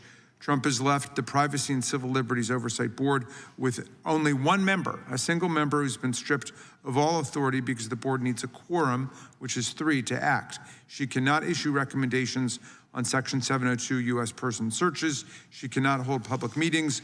Without the fired members, it's as though the board simply doesn't even exist. But the president did not stop there. Remember those monthly audits of every single U.S. person search of the 702 database? He removed the individual responsible for managing that and rescinded offers extended to those who had been recruited to help her. So Congress cannot receive the audit reports required by law because there's simply nobody left to audit these warrantless searches, much less provide the mandatory report to Congress, which is why I'm also concerned about all the other things that have been done to remove the safeguards around Americans' right to privacy against government invasion. The president fired at least 17 inspectors general, dismantled the Cyber Safety Review Board, and removed the director of the NSA, the person in charge of collecting 702 data responsibly and within statutory limitations. Just last week, he He fired the 4-star general in charge of the NSA and U.S. Cyber Command with other high-ranking security officials because, according to reports, Laura Loomer told him to do that. In a system that works, surveillance and privacy are inextricably tied and made consistent. Those conducting surveillance understand the threat both to the country and its civil liberties, and thus apply the rules in a precise and disciplined way. Ben Franklin famously said that those who give up essential liberty to purchase a little temporary safety deserve neither liberty nor safety. Well, Trump has defied even Ben Franklin, because in 78 days, we have lost both privacy and safety. We are less safe and we're less free than we were on January 19th, 2025. President Trump and those he's placed in charge of the FBI, like Kash Patel, have talked about using the power of government to visit retribution on anyone the president sees as an enemy. Over the last 78 days, we've watched the administration attack journalists, the free press, colleges, peaceful protesters, members of Congress, lawyers and law firms, even federal judges, because they have countered his assault on the rights and freedoms of the people. Never have I felt more concerned about the extremely broad, warrantless surveillance powers that have been entrusted to the executive branch. Chairman Jordan and I have disagreed about various things in the past, but I must say he has shown commendable and strong leadership and worked across the aisle to ensure that Republicans and Democrats alike understand the dangers of unchecked government surveillance, and the times bear him out. I am looking forward to working with him closely on a bipartisan basis in this set of hearings in the lead up to the expiration of FISA Section 702 next year to stand up for all American civil liberties. I thank him for his leadership. I thank you, Mr. Chairman, and I yield back. Gentleman yields back. The chair recognizes the chairman of the full committee, Mr. Jordan, for his Thank you, Mr. Chairman. Section 702 of the Foreign Intelligence Surveillance Act allows government to conduct surveillance of foreigners, as the title would suggest, outside of the United States for intelligence information. Okay, that's all well and good. We like that. They get that information, they bring in this giant database, this what I call the haystack of information, and then they do queries, which is a fancy word for search. And they search Americans. American phone numbers, names, email addresses. They search America. They call it queries, but a query is a fancy name. Query is a fancy name for search. 3 million times they did it in 2021. And here's the kicker. The FBI, when they did all these searches, didn't even follow their own rules. You don't have to take our word for it. The Inspector General said 278,000 times the FBI didn't even follow their rules for conducting these searches on Americans, not foreigners. So the ranking member's right. We got 12 months from now when we get a chance to go at this issue again. We were close last time. We lost the warrant requirement in a vote, 212 to 212. I'm going to do everything, and I know the chairman is, and I appreciate the ranking member's comments. We're going to do everything we can to make sure we have that warrant requirement. Here's the way it works in our country. If you're an American citizen and the government wants to go look at your stuff, they got to go to a separate equal branch of government and get a warrant. It's pretty simple. That's what we want. Plain and simple. And we were one vote away from passing it in the House. Who knows what would have happened in the Senate. But I know I'm committed. I know the chairman of the subcommittee is committed, and the ranking member, I appreciate what he's done over the years in defending the Constitution, the Bill of Rights, and we look forward to working with him on this issue. We need to do this to protect American citizens and stick with, as the ranking member said, the way it's always worked. You want to look at someone's stuff? Go get a warrant. Go to a separate branch of government, get a warrant. That's how probable cause. And here's the other thing. We even put exceptions in there. Exigent circumstances, something really bad's going to happen, or you give permission because there's some cyber attack on you or your company. We put exceptions in there. We'll put them back in again. Sometimes I thought we put too many exceptions. We'll do it again, but we got to win. We got to win this issue 12 months from now, April, I forget the date in April, but it's April next year, and we got to make sure we win this. And I appreciate the chairman bringing our witnesses here. Thank you for coming and having this hearing on this very important, fundamental issue for the American people. I yield back. Gentleman yields back. Without objection, all other opening statements will be included in the record. We will now introduce today's witnesses. First of all, Mr. James Chernowski. Mr. Chernowski is a senior policy analyst at Americans for Prosperity, where he focuses on issues surrounding technology and innovation. Prior to joining AFP, he was a technology and innovation policy analyst at the Libertas Institute. Mr. Phil Kiko is a principal at Williams & Jensen PLLC. He is a former chief administrative officer in the House of Representatives. He has signed everybody here's checks at some point or other and has served on a number of positions with members of Congress and committees, including the Judiciary Committee. He also served in the executive branch at the Interior Department and the Department of Education. Mr. Gene Scher is a partner at Scher Jaffrey LLP and serves as the general counsel at the Project for Privacy and Surveillance Accountability. The Project for Privacy and Surveillance Accountability advocates for greater protection for Americans' privacy rights and civil liberties in government surveillance programs. Mr. Kia Hamadanchi, did I hit it? Hamadanchi. Hamadanchi, okay, very good. Mr. Hamadanchi is a senior policy counsel at the ACLU where he focuses on civil liberties, among other issues. He previously served as a House and Senate staffer. We welcome each of our witnesses and thank you for appearing today. We'll begin by swearing you in. Would you please rise and raise your right hand? Do each of you swear or affirm under penalty of perjury that the testimony you're about to give is true and correct to the best of your knowledge, information, and belief, so help you God? Let the record reflect that the witnesses have answered in the affirmative. Thank you. You may each be seated. Your written testimony will be entered into the record in its entirety. Accordingly, we ask that you summarize your testimony in 5 minutes. We're going to go first to you, Mr. Chernowski, and you may begin for your 5 minutes. Thank you, Mr. Chair, Ranking Member Raskin, and full chair of the committee, Mr. Jordan, for holding this important hearing here today. This is an incredibly important topic, government surveillance of U.S. citizens. This matter isn't just a question of policy or politics. It's a matter of principle. Our founding fathers enshrined individual liberty and privacy as bedrock ideals of our Constitution. Yet over the years, we have seen a surveillance state that only continues to expand, operating with limited accountability under the guise of national security. I do not believe that many would deny the importance of national security. Many, including myself, recognize that the world is a dangerous place and that there are people in this world that would seek to do harm to our great nation and its people. I would know this firsthand growing up in Queens, New York, and experiencing the terrible events and aftermath of 9/11, a solemn day in American history that I will never forget. But it was also a day that served as a catalyst for pushing our nation down this path of increased surveillance. However, while national security is important, it cannot and must not come at the expense of the very freedoms that define us. Looking back at history sends a stark warning of all the dangers in allowing an unchecked government too much power.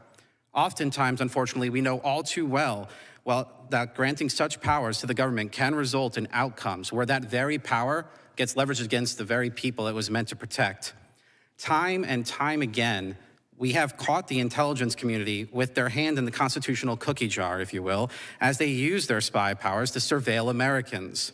And when questioned on their wrongdoing and what they're going to do to fix it, the agency, rather than taking the moment seriously and implementing significant changes, puts out platitudes and promises that it will never happen again, until it does. One might take from this exercise that the agencies are seemingly more concerned with the notion of managing bad headlines than they are with the sanctity of Americans' privacy and constitutional protections against overreach and tyranny. This repeated cycle of violations of Americans' rights, coupled with a lack of serious accountability, has led to a significant decline in public trust in the very institutions charged with keeping them safe. In December of 2024, CNN's Harry Enton was on air covering recent Gallup polling that found that support for the FBI in particular was at an all-time low, with just 41% of respondents thinking that the FBI is doing either an excellent or great job, representing an 18% drop in favorability in just 10 years.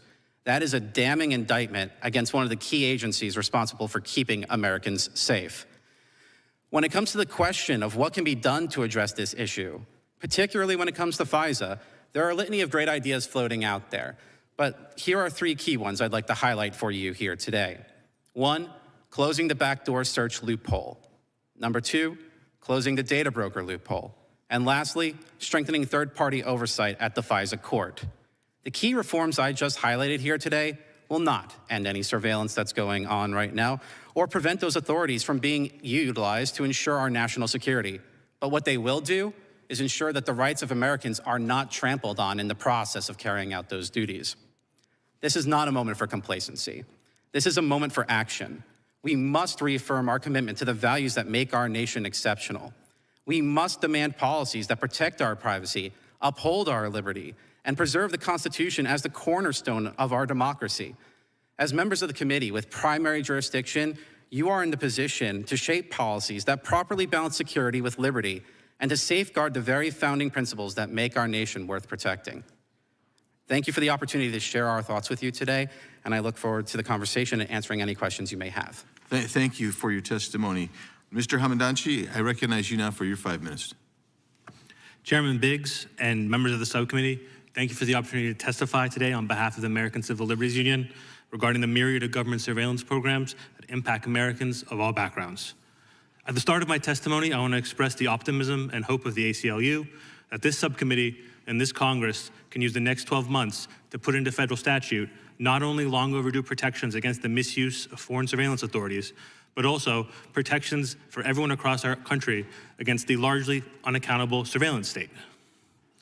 A little over a year from now, Section 702 of the Foreign Intelligence Surveillance Act is scheduled to expire. While Section 702 requires that surveillance must be targeted at foreigners overseas, large quantities of communications that Americans exchange with people abroad are also swept up and stored for future investigations. The FBI, NSA, and CIA then conduct searches of their Section 702 databases for the communications of Americans without having to demonstrate probable cause as the Fourth Amendment would otherwise require.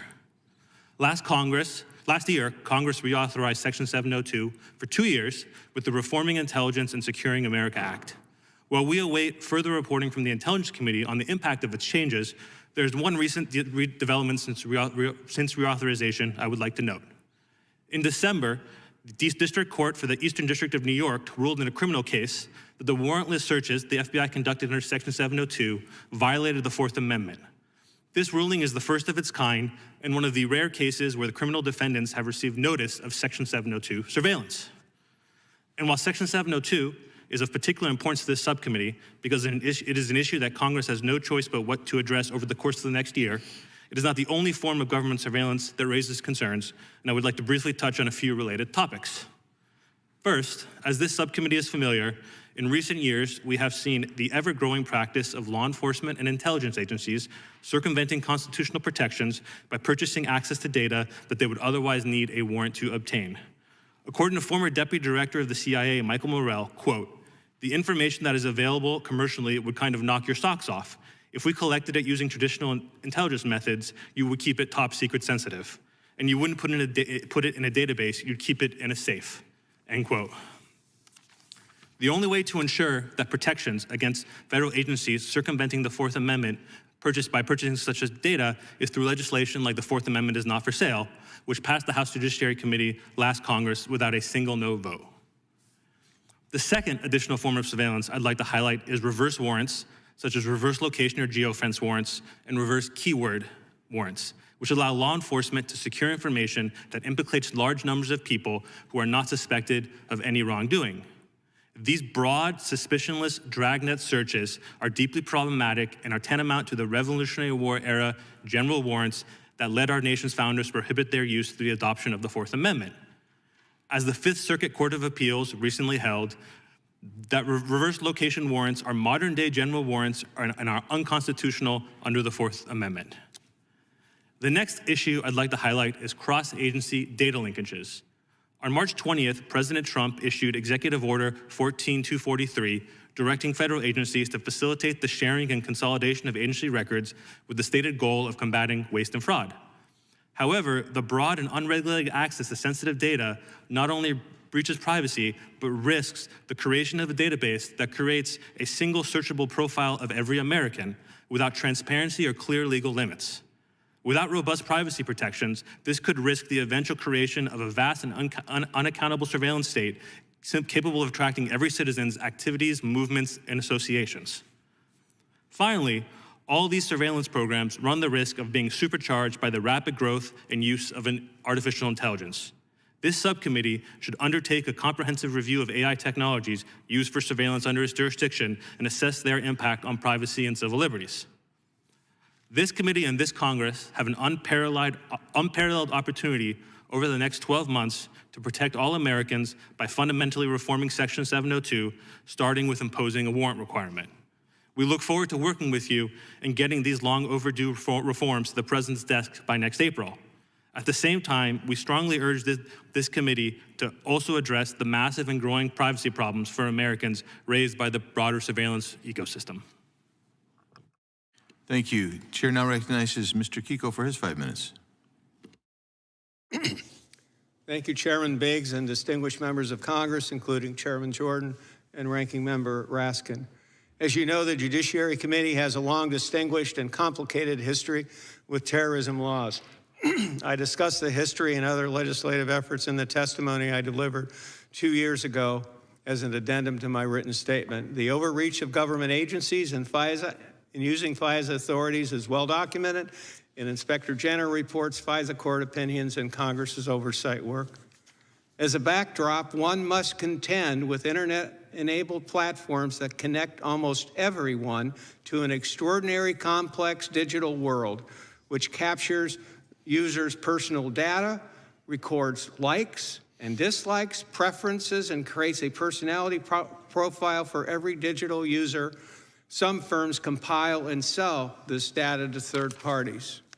Users consent to such dissemination of their data by signing lengthy Byzantine terms of service agreements. And there are passive ways that data is collected as well, from facial recognition cameras to license plate readers that enable law enforcement to identify and investigate crime in the real world. The rise of AI makes all this more complicated.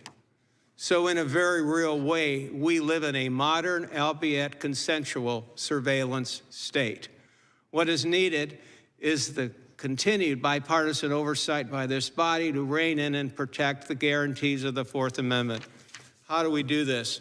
Well, one way is continued targeted legislative reforms that were accomplished in the previous Congress in H.R. 7888.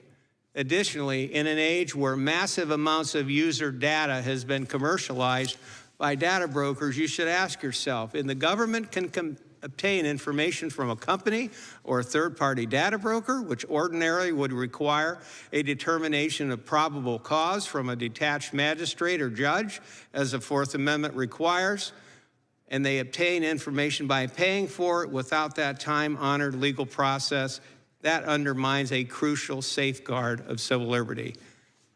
And I would expect we can deal with that in the next reiteration of 702. But legislative reforms are only half the battle. What is absolutely required here is continued, vigorous, targeted oversight by the legislative branch. Not passing laws, are oversight. And just as law enforcement is increasingly able to identify and interdict crime in real time, Congress's FISA oversight must also be in real time. What does that mean? Congress must insist on timely disclosure of information.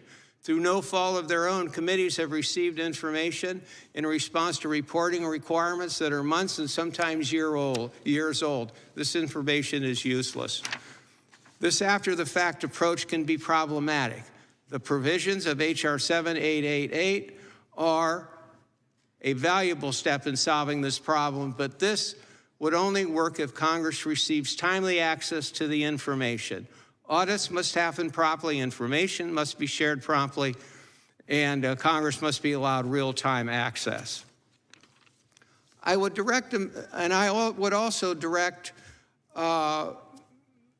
members' attention to Section 18B of H.R. 7888, which requires the Director of National Intelligence to commission a study on technological enhancements for the FBI to monitor compliance of the Bureau's 702 information systems in near real time.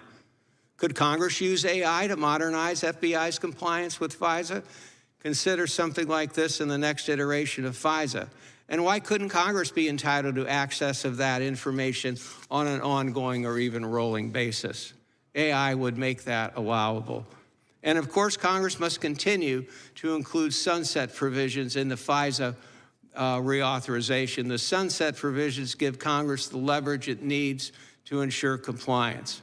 In short, the short leash must be on the Intelligence Committee, not Congress. And I would also make a pitch where I believe that I think there are over 1 million people in the executive branch that have access to SCI clearances. And I just wonder how many people on the Judiciary Committee or how many people in Congress have access to those to do oversight. And I would just make a pitch to increase those clearances. In any event, I'm not someone that's hostile to a strong national security laws or federal enforcement. Congress should not repeal 702. However, it's Congress's constitutional duty. As Congress's constitutional entity closer to the people, it must continue its vital and constitutional oversight. And thank you again for the opportunity to testify. Thank you. Chair now recognizes Mr. Scherer for your 5 minutes. Thank you, Chairman Biggs. Thank you, Chairman Biggs and Ranking Member Raskin, my own congressman, and Chairman Jordan and other members of the subcommittee. And I commend my fellow panelists for their insights and their hard work on the issues that we're discussing today. I serve as chair and general counsel of a nonpartisan pro-privacy organization called the Project for Privacy and Surveillance Accountability, which is blessed to have your former chairman, Bob Goodlatte, as our senior advisor. Over the last 25 years, in administrations of both parties, our nation has seen an expansion of privacy-destroying technologies and practices. Key elements of a panopticon-style surveillance state coming together before our eyes. One such element, of course, is FISA Section 702, mentioned repeatedly previously, in which the NSA's global trawl routinely catches the communications of innocent Americans. That program, of course, was the subject of the Reforming Intelligence and Securing America Act, or RISA, which passed the Congress last year, in which some have falsely claimed closed Section 702's loopholes. But as useful as RISA was, it left important work undone. To see why, recall that RISA primarily codified 702-related rules and procedures that the FBI itself adopted by early 2022, but the FBI failed even by its own standards when it conducted 204,000 warrantless searches for Americans' communications later in 2022, and a DOJ audit recorded a non-compliance rate, that is a non-compliance with the procedures rate, of at least 3,400 civil rights violations a year, almost 10 per day. Those included a warrantless surveillance of a U.S. senator, a state senator, and a state judge. And since RISA's passage in April 2024, the Director of National Intelligence has revealed additional improper searches, including the communications of a congressional candidate, a congressional chief of staff, numerous federal employees, and even the spouse of an applicant for a security clearance. Beyond 702, routine searches of sensitive data purchased from data brokers is at least as serious a threat to privacy, but is currently shrouded in even greater secrecy than 702 searches. And as abuses continue, the legal foundation for the FBI's warrantless searches under both of those programs is collapsing. As Mr. Hamadanchi noted earlier, in December, building on a landmark Second Circuit ruling that held that a search of the Section 702 database constitutes a search for Fourth Amendment purposes, a federal district court ruled that the government had violated the Fourth Amendment when it failed to obtain a warrant before conducting such a backdoor search of the 702 database.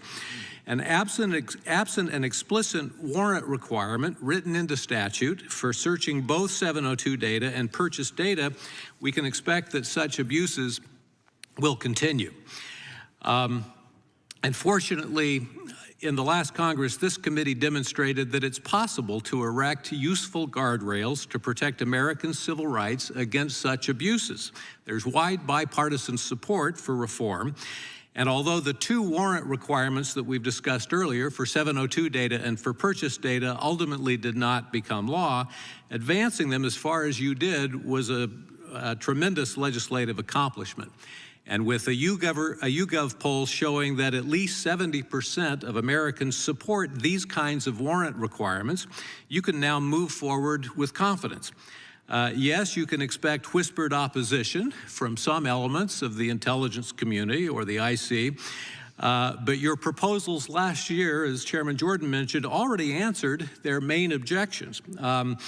An additional objection that we've heard frequently is that the IC will sometimes claim that a warrant requirement would require an additional army of FBI attorneys and FISA judges. But again, all right, and we have been listening in here to this discussion on Capitol Hill. We're listening into this hearing on Foreign Intelligence Surveillance Act, the government's purchasing of data, and also facial recognition. And if you'd like to watch that stream uninterrupted, we do have that on our YouTube page. You can search Live Now Fox, and it should come up for you.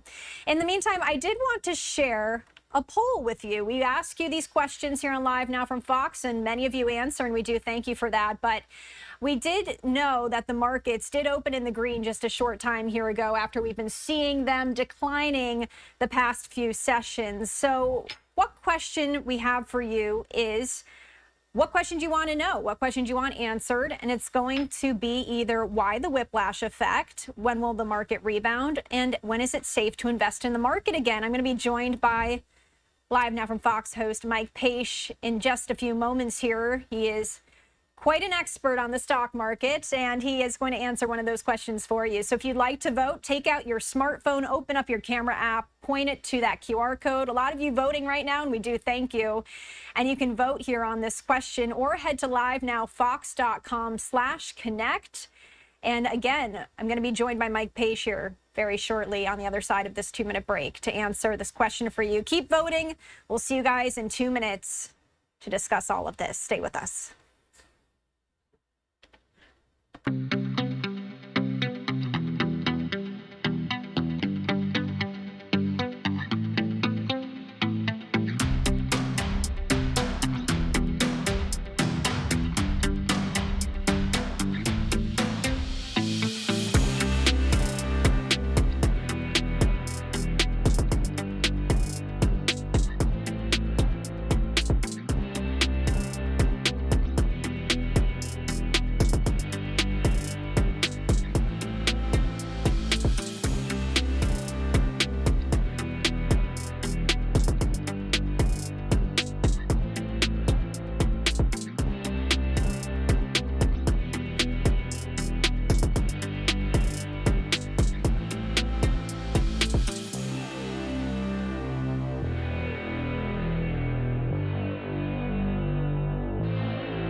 And welcome back here to Live Now from Fox. Now, before the break, we were showing you this hearing on government surveillance, and you can continue to watch that if you like uninterrupted. You can scan that QR code in the bottom right-hand corner of, or left-hand corner of your screen, excuse me. That should take you right to our YouTube stream, or you can head to YouTube and search Live Now from Fox.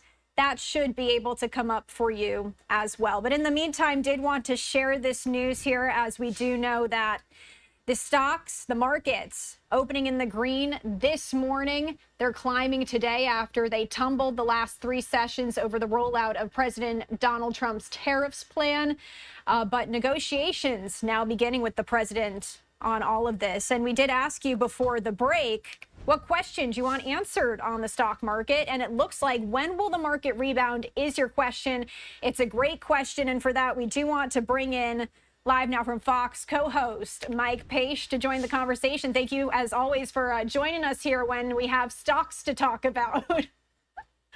Yeah, Christy, good morning, good afternoon. And what a wild ride this has been, really, since last Thursday, this whiplash effect that we are seeing. And I think it's a great question there that so many want answered. When will this rebound happen here? And I think that's what a lot of people are looking at. So many in Wall Street, and really those that are investing, are just looking for good news. We saw this yesterday when there was that news report that there could be a possible 90-day pause on tariffs. You saw the market shoot up intraday, and then it lasted for about 30 minutes, and then it turned out that story was not real. It was fake. So then the market came down. But today we're seeing a little bit more optimism, right? We are more than 1,100 points in the green, and it's all on the optimism factor again. So this is why we're seeing this rebound today, because investors are looking for a possibility with a deal with China, a deal with South Korea, some big countries to come in and say, you know what, we will play the game here with you on this tariff front that continues to play out. But with South Korea right now and China, we're in this waiting pattern, and the optimism right now is that maybe a deal could get done, and that's why we're seeing it up right now. And you have this green effect that we're seeing, that for the last couple of days, there was no grain. So I think it's a welcome sign for investors right now, but still they're very cautious at this moment.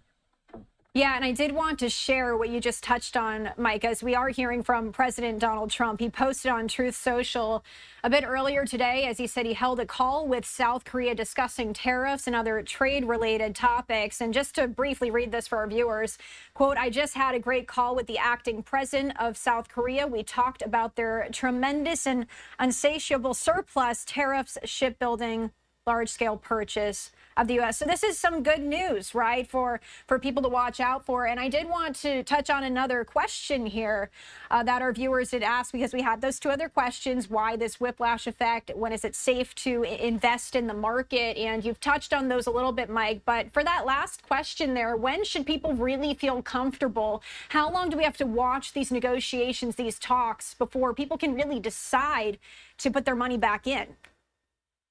I think a lot of the economists would say, you know, you have to feel with the market. Do you feel that the economy is down, or is this just tariff driven, where the market is down and maybe just down for a week or 2 weeks at that? That's what you have to decide when you are thinking about investing. But, you know, just the last couple of days, some of the biggest stock names, biggest companies had discounted prices big time. Were people jumping in on that? I don't know. They've been really rising in the last couple of moments. I mean, you saw in the video, they're down at about $87 a share. Now it's already at $107. So, I mean, the prices do fluctuate fast, but it's all up to the individual investor. Do they feel like it's down because of the economy, or down because of these tariffs, and will there be a rebound? And I'm sure, Mike, you're going to continue talking about all of this on your show. As I do hand off to you, we're going to go away for our final break here on Live Now from Fox. Stick around. Mike will be your host. Thanks for joining us as always, Mike. Thank you. All right. We'll see you soon. Stay with us.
And welcome back, everyone, here to Live Now from Fox. We appreciate everyone continuing to join us all in real time. And you are taking a look here at the Dow. And look at this welcome sight here in the green, big time, up 1,000 points. But, you know, we did see session highs at about 1,400 right now. So shedding some of those session highs. We are going to keep an eye on this really all day, all trading day, for you here on Live Now from Fox. Everyone, Mike Page here. Thanks again for joining us. I'll be with you for the next 3 hours, breaking down some of the day's biggest top stories, headlines. And remember, we get all these live feeds and we bring them right to you as they are happening. So that's one of the cool things that we do here for you. No sound bites. We try to show you events for a good amount of time. Sometimes all of the events, the big ones, in its entirety. So that's what we like to have here for you. So you get to really have the vision for yourself. You get to decide on what is going on in the world. You don't need a soundbite here and a soundbite there from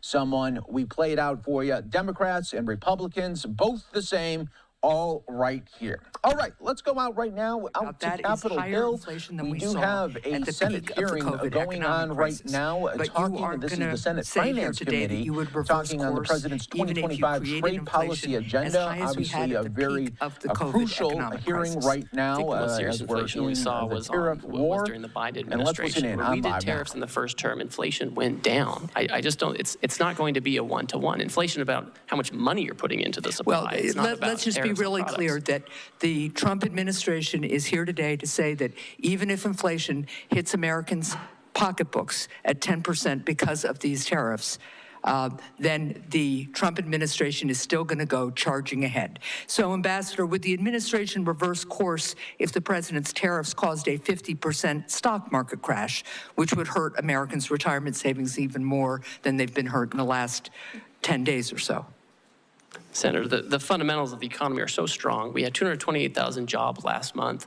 We have 9,000 additional manufacturing jobs from the month before. Your answer is even if the stock market crashes 50%, which is how much the stock market crashed in the Great Recession, you're not going to say here today that you would reverse course even if you crash the stock market and harm retirement savings as drastically as happened during the Great Recession in 2007. Senator, your hypotheticals are not consistent with the history we have seen with the use of tariffs. My hypotheticals are based on the fact that a lot of Americans are looking at their 401ks today and wondering how much of a lifestyle change they are going to have, or whether they're going to be able to retire when they plan to, because of the recklessness and haphazard nature of the Trump administration's imposition of tariffs. Nothing was thought out about this. This has been a haphazard, incompetent effort, and it's showing. Thank you, Mr. Chair. Thank you.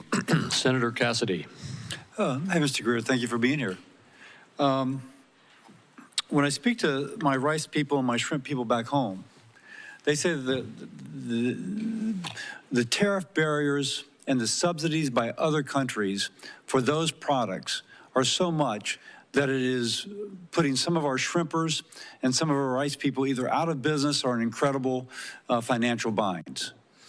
And so the fact that the president is attempting to address these as well as the non-tariff trade barriers is incredibly important. Let me first say that. But I also hear from my producers that the mean tariff being selected to apply to a country may not account that for rice, for example, the tariff is much higher for that particular product, and that it is not adequate to address that which is taking place. Any thoughts on that, and how can we have something more particular for products which are really over tariffed? Yes, thank you. And I appreciate that concern, and the tariff rate applied to many of these countries, again, was a countrywide rate. It wasn't product specific. My sense is if countries come to us and they expect to have some kind of a different plan, they will need to change these things, right? And they will have specific products, specific barriers that they would have to address, right? Or else, the president, again, he's fixed his purpose. He wants to see production back here. He wants to see our agriculture producers doing well. And these countries just have to have reciprocal trade with us. And that means taking care of the types of barriers and tariff rates you're talking about. So it sounds like you, one of the things I think they want to know is that since shrimp might be a relatively small part of trades with some of these countries, that the interests of, for example, shrimp will not be sacrificed in part of a greater whole. No, I think, and I saw a really interesting article today in the New York Times on shrimp. You may have seen that, where the tariffs have actually given a bit of a lifeline to these shrimpers. And I think that, you know, if there's going to be any kind of change to any of this, and I'm not going to prejudge that, we have to make sure that our industries are protected adequately, so we don't go backwards with the deficit. Let me ask, in the President's America First trading policy, there's several sections relating to free trade agreements and how they will be evaluated. Senator Bennett and I are working on an Americas Act, which would be a hemispheric trade policy, which would have several purposes. One, to strengthen those ties. Secondly, to keep the Chinese from making the incursions that they are absolutely making throughout the hemisphere. Some are calling the Caribbean a Chinese lake. And so this would allow us to push back upon that. Can you share anything regarding the analyses of the free trade agreements we have within our hemisphere, and then specifically on countries like Argentina who would like an FTA with our country? Certainly. I would say that we are first and foremost focused on addressing this emergency and the reciprocal tariff action and implementing it appropriately. With respect to relations in the hemisphere, any kind of trade arrangements with these trading partners, I think, need to be coupled with strong rules about third countries. What I don't want is a situation where these countries are using, their export platforms to incorporate content and goods from, China or other Asian countries, where we have a real issue with our deficit and offshoring of manufacturing. I would expect any kind of changes to these arrangements to be accompanied by changes in rules of origin to ensure that the United States and U.S. workers are really benefiting from these agreements. So nothing from an FTA in general, but the specific of where it's being used to circumvent the intent of the FTA is the concern of the administration. Yes, that's certainly a huge concern. And again, the president wants to see factories back here. The most certain way to not have a tariff is to build your factory in the United States. If people want to use other countries and insist on that, then we want to make sure that they're not using that to arbitrage for higher tariff jurisdictions to use them as an unfair export platform. Let me ask you this. Louisiana has some of the largest ports in the nation by tonnage. And all the commodities going from the Midwest flow through my state going out to the world. Earlier, USTR proposed imposing like $1 million for every vessel built in China. And I'm told that if the Koreans have a fleet of 50 and 5 of the ships are built in China, then the $1 million would apply to all 50, not just to the ships that are built in China. Now, that would clearly impact a ship coming to the United States to offload. If you will, impact my ports and the ability of our goods throughout the nation to move through the Mississippi. Is USTR going to hang by that or considering modifying that? Can you kind of give us any idea about that? So to address the lack of shipbuilding in the United States, USTR's proposed actions are just those. They're proposed actions. They're a series of potential remedies that could be used to incentivize shipbuilding in the U.S. They're not all going to be implemented. They're not all going to be stacked. We've asked for a lot of input, and we've had hearing on that. We've collected comments. We've reviewed it. I've met personally with certain stakeholders during that time period, and I think the president will look very carefully to make sure that we have the right amount of time and the right incentives to create shipbuilding here without impacting our commodity exports. Okay, thank you. I yield. Senator Cortez Masto. Thank you, Mr. Chairman. Ambassador, as USTR's Chief of Staff in the first Trump administration, you oversaw the negotiation of the U.S.-Mexico-Canada agreement, the USMCA, and the renegotiation of the Korea-U.S. Free Trade Agreement, the KORUS.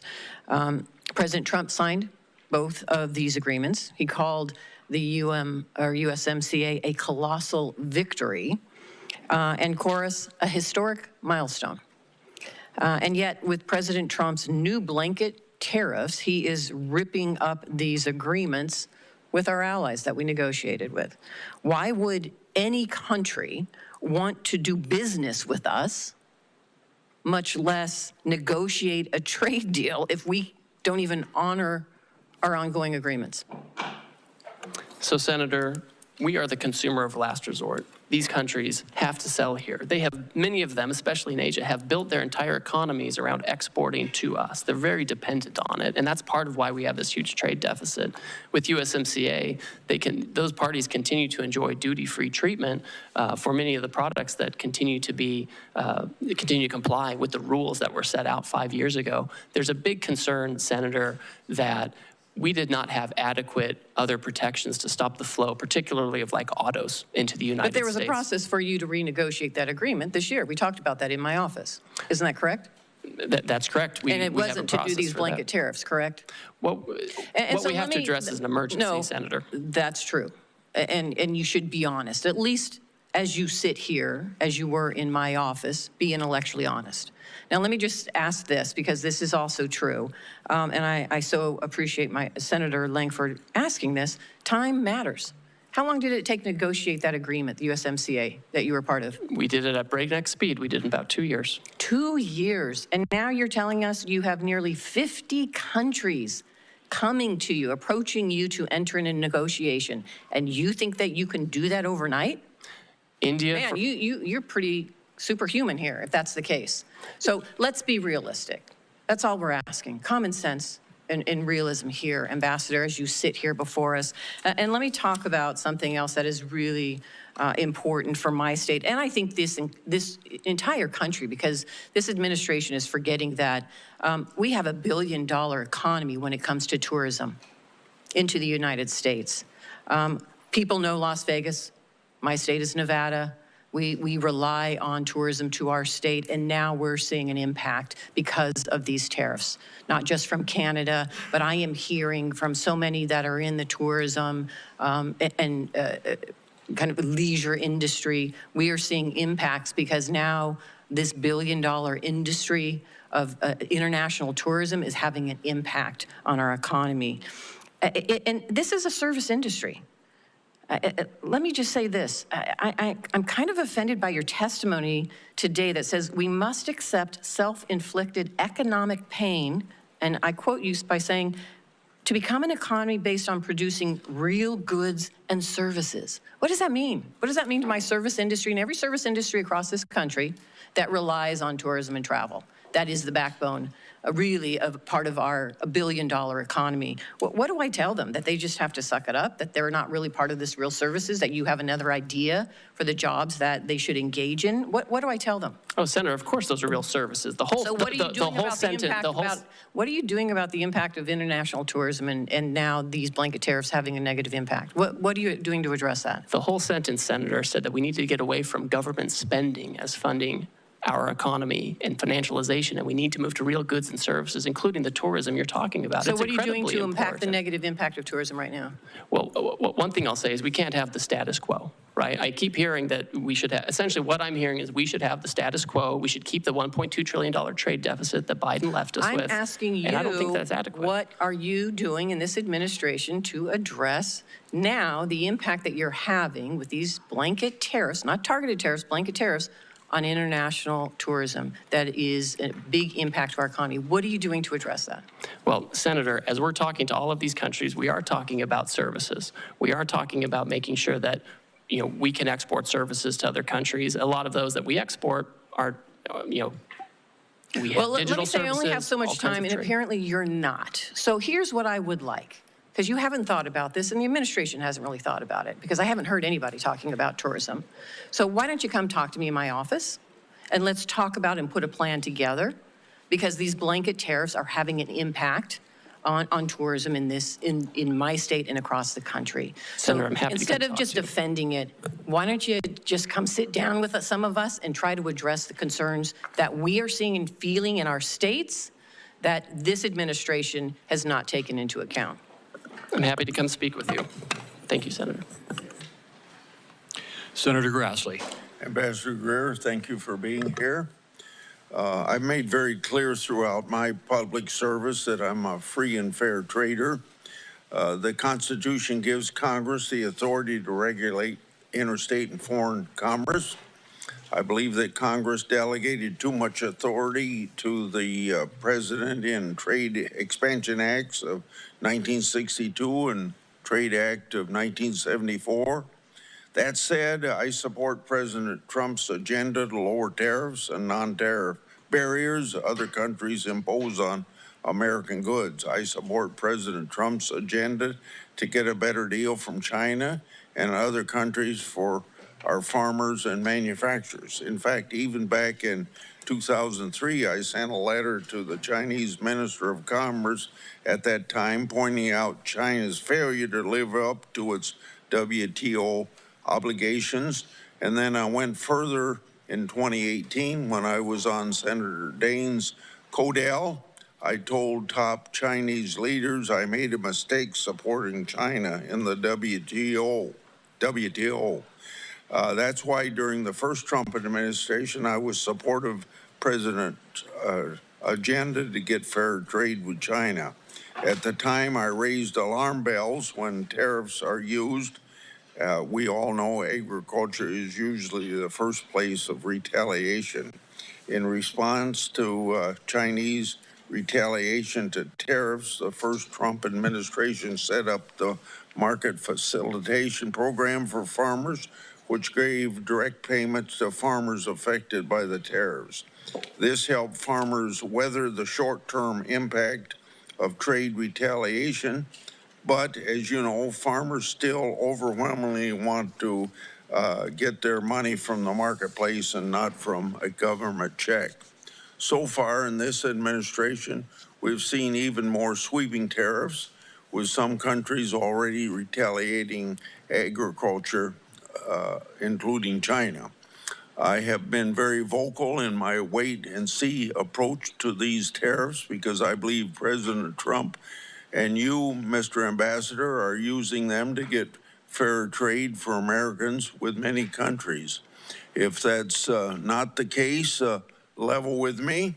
So to help farmers in the meantime, instead of relying on payments from the government, I'm going to give a suggestion that you don't have much to do with, but the administration could move very quickly to increase RVOs on the renewable fuel standards so that farmers get more robust domestic markets for their crops. And one place to start would be where the Biden administration came up short with RVOs, only $3 1/10 billion over a 3-year period of time on biodiesel, to make that 5.3 as far as you can see into the future. That would very dramatically increase soybean prices. So my question to you is, in the medium to the long term, do you plan to turn these tariffs into trade deals to reduce tariffs and non-tariff barriers? I support that.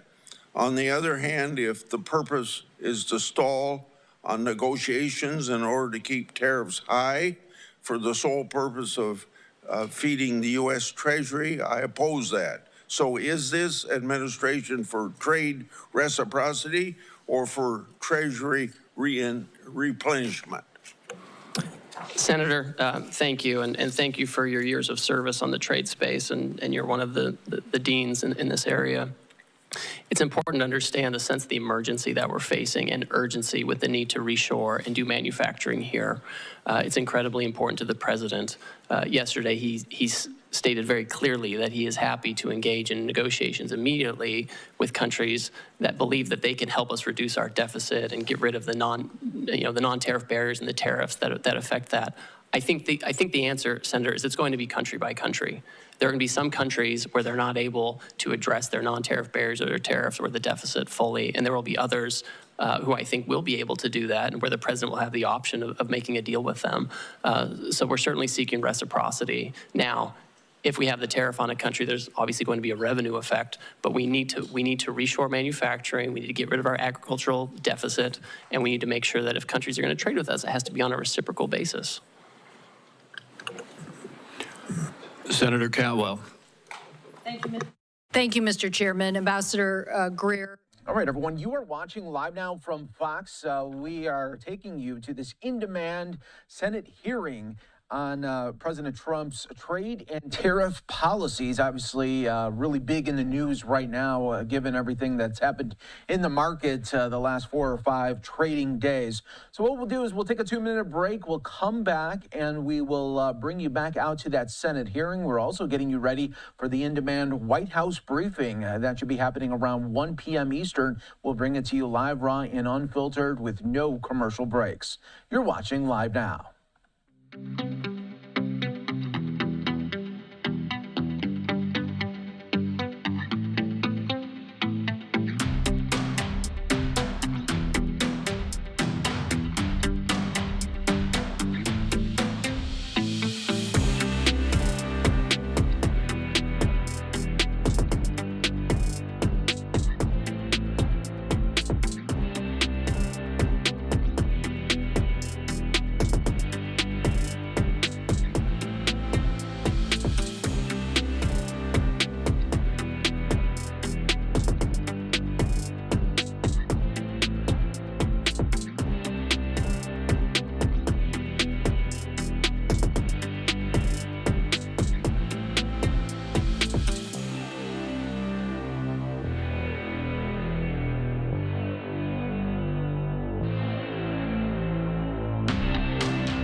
Welcome back to Live Now from Fox, everyone. I'm your host, Mike Pace. Thanks again for joining us.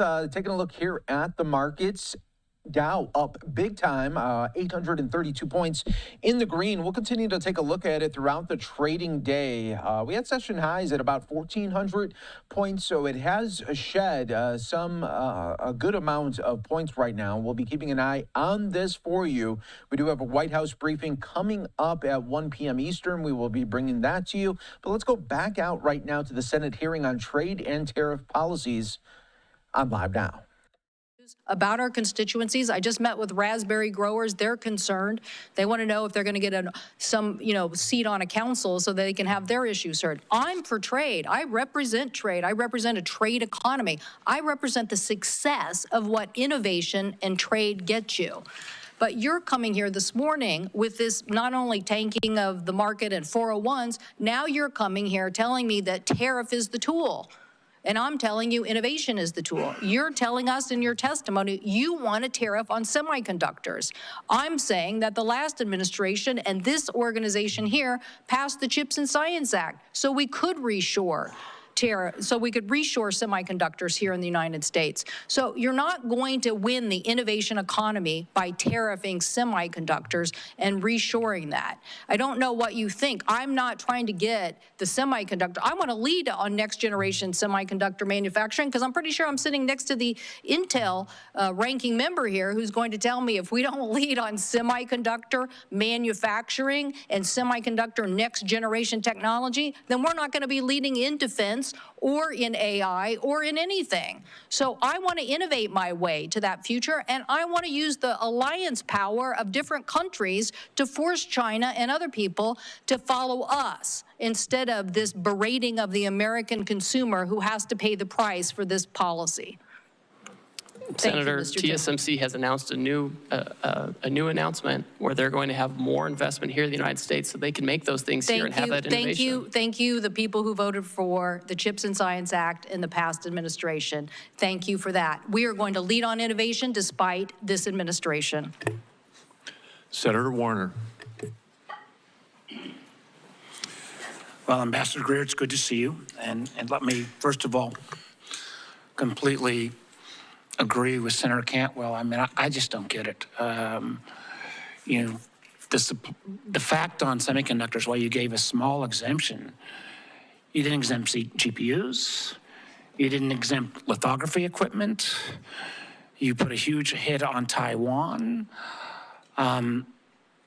where we need collaboration with the TSMC. I'm baffled. I mean, you're gonna hear from me what I'm sure you're hearing from most of us, incredulous about, I think, probably the worst economic policies that I've seen in my lifetime. You know, and the data reflects that. You know, a global tariff of 10 to 50%, almost on almost every worldwide country. Although, I will note from my Republican colleagues, you'd be probably glad to know that Russia didn't get a tariff increase. Yeah, I believe that when all these global tariffs go into effect, I think most of them as of midnight tonight, tariff rate will be approximately 23%, highest since 1909. I believe that'll translate into the largest tax increase since 1968. We've seen the numbers of about $4,000 per family cost.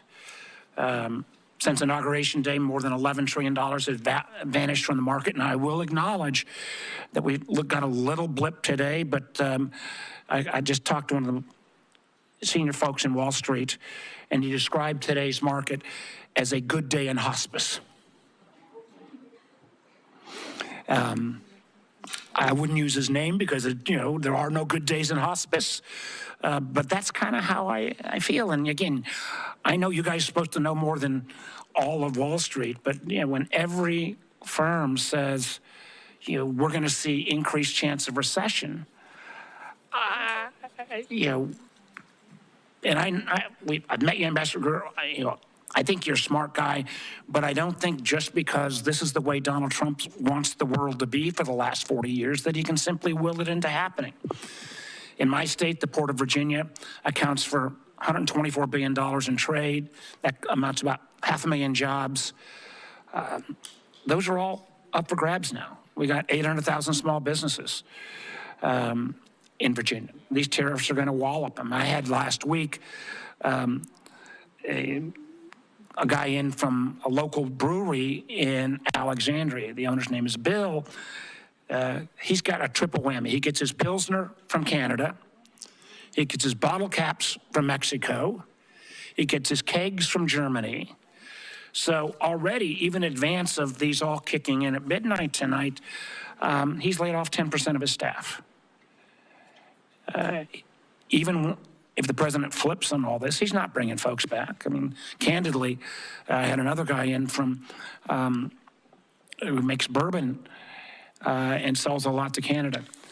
He thinks it'll be a cold day in hell before the Canadians start buying American bourbon again, simply because our trust relationship has been broken.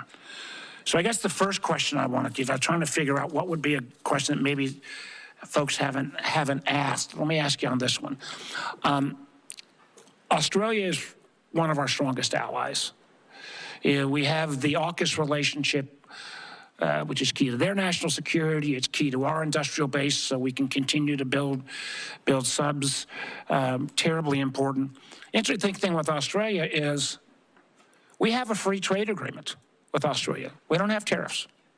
We even have one of the few industrial countries, we have a trade surplus with Australia.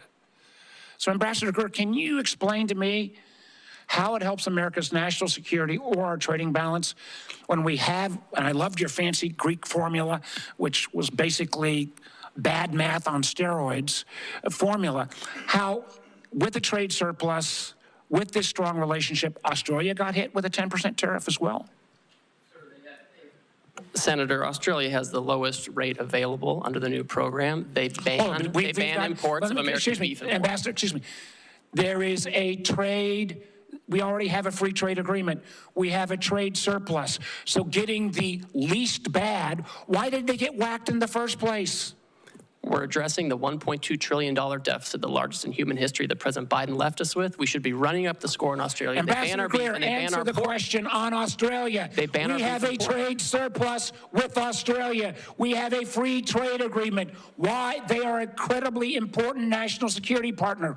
Why were they whacked with a tariff? Senator, despite the agreement, they ban our beef, they ban our pork, they're getting ready to impose measures on our digital companies. With your Greek letter formula, the fact that we have a trade surplus. We have a global tariff on everywhere. We're trying to address the $1.2 trillion deficit that Biden left us with, I think that answer, sir, you're a much smarter person than that answer.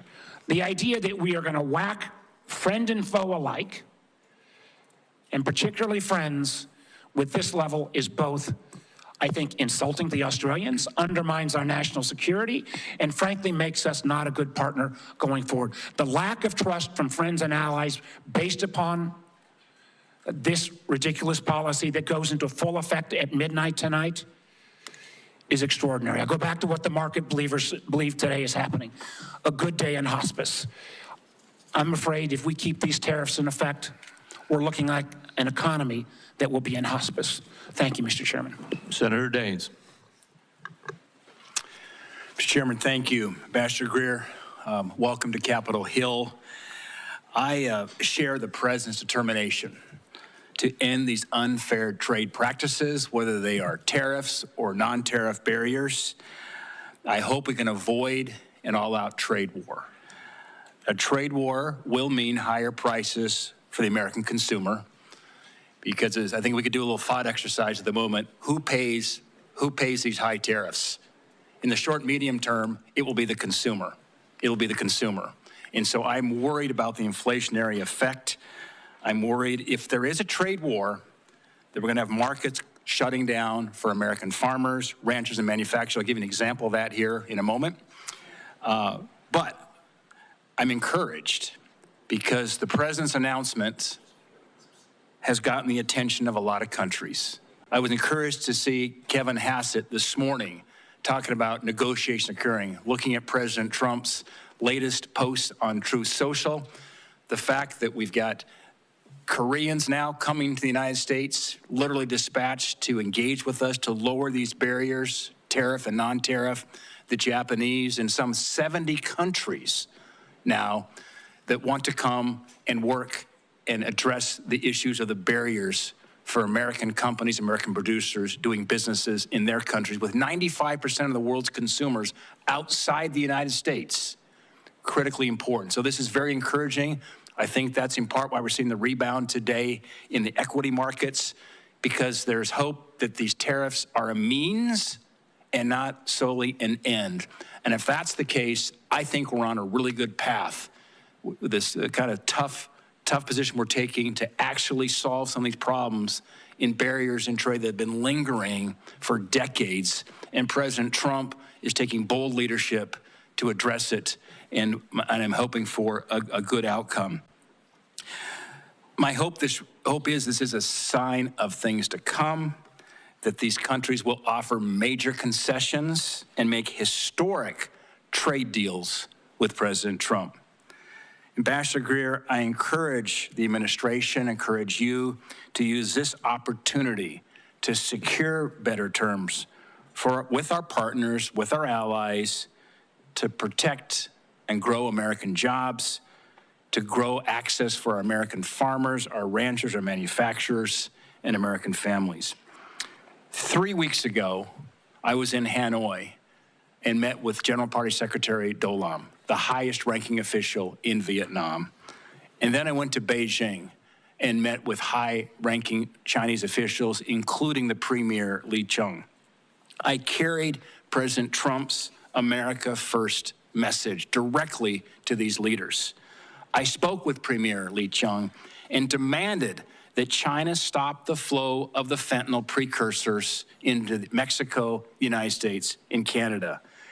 I raised concerns about developments related to the expiration of registrations for beef processing plants here in the United States and some non-science-based barriers which has impacted Montana and U.S. beef exports.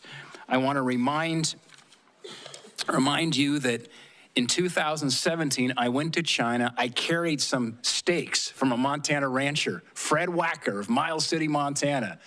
We met with the premier. In fact, I had one of your predecessors, Rob Portman, then the senator from Ohio and a former USTR with me. I had Senator Barrasso with me, Senator Kennedy with me. And as a result of that meeting, 30 days later, they lifted a 14-year ban on U.S. beef imports into China. Let me talk about what that has meant so far. This is the largest beef export market in the world is now China. For U.S. producers of beef, in 2021, we shipped $1.6 billion of beef. Keep in mind, the 2017 number was $31 million. It was $2.1 billion in 22, $1.6 billion in 23, $1.6 billion in 24. But here's the concern. That's been shut off now in the last 3 weeks. March exports of beef to China, U.S. beef, declined 92%. So the valve is shut right now for U.S. beef producers. My question is, what can we do to hold China's commitment to U.S. beef and other ag imports, which are so critical right now for U.S. producers? Thank you, Senator, and you've always been a leader on this, and I appreciate that. China, of course, needs to take down their barriers. It's been a persistent challenge with them, and they like to use economic coercion, and they have their own method of doing things. But my hope would be is that they turn back on this course of action. I think President Trump is focused on making sure we have the right program in place, that we're dealing with partners who are going to be respectful and achieve reciprocity with us. And I think a lot of this is going to be up to the Chinese on how forward-leaning they want to be on having fair trade with us. I'm very sensitive to this issue in particular, and I want to make sure we open up beef markets other places too, so we don't have to be dependent on just one market. Yeah, well, Ambassador Greer, I'm encouraged by the negotiations that are going on as we speak with Japan, with Korea, with some 70 countries who want to now reduce their tariff and non-tariff barriers. This could be absolutely a monumental moment in trade for the United States, and Godspeed. Thank my colleague. Next is Senator Young.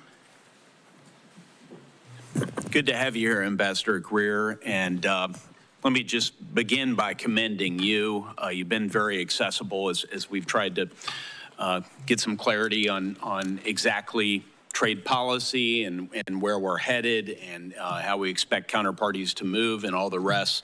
You returned my phone call immediately, and your team's been in touch with mine, and so just that speaks very well of you and the Trump administration, because this is creating some anxiety.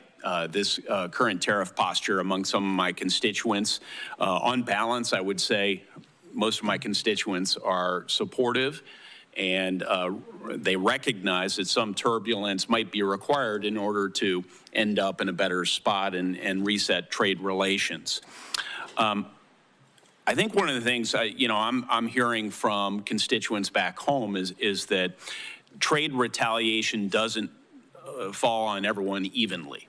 It has a different impact on a New York tech firm than it might have on a Hoosier soybean farmer, and I hope that's something that's being factored into your analysis as you think about how foreign countermeasures could impact the American economy generally, and then in terms of particular sectors and parts of the country. So unpacking those trade-offs for the American people, I think is going to be very important moving forward.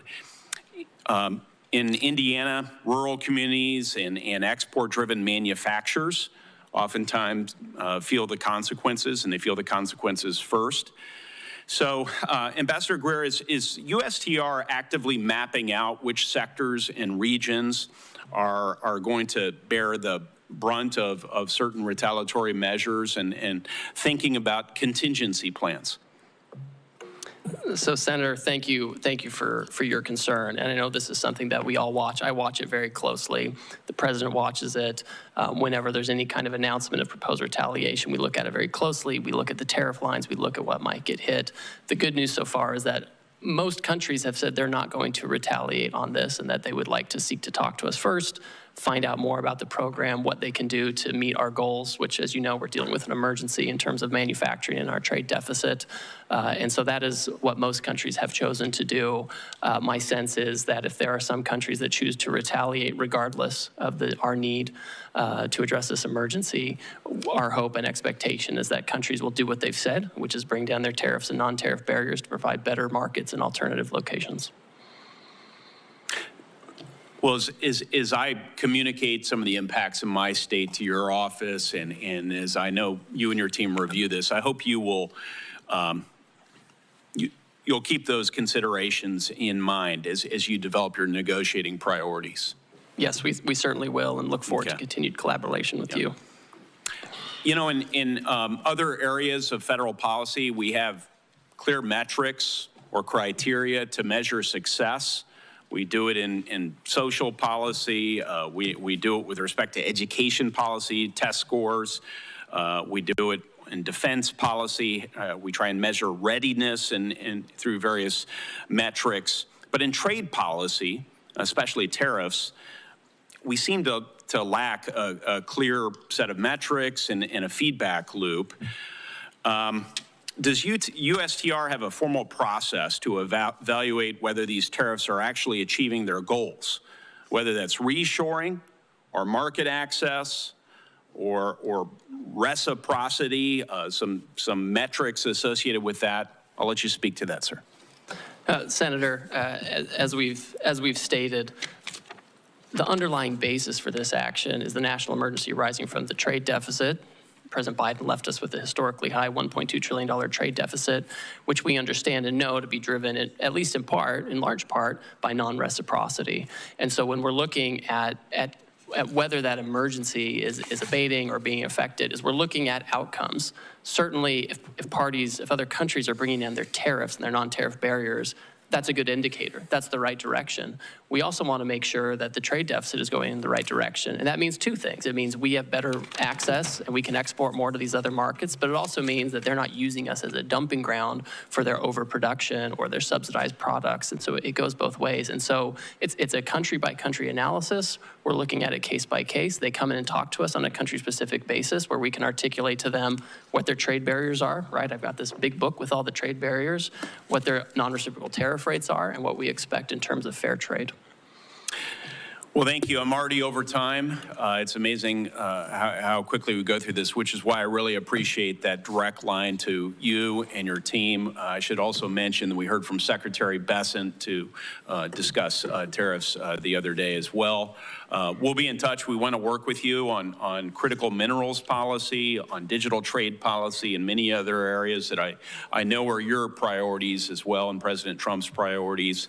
And thank you for your ongoing efforts to bring more clarity to the markets and to our businesses and farmers so that we know exactly what lies ahead. Thank you. Senator Johnson. Thank you, Mr. Ranking Member. Mr. Ambassador, welcome. So you're hearing a fair amount of agreement from the Finance Committee here. First of all, I think there's agreement that we recognize that America's been very generous in opening up our markets. Our trading partners have taken advantage of us. We don't have fair trade. But I think you're also hearing that our constituents rely on trade, and they're going to be harmed by it. So I handed you 10 case studies, and by the way, for the 10 that were willing to go public, probably got another 50 that were concerned if they went public that they may not get the exclusions. Now, I'm somewhat disappointed to hear that exclusions of some of these things are being ruled out at this point in time. They're very specific situations that I think you ought to consider exclusions for, because I don't often agree with the members on the other side of the aisle, but in many cases here today, particularly when they're expressing concern about small businesses in their states, I'm hoping and I hope you and the President are very sensitive about companies potentially going bankrupt by these actions. Again, we want fair trade, but I hope you recognize, tariffs are double-edged sword. I would argue a somewhat blunt instrument. A question I have for you, there's no doubt that we have offshored some very crucial products, pharmaceuticals, high-end semiconductors, rare earth minerals. Do you have a list of what those products are that we must, in some way, shape, or form, reshore? Thank you, Senator, and I appreciate the communication we've had, and I've received your letters, and we'll take a close look at those to make sure we're incorporating feedback as we develop the policy. You'll note in the action we took last week, there were certain sectors that we excluded from the tariff action because we think they need their own investigation and consideration, whether it comes to tariffs or other actions. This includes semiconductors, it includes pharmaceuticals, like you're talking about, certain metals like copper, and also critical minerals. These are areas where we have to reshore. We need to be able to think about the best way to incentivize this. You know, there are things we can do as the executive branch, and there are things that Congress can do, and especially with the tax bill coming up.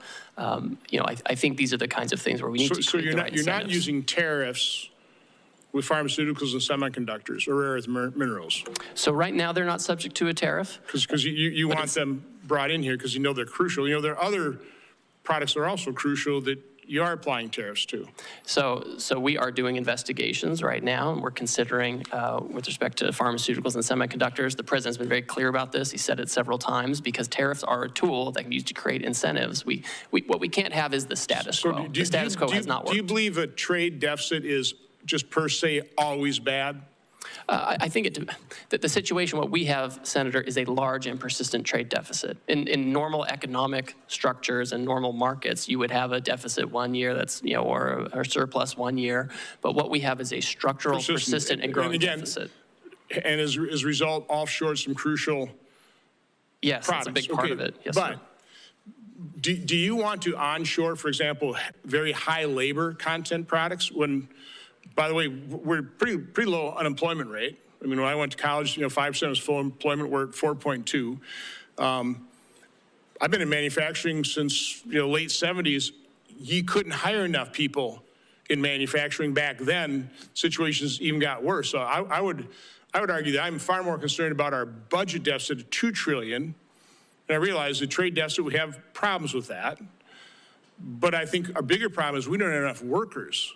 So are you factoring that into your calculation in terms of what you're actually trying to accomplish here? I mean, all for bringing back these crucial products so that we don't have national security issues with the things that we can't manufacture. But again, I don't want to bring back high labor content. Now I want to diversify our supply chain. It's bad to have that all in China, as we saw certainly with PPE, but a diversified supply chain around the world, because I think trade is a win-win situation. It should be. What are your comments on that? So I think when it comes to workers, so first of all, we have about 2 million discouraged workers, right? And these are folks who should come off the sidelines for sure. I think the factories that are being built and will be built in the United States will leverage both automation and workers, right? I don't think we're going to have lots of, it's not the kind of labor that's done in some of these other countries. I think our folks are innovative, and the newest factories use a lot of automation, but also workers and people who make the products that the industrial robots that contribute to that automation. But I mean, I think we need to be in a situation where we have production here, right? We need to think not just in terms of quarterly earnings, but in the next century, and how do we set up the American economy now? How do we deal with the emergency now to make sure we can produce far into the future? Again, I would ask that these case studies be entered in the record, and I just really ask you and the President, focus on the products we actually need, as opposed to using this broad instrument. There's going to be an awful lot of collateral damage. People are already feeling that pain, so I hope you're sensitive to that. Without objection, and Senator Tillis is next. Thank you, Mr. Chairman. You are watching live now from Fox, everyone. This in-demand Senate hearing on President Trump's trade and tariff policies will resume after a quick 2-minute break on Live Now from Fox, everyone.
Welcome back, everyone, here to Live Now from Fox. I'm your host, Mike Page. Thanks again for joining us, as always. And we do want to go back out to the Senate hearing right now, Senate Finance, on the trade and tariff policies of President Trump. Let's listen in.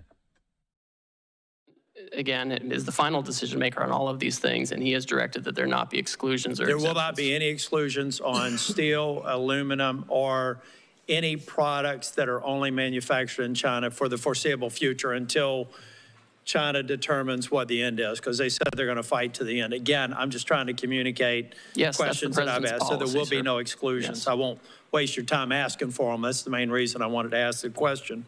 So again, I'm just trying to get my head around the logic of an alla prima approach, and I'm waiting to be, I'm waiting to see it be successful.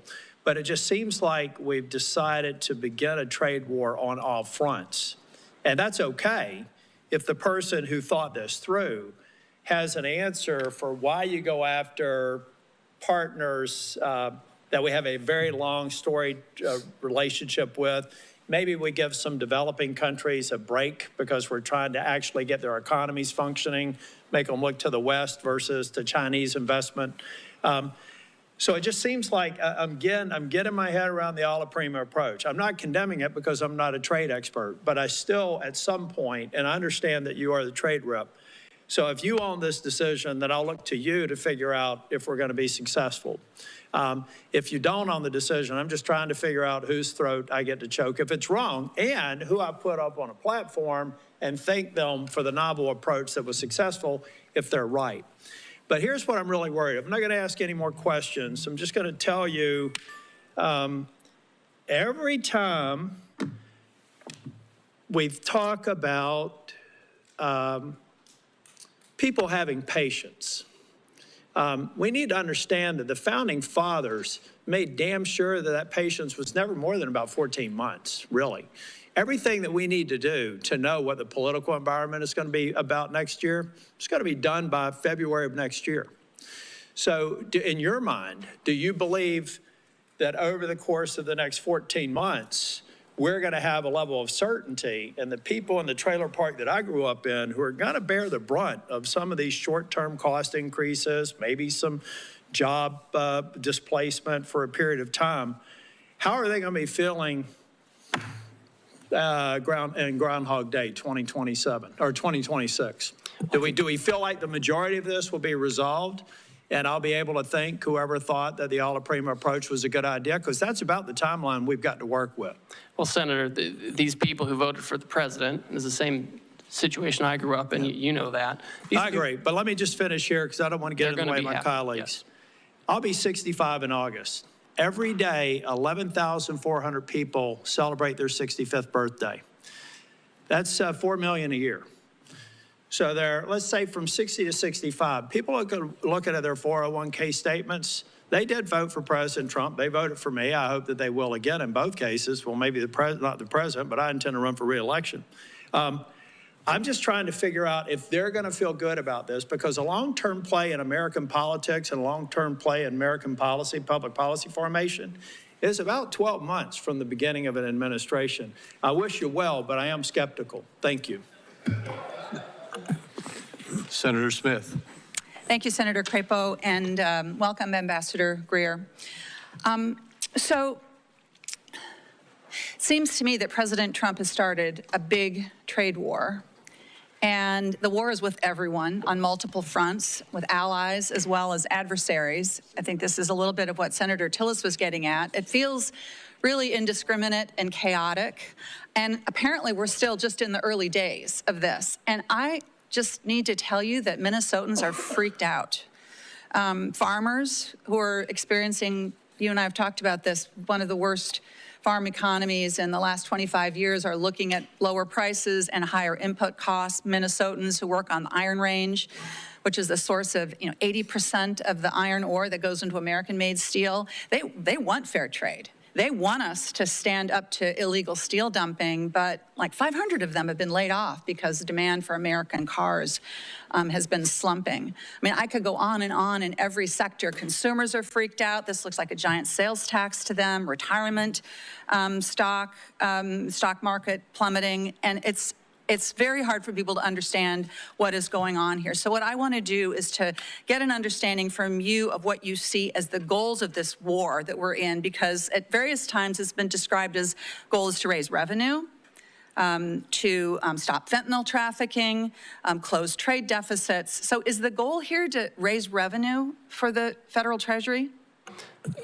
Senator, this is not a trade war. We have, most countries have said they're not going to retaliate. We have an underlying emergency. The goal of this, of the trade deficit, where President Biden left us with a $1.2 trillion trade deficit, and the goal is to address that and the offshoring that led to that and the non-reciprocal treatment that led to that. That's the goal. Certainly there's a tariff revenue effect. If the countries do not do this, then they will be subject to the tariff, and we'll have a tariff on foreign goods instead of American-made goods. So, okay, so if the goal is to close trade deficits, then that would mean that the tariffs are a negotiating tool here.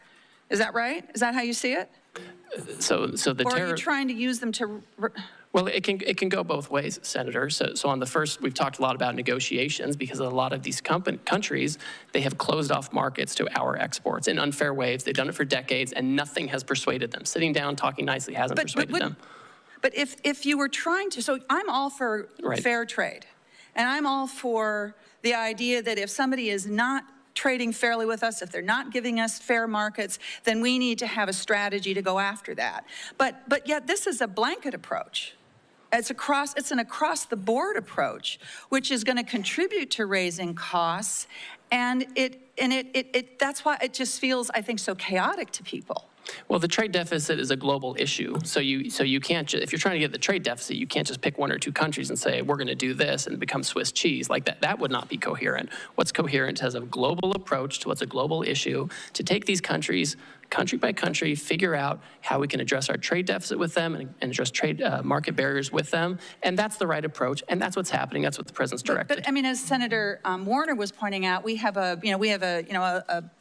guess it's a floor, you could call it, a 10% tariff, even with countries where we have a trade surplus. And by the way, this formula that the administration used to assign this so-called reciprocal tariff it just seems so arbitrary. I mean, where did that formula come from?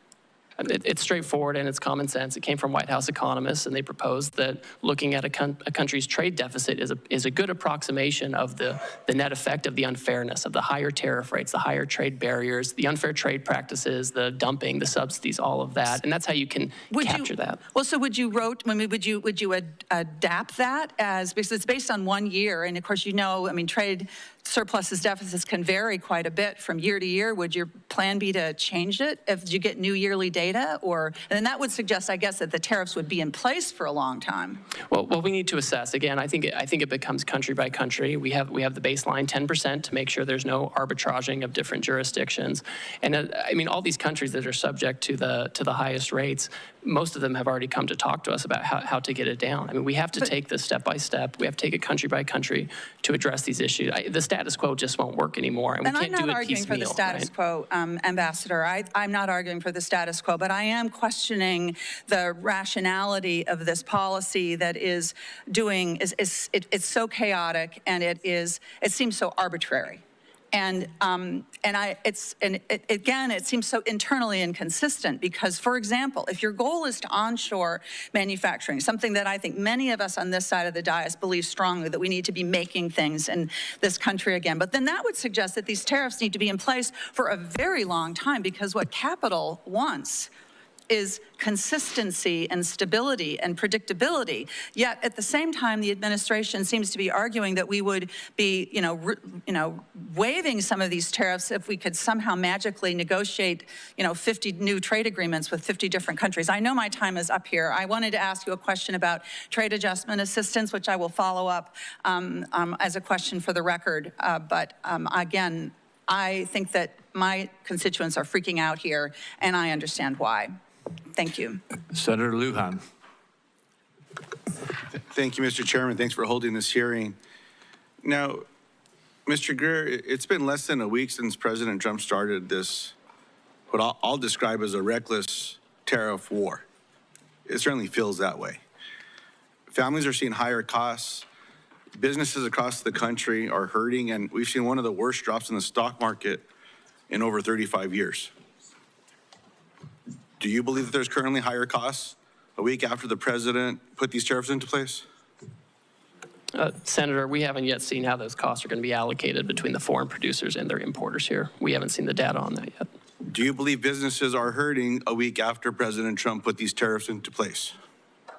I've heard from a lot of businesses. Some of them are excited about the prospects. Some are concerned because they're import dependent instead of U.S. product dependent. So I know there are varying views on this. Let me ask this question, because this one's based completely on fact, on something I think you look at every day. You probably have some of these numbers in your phone that I'm guessing might be in your pocket. Have we seen one of the worst drops in the stock market in over 35 years? We've certainly seen volatility. Have we seen one of the worst drops in the stock market in over 35 years?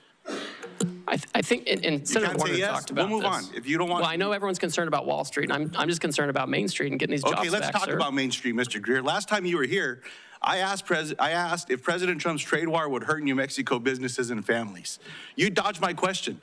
You told me, quote, I can't guarantee economic outcomes.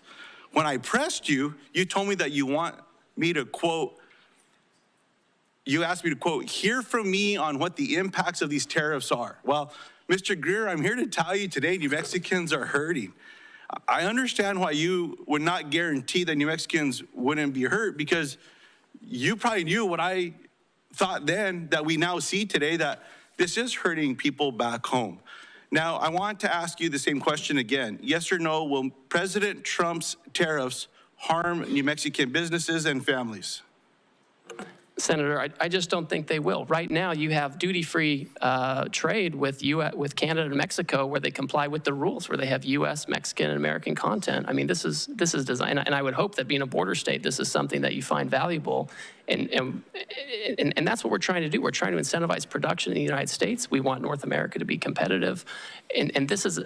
We can't have the status quo. We have to have a situation where we have manufacturing here, where we have foreign market access for our producers, and we want New Mexico families and companies and communities to prosper. Mr. Greer, do you agree with President Trump that families are going to have to feel a little pain? I'm not going to speak for the president. I didn't ask for you to speak for him. I know none of you have the courage to stand up to him.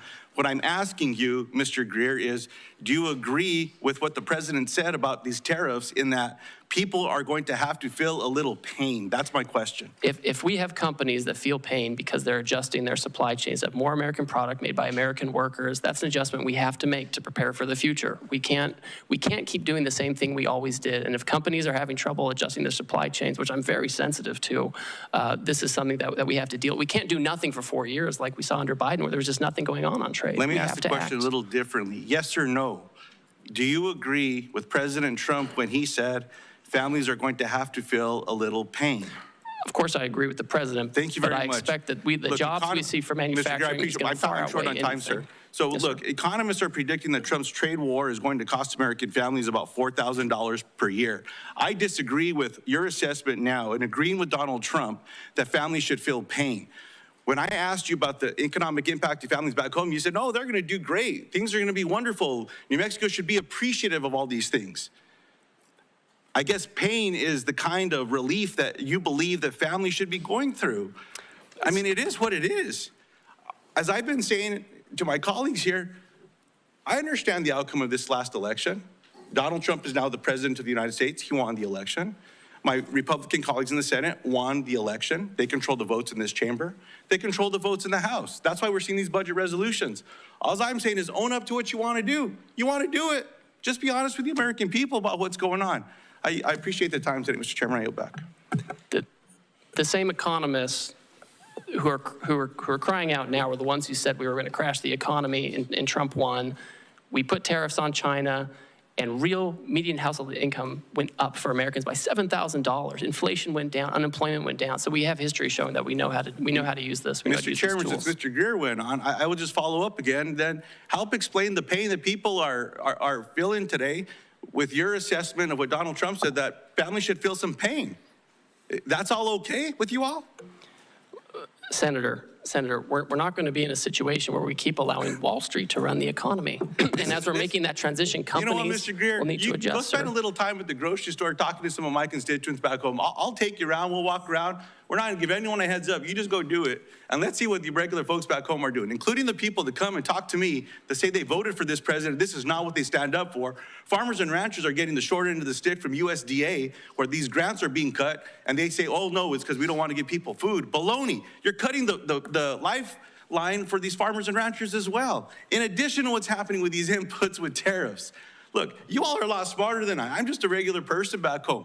I'm one of them. Senator Warnock. That's the difference between you and I, sir. Senator Warnock. Thank you very much, Brother Chair. Since President Trump announced his tariffs last week, the stock market has dropped more than 10%. We've talked about that.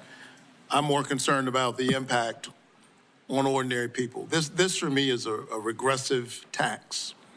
It's a tax on families who are already dealing with increasing costs and are trying to figure out how to make their lives work. I heard you say, Mr. Greer, that you don't think this is that we're in a trade war, and you know, I respect your expertise on trade, but tomorrow the Trump administration will implement its reciprocal tariffs, which means businesses and families have had less than 1 week to plan for the largest tax increase in more than 50 years. So we are escalating. And so we can go back and forth about whether we think it's a trade war. I'm focused on how this is impacting families. Normally when tariffs are being discussed, businesses and industries have time to plan. And the government often provides an orderly and clear process for American companies to apply for exclusions from tariffs when it's not possible for them to sell a product without importing parts or all of it, because no one manufactures it here. We all know uncertainty is the worst thing for business. I'm hearing this from farmers. I'm hearing it from folks in the manufacturing sector. So I hope we can provide some certainty.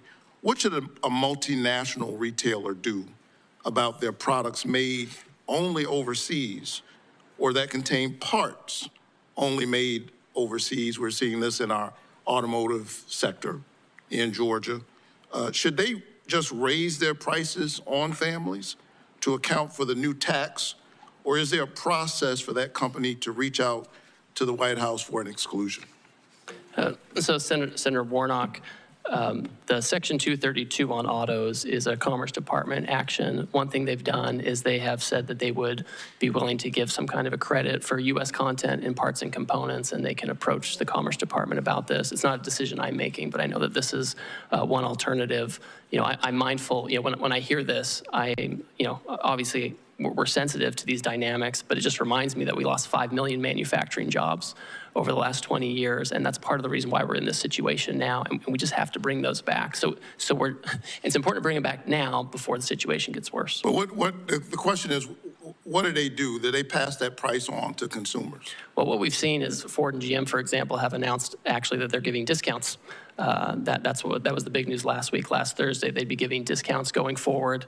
These companies often are going to figure out how they allocate costs among themselves, and it rarely gets down to the consumer in one-for-one basis. So the company might figure it out, I think, well, they can approach the Commerce Department to talk about the credits. Let me go smaller. Last week, my office met with Angela Hawkins. She's the founder of Bamboo, a small business in Atlanta that sells bamboo-based sleepwear and sheets, particularly for people with severe and sensitive skin allergies like her husband. Angela's products are made overseas because you can't really find bamboo fabric made in the United States. What should Angela do? Pay the new tax, raise her prices, and risk losing customers? Or is there a process for her to apply for an exclusion from the Trump White House? So, Senator, the president has said that in connection with this action, he's not going to have exclusions or exemptions beyond what's in the program already for certain products. So she'll just have to figure it out. She'll have to work with her business partners and find about sourcing, and she'll have to either raise prices and risk customers. Basically, is the answer, right? Because she can't get bamboo here. It will depend on the tariff rate. Every country has a different rate, and some are much lower than others, and so they're she might even go out of business. Let's go even smaller. Early estimates show that President Trump's tariffs will increase the cost of goods by $3,800 for an average American household. Many critical baby goods like cribs and baby gates are produced abroad or made or have foreign-made components. I went through this not long ago as a parent of young children. For an expecting family in Augusta, Georgia, who may now see a 50% price increase for that stroller or car seat, what is the process for that family to apply for a White House exclusion? I guess if the business owner can't get one, they can't get one either, correct? So there's not an exclusion process. That's right. So they would just bear the cost? Well, I think the studies you're talking about, the economists, they got it wrong in Trump 1. They said there's going to be inflation because of tariffs, and it went down. So when I hear them now saying the same thing, I just don't trust what they're saying. And that's, you know, the fact of history shows that it's not a one-to-one. The highest inflation we ever saw was under Biden for housing and education and healthcare and all of these things. And it was, and I don't know where everybody was then when that was skyrocketing by 20%. What if their child is potassium deficient and now bananas are more expensive? Last I checked, we don't have the climate to grow bananas in the United States. Who should that family reach out to the White House for an exclusion for that price hike on those bananas? Well, again, as we've discussed, there's not an exclusion process. I think we've waited too long with the status quo. I know people want the status quo. They want the trading system that Wall Street likes, but we can't have it anymore. So here you and I agree. Nobody wants the status quo. This economy is not working for working families, for ordinary people. And I would submit that what the president did last week in such a reckless and sudden way is adding even more pressure on these families. Thank you so much. Senator Warren. Thank you, Mr. Chairman. Donald Trump is single-handedly driving this economy off a cliff. With no evidence to back him up, he's claimed emergency authorities to slap new tariffs on nearly every product we import from nearly every country. But Congress has the power to reverse these tariffs, and we should do so immediately.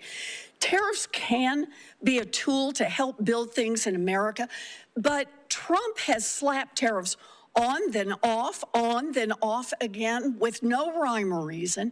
And the uncertainty about the long-term rules makes companies far less likely to invest in manufacturing or jobs here in the United States. If Congress doesn't stand up to Trump, economists predict a recession before the end of the year. And Fed Chair Jerome Powell says we're in a real danger of, quote, both higher unemployment and higher inflation. Translation, Trump's tariffs will push millions of workers out of jobs and push prices up at the same time. So, Ambassador Greer, we've heard a lot of conflicting statements about whether these tariffs are here to stay, how many more rounds of on-off we're going to do. So let me ask the question from a different perspective. Ambassador Greer, we lost 700,000 jobs each month in the last recession. If 700,000 Americans lose their jobs, will the Trump administration suspend these tariffs? Senator, I think the economists who are making these projections, who often are in favor of fully unfettered free trade, are the same ones who said in the first Trump term that putting tariffs. Greer, Ambassador Greer, let me just stop you there. I'm not asking about projections. I'm asking if the numbers show that 700,000 people have lost their jobs because of these new tariffs that Trump has slapped on. Will the administration reverse course and lift those tariffs? Senator, that's not going to happen. We've lost 5 million manufacturing jobs over the years, which is the number I'm most worried about, and we have to get those jobs back. So I take that as a no. Let me try another one. Moody's says that if the Trump tariffs remain in place, we will definitely plunge into a recession, which will ultimately cost 3.5 million Americans their jobs. So, Ambassador Greer, if Trump's tariffs push 3.5 million people out of work, will the Trump administration reverse course and lift those tariffs? Senator, the Wall Street analysts are wrong. They never want to have any kind of change to the status quo. Right or wrong. But that's who you're quoting to me, Senator. I'm giving you a number. If the number is 3.5 million, if it never comes to pass, you don't have to worry about your answer. But if 3.5 million people lose their jobs because of these tariffs, is the Trump administration prepared to lift them? Right now, this minute, we're working on negotiations with countries who believe they can achieve reciprocity with us and get their trade deficit down. And that's the emergency we're focused on. There's not going to be a situation where years from now we've lost millions of jobs. Let me try one more time. If Trump tariffs push workers out of their jobs and raise prices, as Fed Chair Powell has predicted, will you reverse course then? I think also with respect to Chairman Powell, who I don't know personally, but I know the president makes decisions on trade, and he rarely takes advice from Chairman Powell on this. We found in Trump 1 that you could put tariffs on China and you could make it work and have lower income, lower unemployment, lower inflation, and increase real median household income over time as we reshore. And that's what we have to do, Senator. What I'm hearing you say is that no one can hear a rhyme or reason to why the tariffs are off again, on again, off again, on again. But what you're telling us is the fact that hundreds of thousands, even millions of people could lose their jobs and that prices could go up will not be a factor for you or for Donald Trump for rolling those tariffs back. Look, if Republicans are serious about protecting American jobs and fighting inflation, then they can join Democrats right now to pass a resolution to fix Trump's reckless tariffs. This economy is teetering on the edge of collapse. We have the power right here in the Senate and over in the House of Representatives to take this authority away from Donald Trump. We can get this voted on. Senator Wyden and I have already are about to introduce the bill to do that. And if Republicans are serious about not playing the red light, green light with tariffs, but instead about protecting our economy, our families, our jobs, and keeping prices low, then Republicans should join us on that. Thank you, Mr. Chairman. Senator Welch. Thank you. You know, there's a place for tariffs on China. Targeted tariffs. All right, everyone, you are watching Worldwide on Live Now from Fox. Again, we appreciate all our viewers continuing to be with us. So we will take you back to this in-demand Senate hearing in just a moment. We'll take a 2-minute break. We'll be back with much more on Live Now from Fox.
Everyone, we are back here for you on Live Now from Fox. I'm your host, Mike Page. Thanks again for joining us as always. I do want to take you back out right now to the Senate hearing on trade and tariff policies by the Trump administration. Let's listen in on Live Now. These tariffs from going from an economy that's based on competition to one that's based on access. You know, in a competitive economy, your product, your service determines the outcome and how well you do. In an access economy, it's who's got Donald Trump's number, who's got your number, who's got Lutnick's number, and you call up and you get a break. That's an access economy.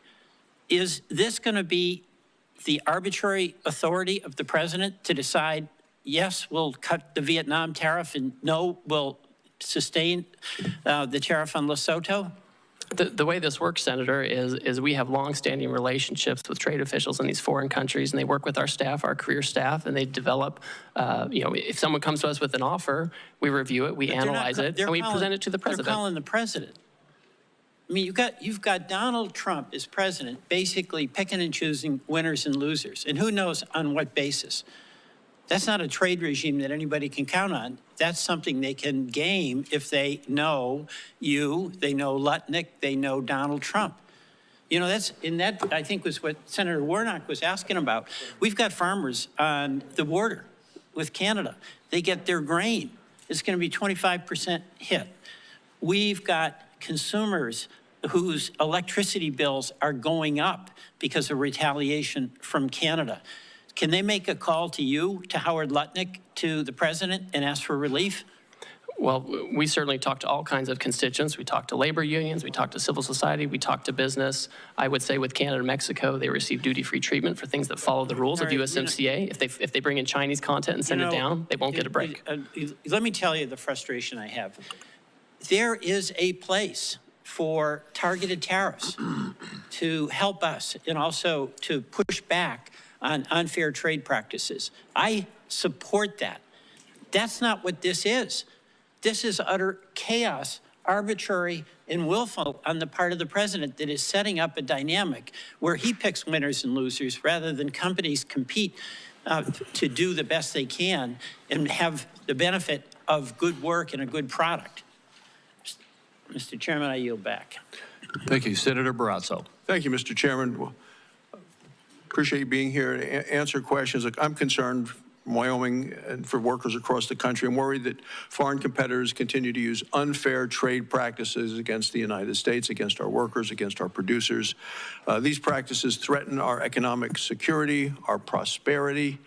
We want a safe and prosperous nation.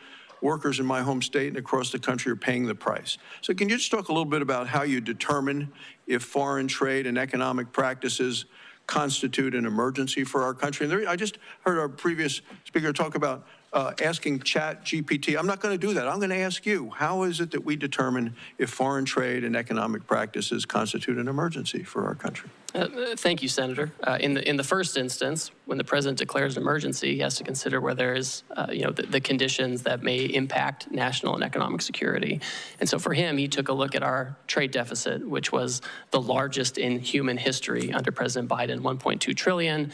And we looked at what the effect of that was. And it includes loss of 5 million manufacturing jobs, loss of 90,000 factories, loss of competitiveness with China in advanced technology. And then we looked at what are some of the causes of the trade deficit. And certainly there's currency manipulation, there's other currency factors, but also non-reciprocity in trade, barriers overseas, whether tariffs or non-tariff barriers that keep us out, unfair trading practices like dumping and other things that push things into our market, or subsidies, or state-directed economies. And so those are the things we look at. And then when you move to the countries, obviously it's common sense to have a baseline to make sure there's no cheating and that we can get at the deficit broadly based, and then to have a higher rate for those who have who pose the biggest challenges in terms of the trade deficit and unfair practices. Thanks. Could I ask you about nuclear fuel? And, for decades, America led the world in uranium production. Today, there's virtually no commercial enrichment capacity. We're dangerously dependent on imports from other countries. Congress took a strong stand by banning Russian uranium imports. We're now seeing a troubling shift with increased uranium imports coming from China. And we think it's the uranium from Russia going to China, which they then sell to the United States. So we've simply replaced one adversary with another. This poses to me a serious threat to our national security, to our energy independence. Wyoming has the resources and the workforce to revive American uranium production.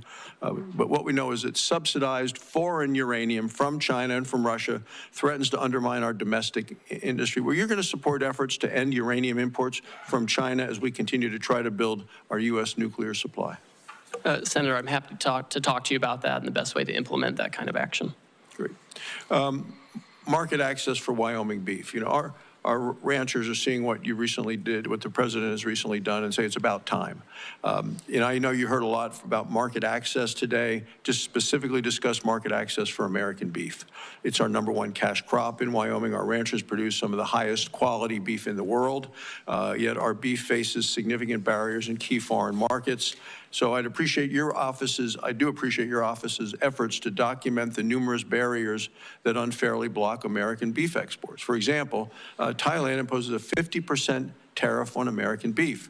The European Union's numerous, quote, Green Deal restrictions limit market opportunities for our ranchers.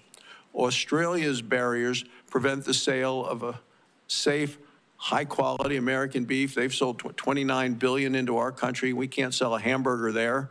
So Wyoming beef producers have felt the direct impact of these unfair trade practices, and I say it's our #1 cash crop. What steps do you see being taken now to open new markets and ensure fair access for our beef around the world where we've been blocked? So, Senator, as everyone knows, we have a lot of countries coming to talk to us right now who want to have more reciprocal trade, get their trade deficit down. And obviously part of that is making sure we have access for products like beef, making sure we're exporting products like beef. I've talked to the Australians about this issue. It's always surprising because they're a great partner for us globally. This is a big issue with them. Southeast Asia as well. These are things that are on our list when people come to talk to us. It's something we've recorded for years, and we expect countries to change this. Great, thank you. In terms of critical minerals, we sit on vast deposits of critical minerals in Wyoming, essential for our national security. Our state has significant reserves of rare earth elements. You know, are there some trade initiatives that you're taking right now that are going to pursue to counter China's dominance in the critical minerals world, both in terms of production as well as refinement? Yes, well, I know, for example, this is at the Commerce Department, but I know they're considering whether they need to take some kind of an action and looking in a potential Section 232 investigation of critical minerals to know, how we can get that here, how we can get processing here in our near abroad, how to make sure we're not dependent on China for those things. Thank you. Thank you, Mr. Chairman. Senator Blackburn. Thank you, Mr. Chairman, and thank you for being here today. I know you have had a busy week. And we appreciate that and appreciate what the president is trying to do for the broader economy. And of course, it is encouraging to hear that we have 70 countries that are coming in to negotiate tariffs and some of those non-tariff barriers that have existed. So we're grateful for all that work. I do want to ask you about some of the foreign governments using bogus environmental regulations to really sideline American businesses. And the EU's new deforestation regulation is a great example of this, imposing excessive reporting requirements that would shut out Tennessee pulp and paper producers from foreign markets. And also, we're seeing some of these foreign governments actually seize U.S. assets under false pretenses. And last year we had a company, Vulcan Materials, which declined to sell its Mexican port to the government. So armed forces came in and took control of that, citing environmental licensing requirements. And this is a pattern of regulatory abuse. And it keeps our companies out of the global market. So how are you working to protect these U.S. businesses and to deal with these foreign governments who are weaponizing their bogus regulations to restrict the market access? Well, Senator, I always find it troubling when countries use these kind of measures as a protectionist measure. Our companies, whether they're making here and exporting or going elsewhere to produce in other countries, are always the cleanest and most responsible, always. And we should always have the best treatment under those kinds of regimes. So with respect to the two examples you noted on the Vulcan issue, I've raised this personally with Mexican trade officials. And with respect to the EU forestry regulation, my understanding is right now it's a little bit on pause while they themselves look at it and take a second look. And I talk to my counterparts in Europe frequently, and this is something where I want to make sure that they're treating us appropriately under this law, not discriminating against us. That's wonderful. If I could get in writing from you an update on the Vulcan port issue, that would be helpful also. We're happy to do that, Senator. Thank you. I want to talk about digital trade because President Trump really has shown great leadership when it comes to digital trade. And that was a part of the negotiations on the USMCA. And it really gave us a very robust and ambitious digital trade chapter.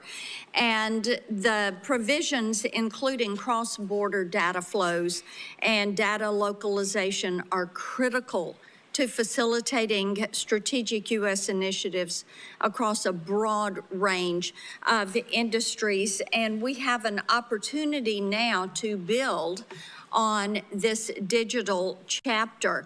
So, and I think that could really pave a way to add other provisions on critical issues such as AI, such as quantum computing that we are dealing with. So how could you use this digital trade chapter that we have in the USMCA to expand that globally as we look at negotiating new trade agreements?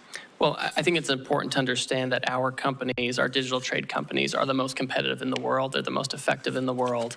And what we don't want is a situation where they are retaliated against or they're discriminated against such that their Chinese competitors actually take up market share. I mean, that would be a disastrous situation. And so as countries come to us and want to talk about how to have more reciprocal trade or better trade actions, I would expect that we want to make sure that they're not discriminating against our technology companies. And we want to have, we want to make sure we have a level playing field so we can have the appropriate market access that we want, and whether we do that in formal trade agreements or just in commitments from these other countries. Well, and as you know, digital trade is important to Tennessee.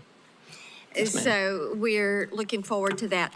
Non-tariff barriers are something that get mentioned quite a bit as we are talking to companies. I know Vietnam has several non-tariff barriers, and we've seen this in the USTR's National Trade Estimate report. And we had a record high deficit with Vietnam in 2024. And in part, that's because Chinese companies are using Vietnam to transship. So will you work to ensure that any possible deal with Vietnam, because I know they've been first to the table to try to negotiate for a zero tariff, but we want to make certain that whatever is done includes provisions that will not allow China to reap the benefits of working with and shipping through Vietnam. I agree with you 100%, Senator, whether it's Vietnam or others. If they think they're going to have some kind of different rate, it can't be one that gives preference to a third country like China, where they can just take advantage of it or use it to circumvent what we're trying to do. I agree with you 100% on this point. Well, thank you for that. Thank you, Mr. Chairman. Thank you, Senator Sanders. Thank you, Mr. Chairman. Mr. Greer, thanks for being here, and I enjoyed our conversation in the office last month.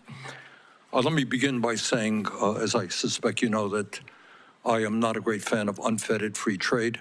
I helped lead the effort when I was in the House against NAFTA and against permanent normal trade relations with China. I will never forget a visit that I made to the Macadillo area in Mexico, where I saw brand new factories and literally Mexican workers living in cardboard boxes. And the result, of course, was the loss of hundreds of thousands of jobs, good paying jobs in this country, transferring them to Mexico where people work for horrendous wages. That is the type of trade policy which I detest. But I want to move to an area to talk about the legal basis of what President Trump has done. President Trump said, Mr. Greer, that he had no choice in terms of Canada, and I live 50 miles away from the Canadian border. He had no choice but to bypass Congress and to impose an emergency 25% tariff on Canada to stop, quote, the massive, end quote, amount of fentanyl and, quote, the millions and millions of undocumented immigrants coming from the northern border. Unfortunately, that's a lie. The truth is that the U.S. Customs and Border Protection reported just 43 pounds of fentanyl was seized at the Canadian border last year, representing just 0.2% of the total. And we could agree that 1 pound of fentanyl is too much. But if 0.2% constitutes an emergency, my guess is illegal drugs are coming in from every country in the world. And that gives the President of the United States incredible power to determine tariffs. Further, he said he talked about millions and millions of undocumented immigrants coming from Canada. In fact, last year there were 24,000 people, not millions and millions. First question, really, we can argue about tariffs, but why does the president have to lie all of the time in order to make his point? So, Senator, I would just refute that when the president is talking about the nature of the emergency we have. I mean, can you talk a little bit closer into the mic, please? Certainly. Senator, I would just say, I think you need to look at what the president issued in terms of the order for the legal basis for what we're doing, right? I mean, the president very rightly hit on this issue of fentanyl migration coming from northern southern borders, and it's a real emergency. Drugs are a real emergency. 0.2%. You can then argue illegal drugs come from every country in the world. If you declare that as an emergency, you're giving the President of the United States unbelievable power. Let me go on that point. Let me mention to you what you probably know. 7 Republicans have joined a number of Democrats on legislation reasserting Congress's ability to play an active role in trade and tariffs. That, on the Republican side, was led by Senator Grassley. And he said, and I quote, "For too long, Congress has delegated its clear authority to regulate interstate and foreign commerce to the executive branch, et cetera, et cetera." He wants to reassert Congress's constitutional role and ensure Congress has a voice in trade policy, end of quote. In the last 2 weeks, all we have seen is reports in the newspaper. Congress has not had 1 ounce of authority in determining tariff policy. Do you think Congress should be completely left out of the process? Or does the president have emergency power to do anything he wants with regard to tariffs? Senator, my staff has had over 200 meetings with congressional offices in the past 2 months to consult. The president's been very transparent about what he wants to do on tariffs. Congress delegated a lot to him to take this action. Mr. Greer, you can have all the meetings you want. You and I had a nice meeting. But at the end of the day, the president did exactly what he wanted to do without any discussion, formal discussion with members of Congress. He could make recommendations to Congress, that's for sure. Do you really think that he has the power under an emergency degree to reorder the trade world, global trade policy, without any input from the United States Congress? Sir, Congress gave him this law where if he determines a national emergency, he can take appropriate action to regulate imports. That's what he's done. And you think it's a national emergency that 0.2% of fentanyl coming from Canada constitutes a national emergency? Sir, do you? The president has determined that Canada... I'm asking you. You're asking me about drug policy. So I agree with the president. If you have China and Canada and Mexico putting drugs into this country at different levels, then that's an emergency. We have to deal with it. Look, we're not going to argue about the danger of drugs. 43 pounds of fentanyl. On that basis, the president can declare an emergency with any country on earth and take unlimited power. That's called authoritarianism. Okay? That's not what a democracy does. Do you have any concerns about all of that power going into the hands of the president? Sir, Congress delegated this power to the president. He has to renew the emergency every year. He has to give reports to Congress. The Congress told him what he has to do to use this authority, and he's doing those things. Okay. Thank you, Mr. Chairman. Thank you. We have, you've been going now 2 hours and almost 40 minutes, but we have one more question. Senator Wyden has one more question, and then we'll Thank you wrap very up. much, Mr. Chairman. So, Mr. Greer, we've been at this a long time, and you've offered a lot of word salad about international trade, reciprocity and metrics, and the list goes on and on. But inside this verbiage, you've ducked a very big question, and that is, how can you negotiate with scores of countries before Americans see their 401ks go up in smoke? And so what I'd like to do is just ask you one simple question. to wrap this up, because at home in Oregon, people want to know what we're doing to help the people who are hurting today, not months and months or elections and all kinds of dates far in the future. So here's my question to wrap up. When will those hurting now see real relief?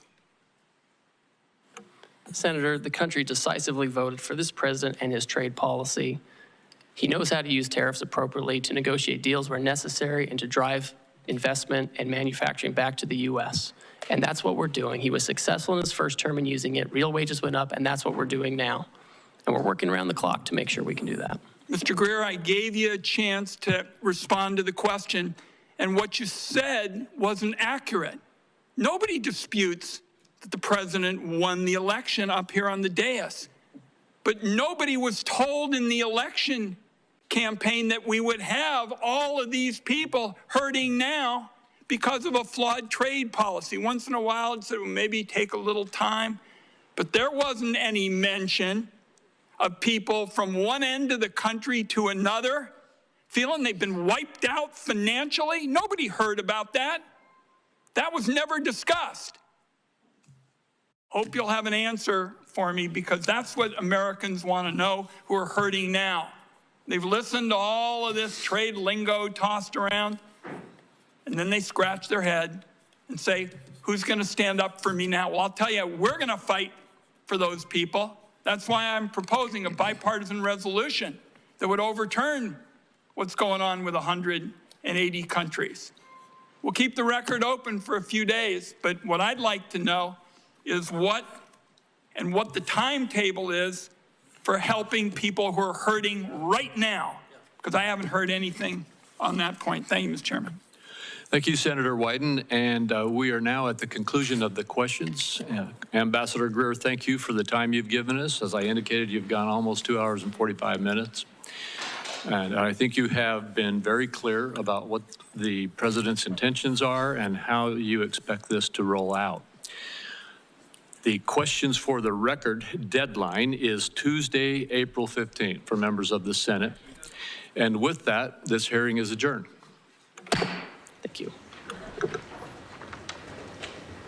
All right, everyone, you have been watching this in-demand Senate hearing on trade and tariff policies by President Trump and his administration. We are now awaiting a White House briefing that will be coming up at the top of the hour. Of course, we will bring that to you from the beginning all the way to the end, as the main focus of questions, of course, will be on the economy, will be on tariffs, and will be on to get any updates to see where we are with negotiations with China. There is a deadline for later today to see if more tariffs will be imposed on China if they do not come to a deal with the United States. We're looking right now at the Dow right now, up 444 points in the green, but really the major story here is it is shed more than 1,000 points since its session high. So it's very wobbly right now, and investors are looking for cues, looking for some sort of clue to see where this could go in the trade deal. And right now, investors a little bit skittish, and you're seeing this sell-off happening. Again, about 1,000 points off from the session high today, and S&P 500 already 4% down from its high. So we'll be looking at this for you right here on Live Now from Fox, and we'll be back in just 2 minutes with much, much more.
All right, everyone, welcome back here to Live Now from Fox. I'm your host, Mike Page. Thanks again for joining us as always. All right, coming up here in moments, we are going to have the White House briefing for you with Caroline Leavitt. You see media members already getting in their positions. The ones that do not have seats, they are standing up waiting, and we're waiting for the other media members to take their seats as well. So a lot of questions will be about the economy, about tariffs, where we are right now in the negotiations with China, South Korea, and more. So we'll be looking forward to those questions for you on Live Now from Fox. In the meantime, we're keeping you on Capitol Hill. Let's show you some of the remarks from House Republicans. Let's listen in. His policies, which put Americans first, will deliver the strongest economy in the world. For far too long, American workers have been taken advantage of. And President Trump has made it clear, we will no longer put American workers at an unfair advantage. Imagine starting a football game 2 touchdowns behind. Or imagine being Houston and starting with a 25-point lead. Perhaps they would have won the game last night, right? For the past 50 years, that position the United States has actually been in. That is the position that the United States of America has been in for the past 20-plus years. Think about it. Across 132 countries and more than 600,000 products, U.S. exporters face higher tariffs 2/3 of the time. That is the definition of unfair and completely unacceptable. Remember, the goal is to level the playing